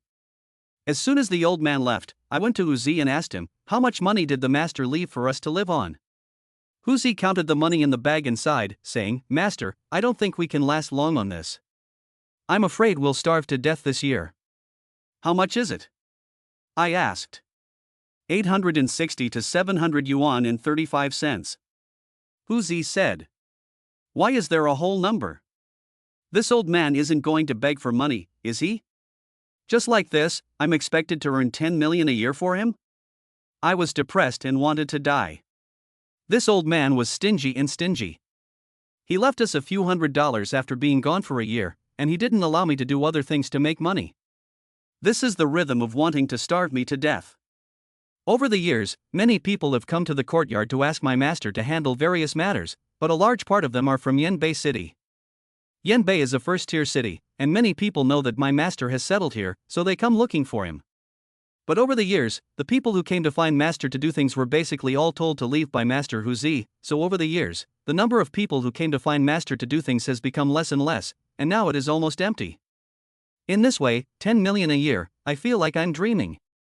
In my dream, everything is possible. What I didn't expect was that 3 days after my master left, someone actually found this courtyard. It was a father and daughter. Hu Zi said they came in a Rolls Royce, so they must be rich. Hearing this, I suddenly felt energized. I didn't expect that after the master left, I would have a big deal as soon as I came up. I quickly asked Hu Zi to invite them in. When they came in, I realized that this father and daughter really had problems. The father, in particular, had a black aura above his head, his forehead was dark, and there was a massive evil energy in his parents' palace. I guessed that he must have been unlucky recently. After 8 years of practicing with my master, I can basically tell if someone is a bad person just by looking at them. At this time, I was sitting in the living room. After seeing Hu Zi bring the person in, I sat there still motionless, learning from my master's example, and put on airs. Since the other party came to the door, they must have something to ask for. Although the other party was sending money over, they could not be spoiled. This is what my master told me. After Hu Zi led the man in, he said respectfully, "Young master, this gentleman is looking for you." I nodded and looked at the father and daughter. I couldn't help but stare at the girl next to the man. She looked familiar to me, as if I had seen her somewhere before, but I couldn't think of where. But this girl really caught my eye. She looked about my age, with delicate features, fair skin, and beautiful eyes. She was wearing a simple floral dress and had her hair tied back in a ponytail. She stood next to her father, looking very obedient. The man looked at me and said very politely, "Hello, I am Zhang Yuqing, the chairman of the Yanbei Julong Group. I came here through a friend's introduction to find Master Li." "Is he here?" "I'm sorry, my master is away on a long trip and said he won't be back for a year." I replied. "This is our young master Wu Jia, the only disciple of the family head." Before he left, the family head said that in the future, we can ask the young master to help with all kinds of things. Hu Zi said on the side. When he heard that I could handle it, he smiled again and said the same thing. As the saying goes, a famous teacher produces a talented student. Since you are Master Li's apprentice, you must be right. I have encountered a little trouble here, so please help me, Master Wu. After he finished speaking, I immediately asked, "Mr. Zhang, are you from Yanbei City? Do you do business in Yanbei?" Zhang Yuqing smiled and said, "Yes, all in Yanbei. I'm an old Yanbei native. I've been doing business for many years and have accumulated some savings. I've achieved some success." I nodded and said, "I'm sorry, Mr. Zhang, I can't help you. Uncle Hu Zi, show the guest out." Hu Zi and Zhang Yuqing were both taken aback by my words. Zhang Yuqing's beautiful daughter couldn't help but look up at me and frown slightly. Hu Zi kept blinking at me, as if to say, "We don't have money to eat, so why are you pushing your business out?" "No. Master Wu, why is that? As long as the job is done, I don't care how much you charge." Zhang Yuqing said again. "This is not a matter of money. I really can't help you with your business. Please leave." As he said this, I glanced at Hu Zi again. Hu Zi shook his head helplessly and had to make a gesture to send the guests away, asking them to leave. At this time, Zhang Yuqing was a bit anxious and quickly said, "Mr. Wu, my daughter Yao Yao is a classmate of yours. She is also from Yubei No. 1 Middle School. For the sake of being classmates, please help me." As soon as he said that, I glanced at the girl again and thought to myself, no wonder she looked familiar, she was from the same school, I must have seen her somewhere. This girl is very pretty, she should be a school beauty, but in these years, I have been closely watched by my master, and I have to follow him in his practice every day. I haven't put my mind on those messy things, so it's normal that I don't know her. Which class are you in, classmate? I asked curiously. I'm in the 3rd grade, class 6. The girl looked at me and her face turned a little red. 3rd grade, class 6, that's no small feat. Our school, Yenbei No. 1 Middle School, is the best middle school in the entire city of Yenbei, and class 6 is the top class. Students who are assigned to this class can basically all get into a prestigious university, unlike me, a slacker, who is lucky if the school doesn't expel me. Zhang Yuqing used his daughter to make friends, thinking that I would definitely agree. However, I just asked a question, waved my hand, and said directly, "Show the guest out." "Please leave, Mr. Zhang." Hu Zi began to push people out. Zhang Yuqing looked at me with a look of great reluctance, sighed, and had to leave with his daughter. As soon as they left, Hu Zi came back and said, "Young master, we are so poor, and you still push people away." Uncle Hu Zi, when master left, he specifically told me that the first business I took on could not be in Yenbei City. Have you forgotten? Chapter 33, A Penny Makes a Hero. When I said this, Hu Zi suddenly remembered this matter and said in a depressed tone, "I don't know why the family head made such a strange rule. We are in Yenbei City, so there must be the most people looking for the young master here. We'll see. There will be opportunities," I said calmly. "If we don't get any business for half a month, we'll probably run out of money, even if we use it sparingly. Master should think of something," Uncle Hu Zi said with some concern. "Don't worry, I know what I'm doing." Uncle Hu Zi looked at me with a strange look, as if to say, "You kid have a plan. No matter how difficult it is, life must go on. With the 800-odd yuan, if we two eat and drink sparingly, we should be fine for 2 weeks. During this time, I hope someone can find this courtyard."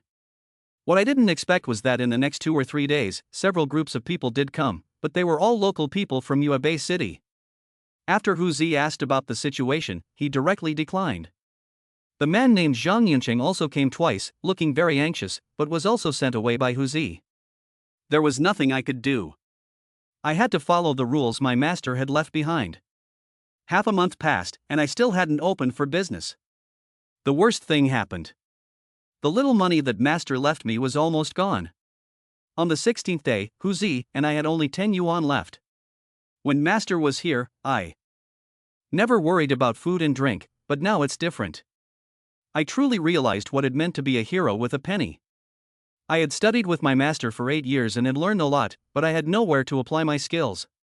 Before my master left, he must have spread the word that I would take over his business, but all the people who came were local to Yenbei City, and I couldn't do anything. I guess this is a test from my master. When I heard that Uncle Hu Zi said that there was only 10 yuan left, I told him, "Uncle Hu Zi, tell me the truth. Did your master leave you money? Are you all conspiring to test me?" Hu Zi paused for a moment and said, "Young master, no. You saw it yourself when the head of the family gave you the money. Didn't you save some money for yourself?" I asked, not giving up. Honestly, if I had saved a little money. Stop, don't say any more. I interrupted Uncle Hu Zi sighed, and it seemed that the two of us had really reached the point of desperation.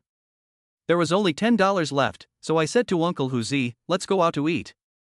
Hu Zi was a little confused. "Master, what can you do with $10? It's only enough for a bowl of vegetable noodles. How can we eat it?" "Calm down. 1 bowl of vegetable noodles, we'll split it. There's no rice, no noodles, and no oil at home. You can't cook, so we'll have to eat out," I said. "Young master, with 10 yuan, we can buy some steamed buns. We don't need to eat vegetables, and we can last a couple more days," Uncle Hu Zi suggested. "Forget it. You can't eat 8 buns a meal for more than a few days." "You're right." Uncle Hu Zi nodded and followed me to the small restaurant outside. We ordered a bowl of vegetable noodles. Looking at the green vegetable noodles that were served, and then looking at Uncle Hu Zi, who was hungry and had green eyes, I asked the boss for a small bowl and took out a few green vegetables and noodles from the bowl, leaving most of the noodles for Uncle Hu Zi. He had an incredibly big appetite, and he ate twice as much as my master and I combined. Of the 800-odd yuan in living expenses, Uncle Hu Zi ate more than half. Uncle Huzi was a bit embarrassed and pushed the large bowl back to me, saying, "Young master, you are growing, you should eat more." "I'm not hungry." "It's fine, you eat." "I don't eat much." "You eat it, young master." While I and Uncle Huzi were politely refusing, a strange voice suddenly came from behind us. "Hey, isn't this handsome guy Wu Jie?" The two of them ordered a bowl of vegetable noodles. "Is this enough to eat?" When I looked back, I realized it was an acquaintance, my classmate Wang Chaoyang. He was accompanied by a beautiful girl, also a classmate of ours, named Lina. Speaking of this Lina, she once chased after me, but I rejected her. It wasn't that I didn't think Lina was pretty, she really was, but my master was strict with me. During the time I was following him to practice, I was absolutely not allowed to have a relationship. If he found out, I would definitely be in trouble. When Lina was chasing me, Wang Chaoyang was also chasing her. After I rejected her, they got together. Therefore, Wang Chaoyang resented me a little in his heart, and that's why he was so cold to me. When I was born, I had a fox face and white fur. But later, it grew, and it became more and more beautiful. Some boys had a feminine appearance, similar to the young and fresh meat on TV now. In fact, when I was in high school, I was not only chased by Lina, but also by other female classmates, some of whom were not even in my class. It wasn't that I was cold, it was because I was afraid of getting beaten up. That old man was really willing to do it. "Wang Chaoyang, Lina, long time no see." I smiled and greeted them both with grace. "We're old classmates. You've had a hard time. I really can't stand it. Order a few more dishes. I'll pay for them later." Wang Chaoyang sneered and beckoned the waiter over. Without saying a word, he ordered 7 or 8 of the most expensive dishes on the restaurant's menu for our table. Uncle Huzi looked at the table of dishes and his face turned green. Wang Chaoyang definitely wouldn't pay for this. He was deliberately teasing me. I gave Uncle Huzi a look, signaling him to stay calm. After ordering the dishes for us, Wang Chaoyang and Lina sat at the next table and ordered a few dishes to eat. Lina looked a little embarrassed. During the meal, she kept looking over at me, but I pretended not to see her. Uncle Huzi had a terrible time eating this meal, mainly because he was worried about how to pay the bill. I had already made up my mind to eat and drink as much as I could and fill my stomach first. They finished eating quickly, and Wang Jiayan came over to me and said, "Old classmate, I'll pay for your meal. I can see that you're having a hard time." "No, you go ahead. I'll pay for it myself." I replied, "I can't lose face, no matter what. I still have some pride." Sure enough, Wang Jiayang was just giving me a hint, saying, "That's fine, we'll leave first." Then, Wang Jiayang seemed to remember something and looked back at me and said, "Old classmate, I forgot to tell you something. Tomorrow at the Yanbei Hotel, I will invite our classmates to dinner. My college entrance exam scores have come down. It's a key university. You must come." Chapter 34, Attending the Banquet. Yanbei Hotel is the best hotel in Yanbei City. A meal there costs at least 8,000 yuan. It is enough to see that Wang Chaoyang's family background is good. When he was in school, Wang Chaoyang was dressed in designer clothes, the standard second generation of rich people. I didn't hesitate for a second and said, "Okay, I'll go." "Okay, then we have a deal." Wang Chaoyang was very happy, and then he said, "By the way, how did you do on the college entrance exam?"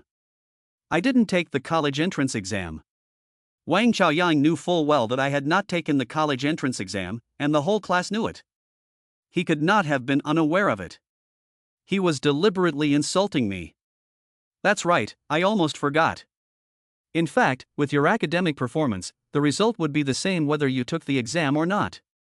Not going to college doesn't mean you can't find a way out. How about making a living?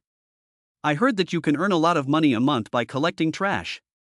You're still young, so you'll definitely find a way out in the future. Wang Jiayang patted my shoulders seriously. I smiled and didn't say anything. But Uncle Huzi, who was sitting next to me, couldn't stand it anymore and slammed his chopsticks down on the table. "How dare you talk like that? Who are you calling a scavenger? Hey, it's none of your business what I say to my classmates." Wang Jiayang was unhappy. Uncle Huzi had already rolled up his sleeves and was about to give Wang Chaoyang a good beating. Since they first met, this kid had never said a kind word, and he had always been weird. Uncle Huzi had tolerated him for a long time. However, I stopped Uncle Huzi and told him to calm down. In fact, after spending so many years with Uncle Huzi, I knew that he was really capable. Once he started to fight, I was afraid that he would beat Wang Chaoyang to death. I don't know much about Uncle Huzi, but I know that my master once saved his life. Since then, he has stayed by my master's side, working hard for him, and he can't be driven away. Old classmate, don't forget, tomorrow at 5:30 p.m., Yanbei Hotel, we will see you there. With that, he took Li Na's hand and walked towards the hotel. When they reached the door, Li Na looked back at me with a somewhat resentful look, as if she wanted to tell me something. After they left, I sat down to continue eating. Uncle Huzi was fuming, his mustache blowing in the wind. He said, "You're still going to his dinner party? When all the other classmates have been accepted into college, and you're the only one who hasn't even taken the college entrance exam, he's obviously making you look bad by inviting you." "I know," I said with a smile. "You know you're still going? And this meal is not free. If someone invites you to dinner, you have to pay a little something. Even if you don't, you should at least prepare a little gift. In our situation, what do you think we can come up with?" As he spoke, Huzi seemed to remember something and his face suddenly turned dark. "Right, how do we pay for this meal?" I laughed and said, "Uncle Huzi, the money for this meal can only be settled by you staying behind to do the dishes. The master said that I can only make a living by the skills I have learned, and I can't do anything else." "You little. You've been plotting against me all along?" Uncle Huzi was depressed to death. At this time, I had already asked the boss for a few takeout bags and packed up the leftover food. Wang Chaoyang was really rude, ordering 7 or 8 dishes at once. While Uncle Huzi was in a daze, I had already rushed out the door with the takeout bags, leaving Uncle Huzi standing there in the wind. It was not until midnight that Uncle Huzi returned home and told me that he had washed over 800 plates in one go before the restaurant owner let him go. Huzi said that I had learned from my master and had learned the essence of his ability to deceive people. There was nothing I could do about it. My master had tricked me, and the only person I could trick was Uncle Huzi. Although I was angry, Uncle Huzi was still a little worried about me attending the banquet tomorrow. If everyone else brought a gift or contribution, I would have nothing to give, which would look bad and would definitely make me lose face in front of my classmates. I'm not worried about this at all, so I told Uncle Huzi to relax. I also told Uncle Huzi that we would run out of food tomorrow, so we could go to the Yanbei Hotel and eat something nice. Uncle Huzi, a foodie, immediately perked up when he heard this. He is good at everything, and he is the best at making rice. The next day, Uncle Huzi and I warmed up the food we had packed the day before and made do with 2 meals. In the afternoon, I took Uncle Huzi directly to the Yanbei Hotel. When I got in, I realized that Wang Chaoyang's family was really rich, and they had booked the entire banquet hall on the 3rd floor. At the entrance to the lobby on the 1st floor, there was a huge banner that read, "Congratulations to Wang Chaoyang of Class 2, Grade 3, Yubei No. 1 Middle School, for being accepted to a certain famous university." It was so eye-catching that it was hard to miss. Seeing this situation, Huzi said with a sneer, "It's just a crappy university, so why is it so high-profile? If he studies abroad, this kid will have to invite the entire city of Yanbei to dinner." "Uncle Huzi, don't be so sour. If it weren't for my master letting me practice, I would have gotten you into Tsinghua or Peking University," I said. "You can forget it. I heard that when you were young, you were always the last in your class. Don't bring up the past. It was a long time ago. I was already second to last in middle school." With that, I took Uncle Huzi and walked in. After entering the banquet hall, I realized what a big spender Wang Chaoyang was. He had rented the entire 3rd floor of the banquet hall, and there were dozens of tables of food and drink.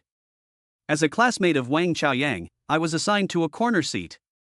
My presence did not attract any attention. After all, when I was in school, I was always very low-key, dozing off in class, going straight home after school to practice with my master, and I didn't have many friends at school. I came this time because I didn't want to hurt the feelings of my classmates. After all, we had been in the same class for several years, and I thought that after this meeting, I would have no more contact with these classmates. After this meal, I and these classmates will go our separate ways.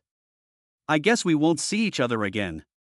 No one will care about me, a student with poor grades who didn't even take the college entrance exam. After we sat down, Wang Chaoyang's father gave a few words in the banquet hall. Everyone was very happy and the atmosphere was very harmonious. Then it was time to eat. I have to say that the food at the Yanbei Hotel is really good. Wang Qiaoyang's family is also very wealthy. There was a full table of all kinds of birds and beasts, delicacies from the mountains and the sea.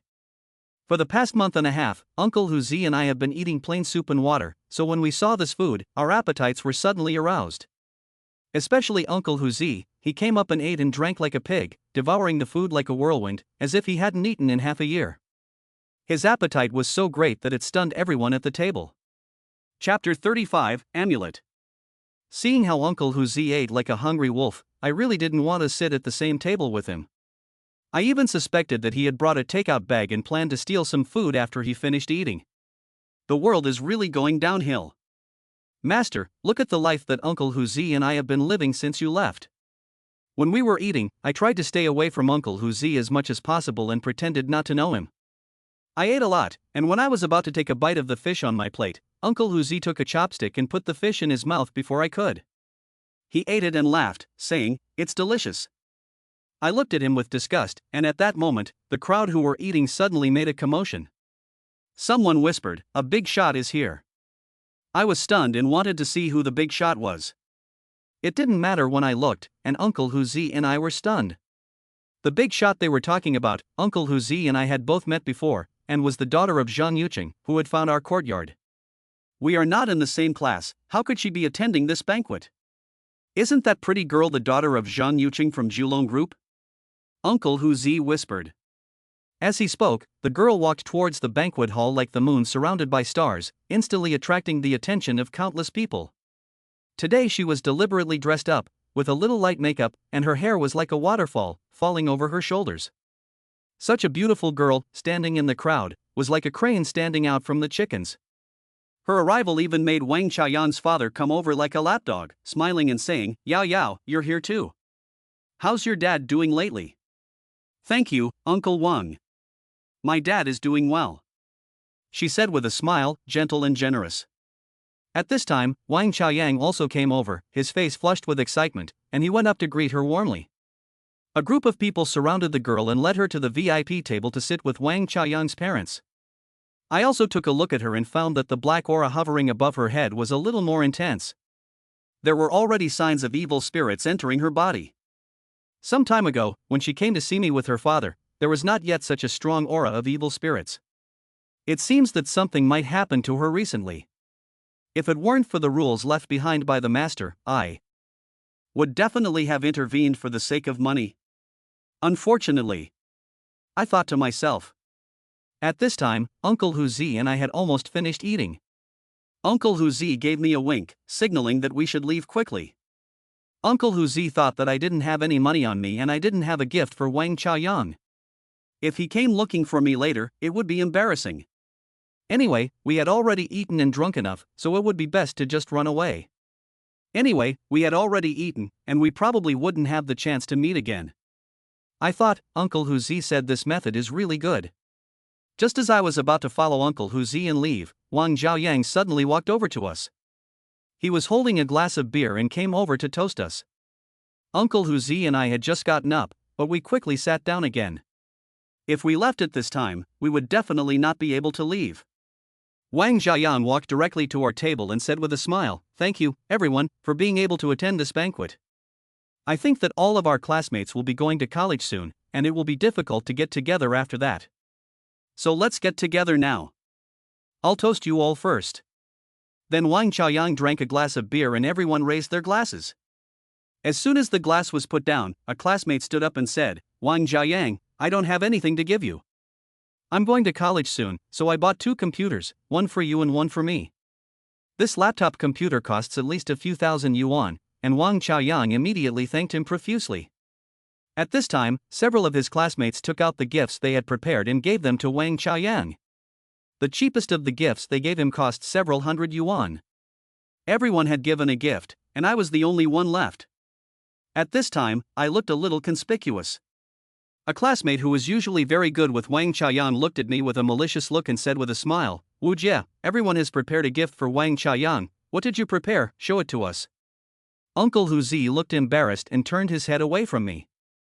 This was when he pretended not to know me. I was fine with it, and I took a triangular-shaped amulet out of my pocket and handed it to Wang Qiaoyang, smiling and saying, "We've been classmates for a long time, so I don't have anything to give you. This amulet is my own creation. You can wear it to ward off evil spirits and avoid misfortune." When I took out this gift, everyone at the table was stunned. They didn't know that I had been practicing with my master, nor did they know my master's name, let alone the significance of this amulet. Those rich people who asked my master for a talisman could be said to be hard to come by. Although I drew this talisman, it was similar to the one drawn by my master. To be honest, this gift is 100 times better than any gift from my classmates. My amulet really works. The whole table was stunned, and then the student who had just spoken suddenly burst into laughter, mocking. I said, "Wu Jia, are you here to make fun of me? Even if you don't give Wang Qiaoyang any gifts and say a few nice things, we're all classmates, and it's not a big deal, but you can't just draw this thing yourself and come here to fool around, can you? Have you become a monk or a Taoist?" As soon as these words were spoken, the whole table burst into laughter. Uncle Huzi couldn't sit still when he heard these sarcastic words. He was about to lose his temper, but I stopped him. "Yes, you are the only one in our class who didn't get into college, and you didn't even take the college entrance exam. I think you were afraid of failing, so you didn't even dare to take the exam. People like you, who treat your classmates like this, will never amount to anything." A classmate who usually gets along well with Wang Qiaoyang was also sneering at me. Wang Qiaoyang held a wineglass and looked at me with a smile, but didn't say anything. The commotion at our table immediately attracted a lot of onlookers. At this moment, the crowd suddenly parted, and a man came over and said in a deep voice, "I bought this amulet for 100,000. As soon as the words came out, everyone turned around to look, and they saw that the person who spoke was the girl named Yao Yao. "Zhang Yunyao, are you crazy? 100,000 yuan, you bought this piece of paper?" Wang Qiaoyang said in disbelief. Chapter 36, Youth is Gone. Zhang Yunyao ignored Wang Qiaoyang's words and walked straight over to me, saying very politely, "Young Master Wu, can you sell me this amulet?" I glanced at Zhang Yunyao and didn't expect her to suddenly pop up. Others don't know my identity, but Zhang Yunyao definitely knows, because she and her father have been to the courtyard where I live. My master said that my first business deal could not be with Yanbei, and although it was just a small amulet, I could not sell it to Zhang Yunyao. These classmates don't know what they're looking at, but only Zhang Yunyao knows the importance of this charm. I smiled and said, "This student, since Wang Qiaoyang doesn't think much of this charm, I'll give it to you for free." Zhang Yunyao was overjoyed at hearing this, and was afraid that I would change my mind, so she quickly took the amulet from my hand and thanked me repeatedly in excitement. "Mr. Wu, it's not appropriate to not charge for such a valuable item, is it? I only have a bank card with 100,000 yuan on it. If you think it's not enough, I'll go home and have my father give it to you in person." Zhang Yunyao said again. "No, I said I'd give it to you for free." I waved my hand. My master said that I shouldn't do business with people from Yanbei. If I give it to Zhang Yunyao for free, it won't be considered business. This should not be considered a violation of the rules left behind by my master. Wang Qiaoyang and the other students next to him were all dumbfounded, not understanding why Zhang Yunyao was so fond of the amulet I had drawn. "Yo-yo, why are you holding this piece of broken paper that Wu Jie drew for fun like a treasure?" Wang Xiaoyang couldn't help but ask the common question in everyone's mind. "Wang Qiaoyang, you have such a powerful classmate by your side, and you don't even know? He's good? His grades are the lowest in our class, and he's the only one who didn't get into college. Where is he good?" A classmate said. "It seems that you really don't know the identity of Master Wu. His master is Feng Shui King Li Xiantong. My father and I have gone to see him several times, but we haven't even seen his face. Do you know how valuable this talisman is? Many people can't buy it for a high price, and do you think that the apprentice of the Feng Shui King needs to take the university entrance exam?" Zhang Yunyao said in one breath. As the daughter of the chairman of the Julong group, Zhang Yuqing, no one would disbelieve her. The whole table of classmates was stunned and looked at me in disbelief. They couldn't understand how this guy, who was so low-key and almost transparent in the class, could become the apprentice of the Feng Shui master Li Xiantong. Although they didn't know who Feng Shui King Li Xiantong was, anyone who could be called a king must be very powerful. The commotion on our side attracted a lot of onlookers. At this time, another person came over from the crowd. It was Wang Qiaoyang's father. Qiaoyang, Yo-Yo, what's going on here? Dad asked curiously. Uncle Wang, let me introduce you to this student, Wu Jie. He is the apprentice of Feng Shui Master Li Xiantong and is in the same class as Wang Qiaoyang. Zhang Yunyao said. Wang Qiaoyang's father's eyes widened with excitement when he heard this. He had obviously heard of my master's name. In the entire city of Yanbei, basically all the rich people who are worth a lot of money have heard of my master, Feng Shui King Li Xiantong, and he is in Yanbei City. But over the years, my master has almost refused to see anyone about Feng Shui, which makes him even more mysterious. You little rascal, you have such a powerful classmate, why didn't you tell me earlier? This is a distinguished guest, how can you let him sit here? Wang's father glared at Wang Qiaoyang and shouted angrily. Dad, I didn't know he was the apprentice of the Feng Shui king. He never said anything. Wang Qiaoyang stammered. Uncle Wang, Master Wu gave Wang Qiaoyang a talisman, but he said it was too cheap and mocked him. Zhang Yunyao said. On hearing this, Wang's father flew into a rage and kicked Wang Qiaoyang in the butt. You good for nothing, you really don't know how to behave. Do you know how much a safety charm from Feng Shui King Li Xiantong is worth? It's fine if you don't want it, but you've offended Master Wu. I think you little brat just needs to be taught a lesson. Wang Qiaoyang looked aggrieved, with tears in his eyes. At this time, Wang Qiaoyang's father shamelessly approached me again and said very politely, Master Wu, would you like to sit with me? I didn't expect someone of your status to be a classmate of my son Qiaoyang. If I had known this, I might have been able to meet the Feng Shui king. Uncle, you don't have to be polite. I've already eaten enough. I said with a smile. What, do you have any more of those amulets? Can you give me another one? Wang's father asked again. Sorry, Uncle Wang, I was in a hurry when I came here, so I only prepared one. Wang Qiaoyang doesn't care about it, so I can only give it to Zhang Yunyao. I said with a smile. This made Uncle Wang look sad, and he couldn't help but glare at Wang Qiaoyang again. After that, I ignored everyone else and pretended to continue eating. Everyone stayed, and I didn't want to leave. Seeing that I wouldn't give him the talisman, Wang's father left helplessly. At this time, Zhang Yunyao came over and sat down next to me. She said politely, Young Master Wu, can we have a word? It's a bit noisy here. Wait outside for me after the banquet is over. I said. Zhang Yunyao nodded repeatedly and said, okay, that's settled. I'll wait for you outside.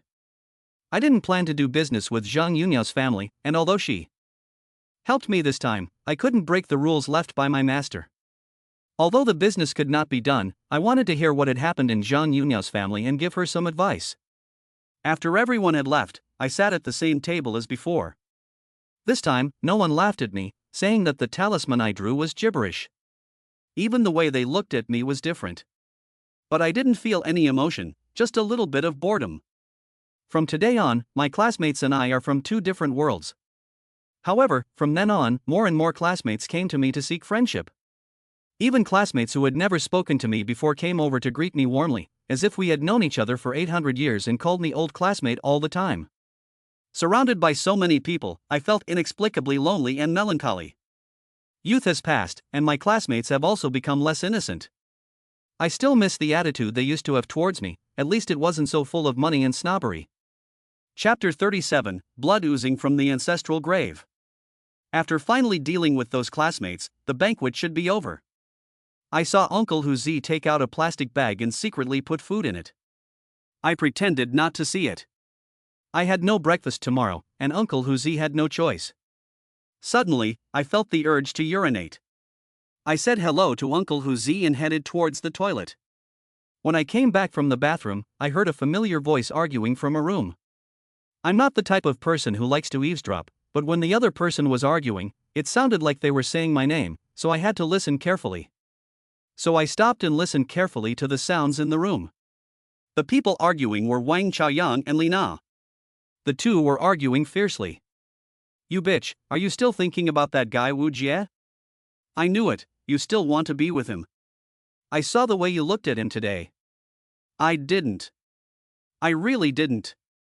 Li Na weakly defended herself. You still say no? When Wu Jie came today, you kept looking at him.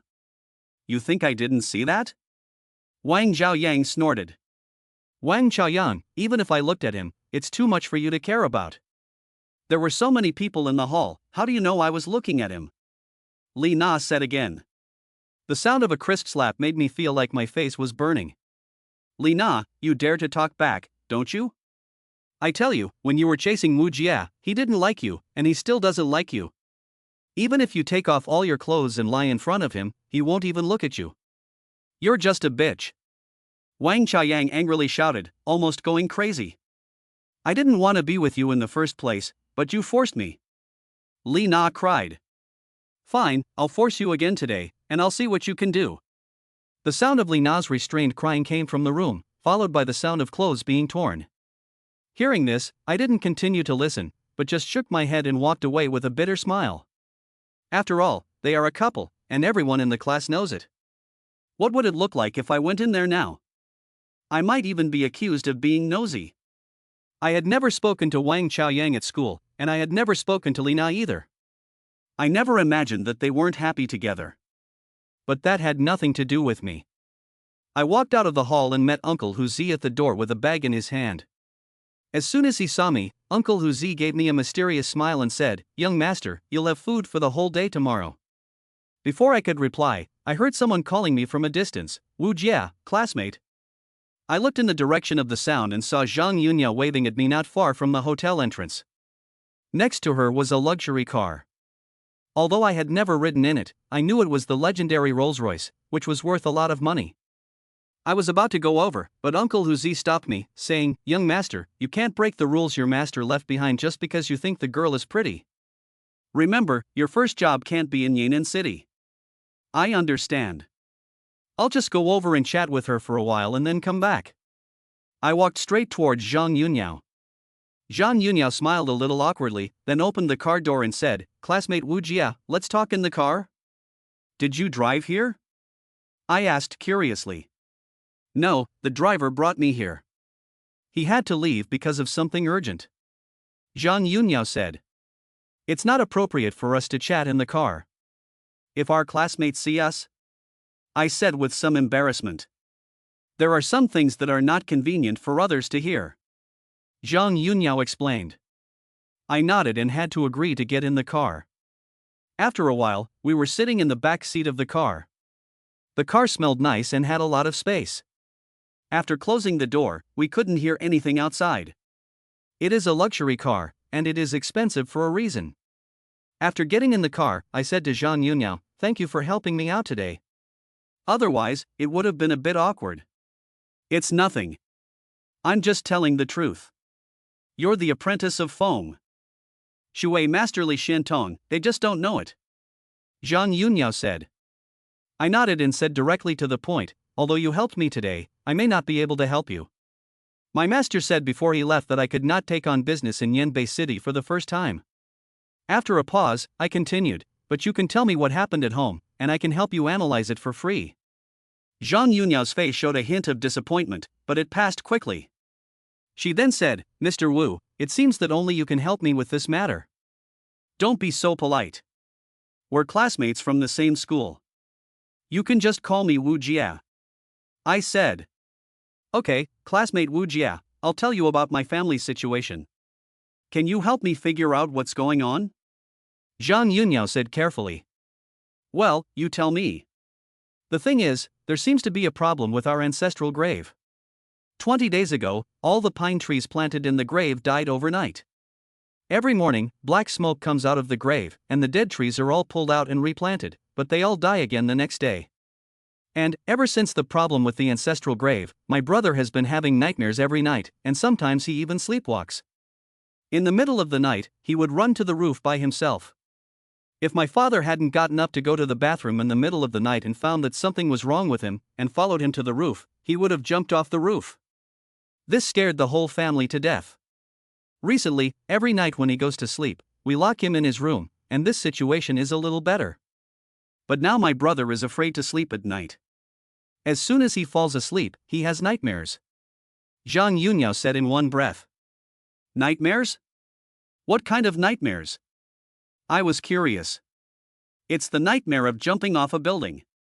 He dreams of jumping off a building every night, falling from a very high building and hitting the ground. He told us that the feeling of jumping off a building was very real, as if he had really jumped off a building. It was very painful. We went to see several Feng Shui masters, who all said that there was something wrong with there was a problem with the ancestral grave, so we had the Feng Shui of the ancestral grave rearranged, but the situation did not change at all, and it was even worse than before. Even my father was affected.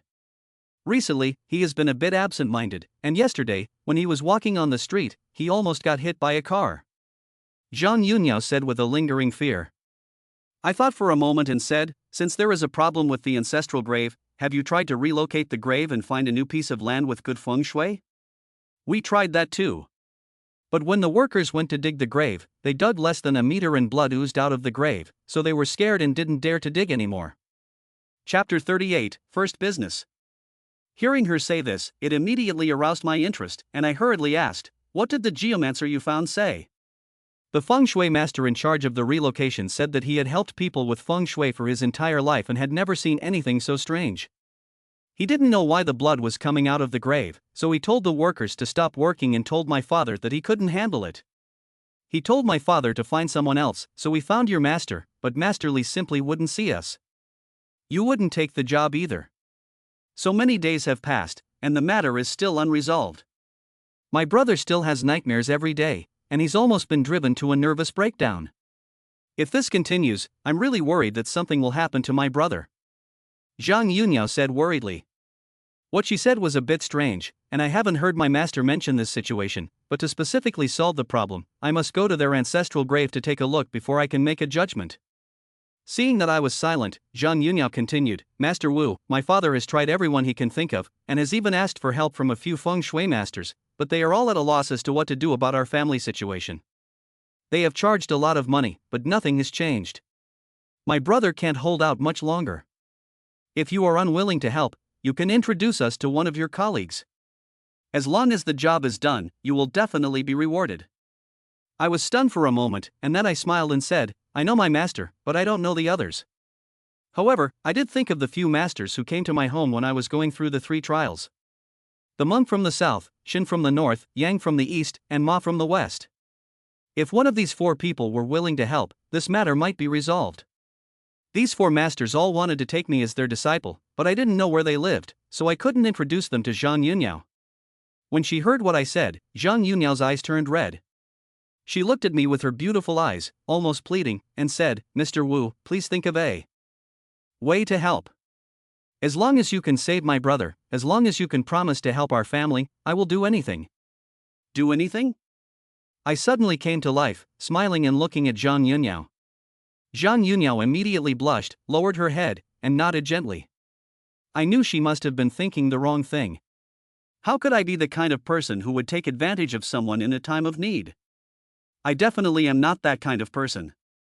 Immediately, I coughed to relieve the awkward atmosphere, and then said, Zhang, is your family's ancestral grave in Yanbei?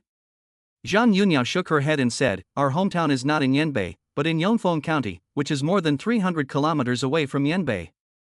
My grandfather came to Yanbei with my father to work hard, and it took 2 generations of hard work to build the family business. After my grandfather passed away, he was buried in the ancestral tomb in Yongfeng County. Hearing him say this, I was suddenly a little excited. The 3rd condition that my master told me was that I could not take over the business in Yanbei. But the place where Zhang Yunniao's family had an accident was not in Yanbei, but in Yongfeng County. If I were to help out, it didn't seem like I was breaking the rules of the master. Thinking about this, I suddenly felt energized. Uncle Hu Zi and I were about to starve to death. Zhang, I'll take on your family's business. I suddenly said. Hearing me say this, Zhang Yunniao was a little confused, looking at me in disbelief, and her face couldn't help but turn red again.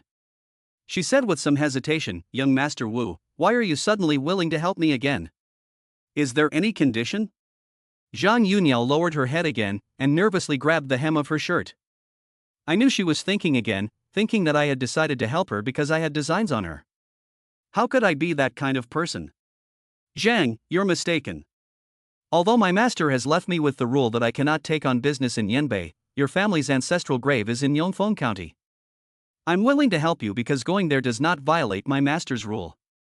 Tomorrow morning, you can have your father come pick me up and we'll go to your family's ancestral grave together, I said solemnly. Zhang Yunyao was so excited when she heard me say this that she grabbed my arm and said, Master Wu, are you really going to help us? I nodded and said with a smile, well, I can't lie to you, can I? But there's something I have to say first.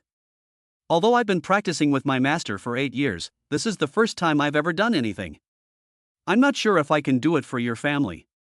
You are the disciple of the Feng Shui master Li Xintong, so as long as you are willing to help, it will naturally be a success. Zhang Yunyao said excitedly, and suddenly took out a bank card from her body and handed it to me, saying, Master Wu, there are 100,000 yuan in this card, which my father gave me for spending money. This is all I have, so please take it as a deposit. After the matter is completed, my father will definitely not treat you badly. I glanced at the bank card she was holding in her hand, and I was still very excited.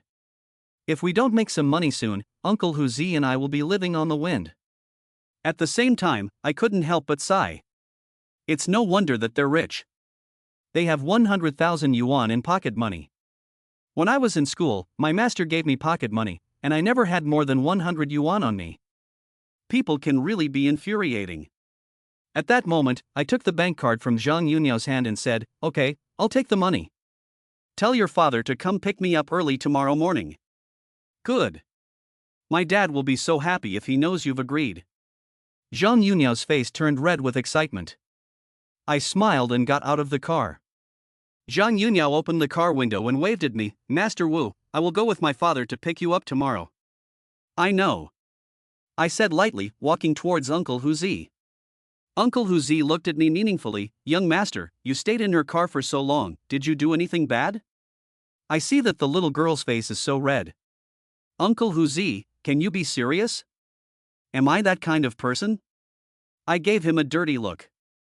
If the upper beam is not straight, the lower beam will be crooked. You were taught by your master, so can I not think about it? Back then, your master and that little widow. What little widow? How come I don't know about this? I was curious. Huzi immediately realized that he had let the cat out of the bag and quickly covered up. No, nothing, I'm just talking nonsense, so what are we going to eat tonight? He immediately changed the subject. I shook the bank card in my hand, I have money, so I naturally want to eat something good. Chapter 39, The Dark Fate of the Palace, the Evil Spirit Covering the Top. When Uncle Huzi learned that I had 100,000 yuan in the bank card I was holding, he was so excited that tears almost came to his eyes. After so many days of hard work, it was finally over. He threw the bag in his hand directly into the trash can. Fuck it, I want to drink and eat meat. But Uncle Huzi quickly recovered and looked at me and said, young master, how could you have agreed to take on the Zhang family's business? When the head of the family left, did you forget the rules he left behind? No, I just asked Zhang Yunyao in the car. It was their family's ancestral grave that had a problem. Their family's ancestral grave is in Yongfeng County, hundreds of kilometers away from Yanbei. Master just said that I couldn't take on business in Yanbei. I took on work in Yongfeng County. Isn't that breaking the rules? I said. Uncle Huzi thought about it for a moment, nodded, and said, it seems to be true, but I still feel that something is wrong. However, I can't figure it out. The rules left by the family head are all meaningful. Once the rules are broken, unpredictable things will happen. It's better for the young master to be careful. Are you sure? What is the significance of the first rule, which allows him to earn 10 million a year? Tell me. When I think about it, I get a headache. This old man took me on as an apprentice and taught me for 8 years. He's planning to get his tuition back in 1 year. Uncle Huzi smiled embarrassedly and naturally couldn't say anything. I went to the bank with Uncle Huzi and specifically checked the balance of the bank card. There were really 100,000 yuan, so I finally felt relieved. I was really poor these days. I immediately withdrew 10,000 yuan and gave it to Uncle Huzi, and kept the rest for emergencies. Even if Uncle Huzi and I save a little and use it within a year, it will be enough. As for the 10 million, screw him, it's not even enough to sell me. Early the next morning, Zhang Yuqing's Rolls-Royce pulled up at the gate of the courtyard. When I and Huzi came out, Zhang Yuqing immediately greeted us with a smile and warmly invited us to get in the car. As soon as he got in the car, Zhang Yuqing said excitedly, "Master Wu, you finally agreed to help. It seems that my son is saved." Zhang Yunniao, who was standing next to him, said with a hint of pride, "Dad, it was me who got Master Wu to come out. You have to give me credit for this." "Well, that's good. My daughter is really capable," Zhang Yucheng praised. "I don't bother to explain this matter. It's not because of his daughter that I'm willing to help." On the way, I asked about their ancestral tomb. Zhang Yuqing said that their ancestral tomb was looked at by a passing geomancer during the Qing dynasty. At that time, the Zhang family was just an ordinary family in Yongfeng County. In the end, it was a matter of chance. At the end of the Qing dynasty, the situation was turbulent. There were foreign invasions, bandits and bandits, and bandits and bandits. Coupled with years of disasters, the people were miserable and could not eat enough. At that time, the Zhang family was also very poor. With such a difficult life, who would have the mood to invite a geomancer to look at the feng shui? The ancestor of the Zhang family was a very kind person. One day, he suddenly met a Taoist priest in a torn robe at the front door of his house. He was so hungry that he could not even stand up. So he took the old Taoist priest into his house and gave him the only 2 pieces of bread he had, saving his life. In order to thank the Zhang family, the Taoist said he would look at the feng shui for them. He spent several days walking around the city of Yongfeng, saying that he had found a feng shui treasure spot. In the future, according to the directions he gave, all the ancestors who had died would be buried in that feng shui treasure spot, which would allow the Zhang family to become rich and powerful for generations to come. The ancestors of the Zhang family at the time did not think that the Taoist priest was very smart, and they only helped him out of kindness. Unexpectedly, after the ancestors were buried in the feng shui treasure land that the Taoist priest had found, the descendants of the Zhang family really changed a lot. During the Republic of China period, the ancestors of the Zhang family became a wealthy family, with businesses all over the country. Even if it later declined, the Zhang family still had some assets to pass down. It was not until the generation of Zhang Yunniao's grandfather that the Zhang family used the family fortune passed down by their ancestors to rise again. By the time Zhang Yuqing inherited the family business, it had reached its peak, and the Julong Group was established. Even in the entire Yanbei region, it was one of the few large enterprises, with a net worth of at least several billion. Unexpectedly, just over 20 days ago, there was a problem with the Zhang family ancestral grave. The pine and cypress trees planted around the grave withered overnight. Several geomancy masters were called in to look into the problem, but they could not find the cause and were at a loss. His only son, Zhang Yunliang, had nightmares every day, dreaming of jumping off a building every night. The geomancer said that it must be related to their family's ancestral grave. When they tried to move the grave, they dug less than a meter and the ground began to ooze red blood water, which scared the geomancer and the workers so much that they quit. In desperation, Zhang Yuqing had no choice but to come to me and my master. Unfortunately, my master was out of town, and the rules he left me could not be used for Yanbei's work. If I hadn't asked Zhang Yunniao about the details, I would have missed this opportunity. After hearing what he said, I had a few ideas. After driving for a few hours, we arrived at the Zhang family ancestral grave. When we arrived at the Zhang family ancestral grave, someone was already waiting there. It was Zhang Yunniao's brother, and a few workers. After the car stopped, Zhang Yuqing led me and Uncle Huzi over to the ancestral grave. As soon as they met, Zhang Yuqing introduced Zhang Yunliang, Liangzi, "This is the master I invited from Yanbei. This is Master Wu, the disciple of the Feng Shui master Li Shentong.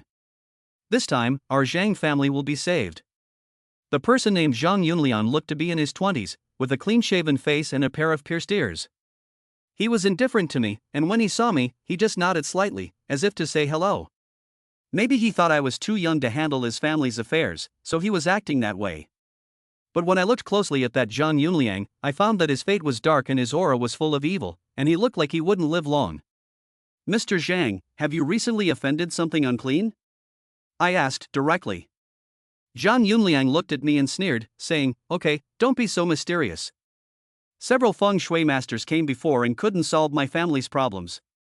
Now you're bringing it up to me. Could it be that you're here to cheat our family out of money again?" Chapter 40, The Dragon and Tiger Come Out of the Evil Eye. When this was said, everyone was stunned.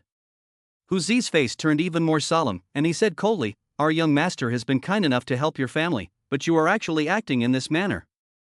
I also turned cold and was about to follow Uncle Huzi and turn around and leave. At this time, Zhang Yunniao stopped in front of us and said in a panic, "Mr. Wu, don't be angry. My brother has always been like this since he was a child. He has a bad temper. Don't take it personally." Zhang Yuqing was also furious and went over directly, slapping Zhang Yunliang in the face, knocking him off balance and almost making him sit on the ground. "You bastard, do you know how hard it was to get Master Wu here? Not only did you not help, you also messed things up for me here. I'm going to beat you to death." Zhang Yuqing went up to hit him again, but was stopped by a few workers standing nearby. Zhang Yunliang still said in an unconvinced tone, "Dad, that kid must have come here to cheat our family out of money. He's no different from the others." The others were at least a little older, and they seemed like they knew what they were doing. "This one looks like he's underage, and he's obviously a liar. You still dare to say that? I'm going to beat you to death today." Zhang Yuqing was furious, picked up a shovel on the ground, and chased Zhang Yunliang. Zhang Yunliang saw that the situation was not good and turned around and ran. What I didn't expect was that Zhang Yuqing suddenly sat down on the ground, gasping for breath, as if he was about to faint. Zhang Yunniao quickly went over and took some medicine from her body and gave it to Zhang Yuqing. After a while, he felt much better. Uncle Huzi and I stood there feeling rather embarrassed. We had not expected to come here and encounter such a heartbreaking incident, and we had also encountered Zhang Yunliang, who was so rude. We just came here in their car, and even if we wanted to leave now, we couldn't. This place is in the middle of nowhere, there isn't even a passing car. After taking the medicine, Zhang Yuqing breathed a sigh of relief, and then, with Zhang Yunyao's help, he came to us and apologized repeatedly. "I'm sorry, Master Wu. I was so angry with that rebellious son of mine that I had a stroke. This child has lacked discipline since childhood and has a somewhat radical personality. He didn't know your identity, and there were indeed a few Feng Shui masters who came to fool around, so he said those nonsense. You are a great man who doesn't remember the petty things of a small man, so don't take it to heart. Yes, Master Wu, please don't be angry. Recently, my brother has been having nightmares and is in a bad mood, so..." Zhang Yunniao stammered. "Okay, let's go to the ancestral grave first," I said in a low voice. The reason I decided to stay was because of the money. After all, the deposit had already been received, and I really needed the money. Moreover, I have already spent some of the money, so even if this matter is even more upsetting, I have to continue with it. If I had my usual temper, I would have turned around and left. The father and daughter were naturally grateful and took me directly to the Zhang family ancestral grave. As soon as I entered the Zhang family ancestral tomb, my brows furrowed. The Zhang family ancestral tomb was surrounded by many pine trees and cypresses, which had obviously been planted recently. But these pines and cypresses were all dead at the moment, withered and with yellow leaves. Zhang Yuqing, who was standing next to me, explained, "Master Wu, these pines and cypresses were planted only yesterday. They were fine when we arrived, but they were already like this the next day. Even if these trees died, it would still take some time. They became like this in just one day. There must be something wrong with the ancestral grave." I nodded and said nothing, and let Huzi follow me to a small hill not far away. This place is the highest point in the area, and you can see the entire Zhang family ancestral tomb's feng shui lines. In the distance, the mountains are craggy and jagged, and in the southwest of the Zhang family ancestral tomb, there is a river flowing slowly. The general direction of the feng shui is fine, with hidden winds and gathering qi, and it is close to the mountains and the water. Upon closer inspection, I discovered something else. Not far from the Zhang family ancestral tomb, there is a hillside that resembles a sleeping dragon, with its head raised high and its body moving about. Then, in the southeast of the Zhang family ancestral tomb, there is also a hill that looks like a tiger, with its mouth wide open. This forms a very rare feng shui point called the dragon and tiger killing point. The Zhang family ancestral tomb is located in this area, as if a dragon and a tiger are fighting over this place. Although this piece of land is not particularly outstanding, it is already very good for a general piece of land. It seems that the Taoist priest who selected the ancestral tomb for the Zhang family was indeed a master of his trade. The feng shui was fine, but there must be another reason why the Zhang family tomb suddenly developed a problem. Soon, I returned to the Zhang family ancestral grave and walked around the graveyard. Seeing me return, Zhang Yuqing came over again and asked me carefully, "Mr. Wu, have you noticed anything wrong?" "Not yet," I said. Zhang Yuqing then stopped talking and followed me around the cemetery. The Zhang family was indeed wealthy, and the stone tablets erected in the graveyard were all made of high-quality stone, with the names of their ancestors on them. There are more than a dozen stone tablets in the Zhang family ancestral tomb, and several of them are joint tombs. Zhang Yunyao's grandfather is also buried in this ancestral tomb. After walking around, I went to the northwest corner of the Zhang family ancestral grave and stamped 3 times near a grave. I told Zhang Yuqing to have someone dig a meter deep here. Upon hearing this, Zhang Yuqing quickly called 2 workers over and they began digging. When they dug to a depth of 1 meter, something strange happened. Bloody water really seeped out of the grave. In a short time, the soil in a large area turned red. The workers were also shocked when they saw this. After seeing this, I had a few ideas in mind, and then I went to another grave and used my foot to measure out a place, and told Zhang Yuqing, dig 1.5 meters deep here. The 2 workers were a little scared and didn't dare to dig any deeper. Who would have thought that blood would come out of the grave for no reason?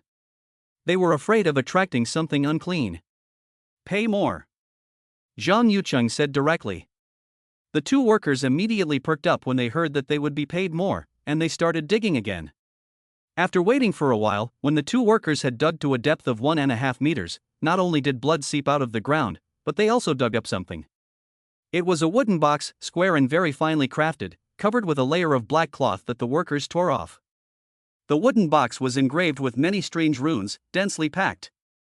I glanced at the wooden box and said, take out the stuff. Pay more money and take out the object. Zhang Yuqing was used to using money to win over people, so the 2 workers, although they didn't want to move the box, had no choice but to do it.